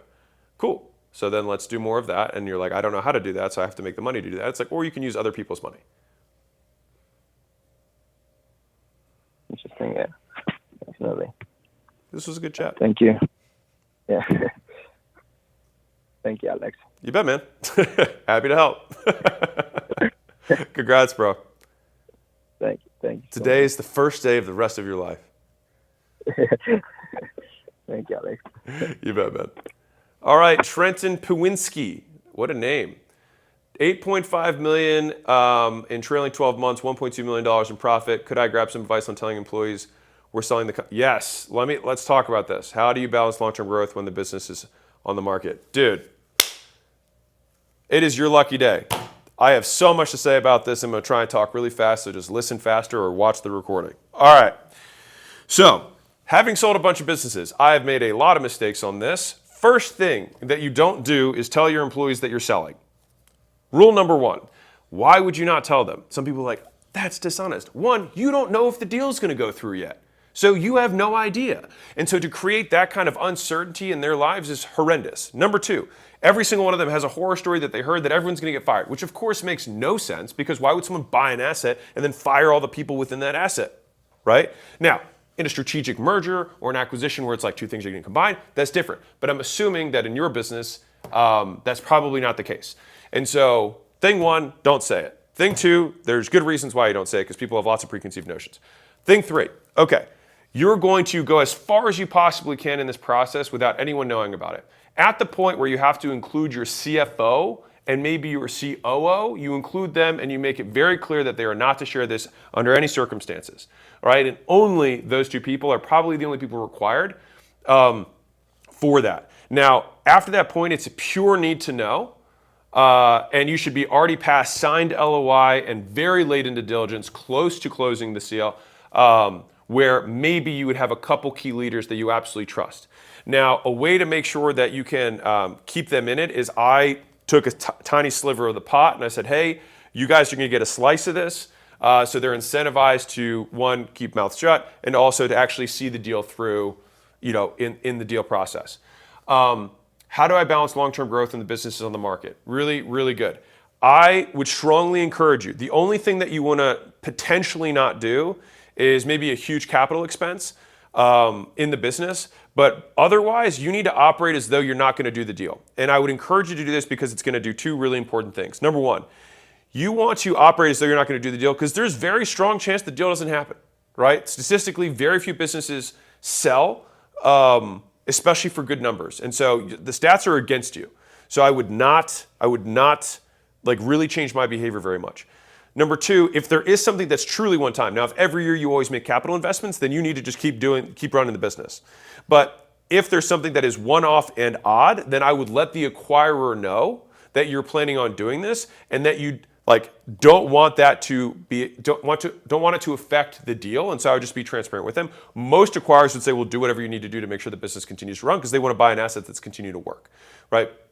So we keep it super, super need to know on the team side, slice out a tiny bit of the cash and give it to key leaders who are going to make sure that the transaction works. Number one. Number two, within the actual running of the business, you want to grow, dude, because I'll tell you this. The kiss of death to these deals, especially to your valuation, is how the business performs in the 12 weeks from signed LOI to deal closed. All right, they're going to be looking at everything under a microscope, and you're going to feel so much pressure during that time. So if you want to open up a can of whoop ass, that is the time to do it because that is what's going to close the deal faster. That's what's going to give you more leverage in the negotiation. Because if you're plateauing or going even a tiny bit down, all the leverage is jacked. They're going to ask for terrible terms, more earn-out stuff, more payouts, all of this kind of stuff that you don't want, and it's going to be miserable. On the other hand, if you start crescendoing up right as the deal's happening, you can be like, you know what, guys, the business is doing great. I'm not even sure if I want to sell it anymore. They're thinking, oh my God, we put $500,000 in diligence into this business. We can't lose that money. They start getting deal pregnant. It works both ways, which means they want to have the baby. They want to close the deal. And don't let anyone tell you otherwise. The deal is not done until you have the wire in your account. All right. So like the number isn't the number. The terms aren't the terms. You can do whatever the hell you want. They're going to make it seem like this is set in stone. We don't change the terms, blah, blah, blah. It's all posturing. It's all positioning, right? The deal isn't done until the docs are signed and the cash hits your account, which means at that point, right, like as you're crescendoing in, you want to have the position of strength, which means that your business has grown since they gave you that LOI, so that you can be like, hey, listen, man, my valuation is probably higher than it is right now, than you guys are giving me, and so I want all my terms. It's my terms. And so you always have the frame of price and terms, and like what you don't want is their price and their terms, right? If you get your price, their terms, still kind of sucks. You want your price, your terms, but there's only one way to do that, and that's with leverage. The only way to get leverage is you grow. So you want to hit it hard. If you have like some seasonal plays, you want to hit up your email list, you want to run some, I'm not saying discount promos, but if you want to hit it hard, that's where you put extra gas on the sales team, you give extra commission to the manager, you hit the email list hard, you post more content during that period of time, so you drive up revenue in that short period of time, and then that's how you crush it. So Trenton, hopefully that helps. Okay, man, I felt inspired just now. Okay. Oh, do I want to do another one? Let's see. I'm looking to start a local semaglutide weight loss business or a local Medicare insurance agency. Those are two wildly different businesses. Interesting. Well, I'll say this. I think the semaglutide thing is going to be seasonal, so I think it's something that you can make probably more money in a shorter period of time with. But if you want something that's like, this is when I have my business for the foreseeable future, Medicare insurance, it's sticky, it's recurring. It'll take you longer to get it going, but once it gets going, insurance businesses are incredibly valuable and very sticky, which is why they are valuable. But just so you know, like a medical, like an insurance agency is almost entirely a sales and demand-based business, because you're basically just selling risk. So there's not a ton of delivery there besides just like keeping in touch with clients every once in a while. And so it really is a you question, Dylan, of do you want to make more money in a short period of time and then probably have to switch again? Because the thing is, semaglutide is it's a commodity, right? It's like Botox in the very beginning was this hot new thing, and then there's Botox parties, and then people start, chipping, because it's a commodity, right? So the price is gonna go down, margins are gonna go down, and so if you had semaglutide, as a business, there's obviously a lot of demand for it, but you'd want to have other services, other upsells that are going to allow you to outspend your competition, but you're going to be competing against some of the biggest companies out there that can acquire customers at a loss. Not to say you can't do it. I'm just saying that's what you're getting into. It's pretty fierce competition, very commoditized. So it's short-term, long-term. I would long-term for sure prefer the insurance business. It just depends on your time horizon. Okay. Last caller is named Alex. So Mr. Alex, strong name. Yep. What's up, Hello? Alex? Hey, Alex, how's it going? Hey, Alex, how's it going? It's going pretty well. So, can't have a bad Alex, day with a my name like question that. here for you. All right, go for it, man. Talk to me. All right. Thanks, Alex. Okay, so I just have a two-pronged question here for you. First and kind of foremost here, how do you kind of acquire semi-senior but not senior kind of mid-level staff, right? And then second off, how do I get mid-level staff? Is the question?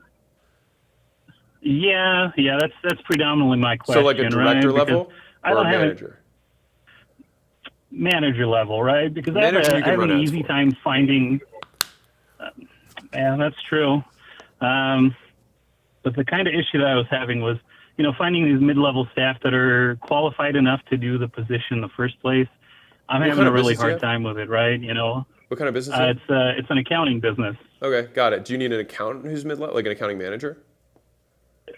Well, kind of. It's, I'm looking for somebody that has a CPA license or EA license, and ultimately, you supply I'm just trying, or is kind of on that path, right? Yeah.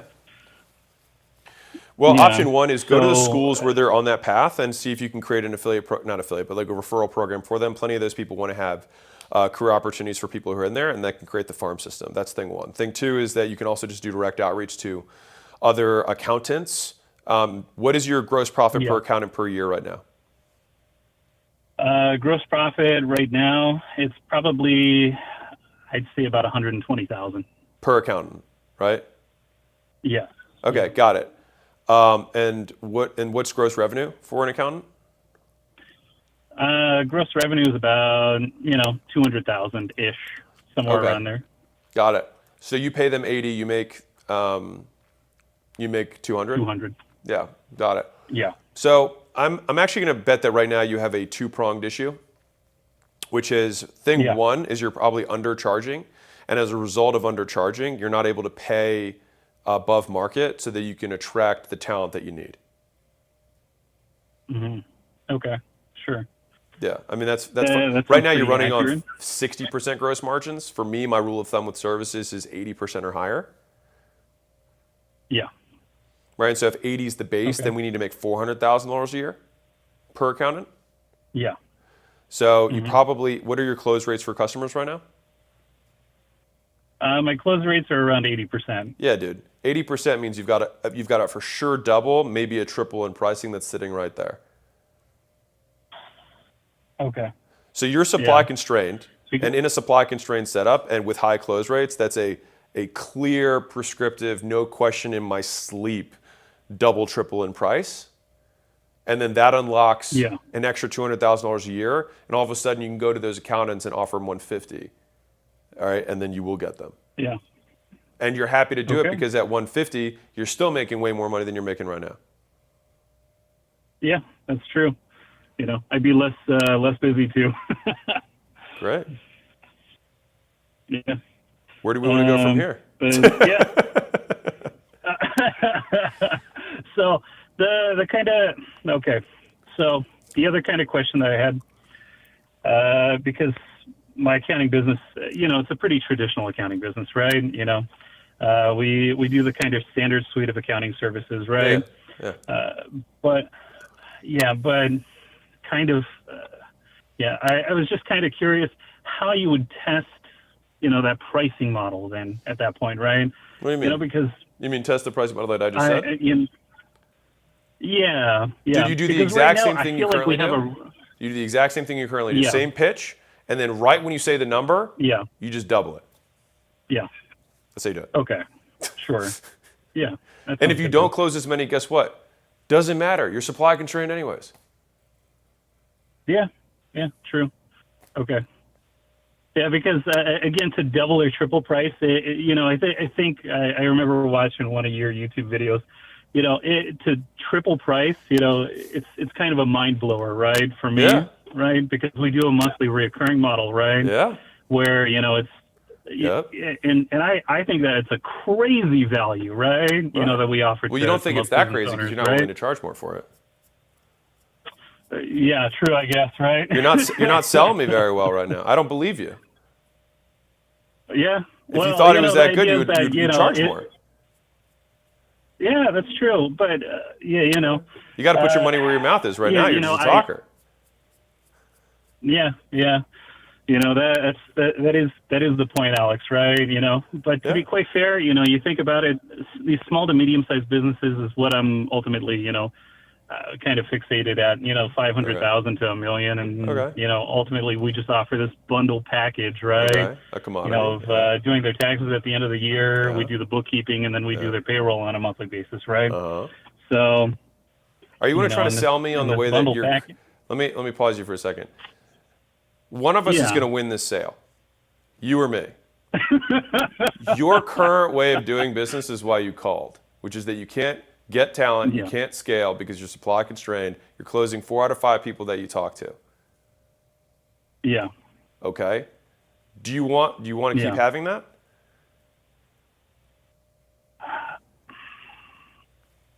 No, I'd rather not be supply constrained, right? I'd rather be able to hire people adequately. Then don't sell me and don't sell you on your problem. Yeah. Right? Yeah, true. You got to change to change. Okay. Right? You're intimidated by the fact that you just have it. to say a different number at the end of the phone call. That's it. Literally the worst case scenario is the person says no. It's not like you can't change the price back. Yeah, that's true. Okay. Yeah, that basically solves my issue, Alex. Thank you. Glad I could help. All right. Bye-bye. Have a good one, man. You were a sport. I appreciate you. All right, later, man. Okay, so that was it for Hormozi Hotline. Appreciate you guys. Hopefully this was a fun day. I think what did we do? We did 4.5 hours. What a live stream. Was that cool? So just so that I can fuel the massive hole of insecurity inside of my heart, dude, Peaks and Seller already knew, man. He already knew what I was gonna say. You guys could also, I'm gonna show this to Layla. If you guys could give Layla in the chat, because I'll have her read this. Because I'm trying to get her to do more of these with me, because I think it's more fun when there's both of us, because we have different angles and perspectives. And it's just generally a better time. It's a party when Layla's there, right? Lay don't play. So with that said, you guys are awesome. I appreciate you all. Genuinely, thank you guys for hanging. I tried to get as many comments as I could. I'm going to try and go back and forth going forward when we do these. If you guys like this style, let me know. Let my team know, because you got to also sell them on it, because they want to do other stuff. But I'm jiving with this. I actually really enjoy this a lot. I could do this for hours, which I obviously just did. Because I think, I'll tell you guys being real, I think the idea that like even if a clip or the live stream like doesn't get like a lot of views or anything like that, I get a lot of fulfillment out of being like, that guy's accounting firm is probably going to grow, right? And so if nothing else, his life will be better. Alex's life will be better. So I guess it is self-serving in that sense that Alex is helping Alex. But beyond that, I'm super grateful for you guys. Thank you for everything. Thank you guys for all the support. And yeah, fucking crush it. Out.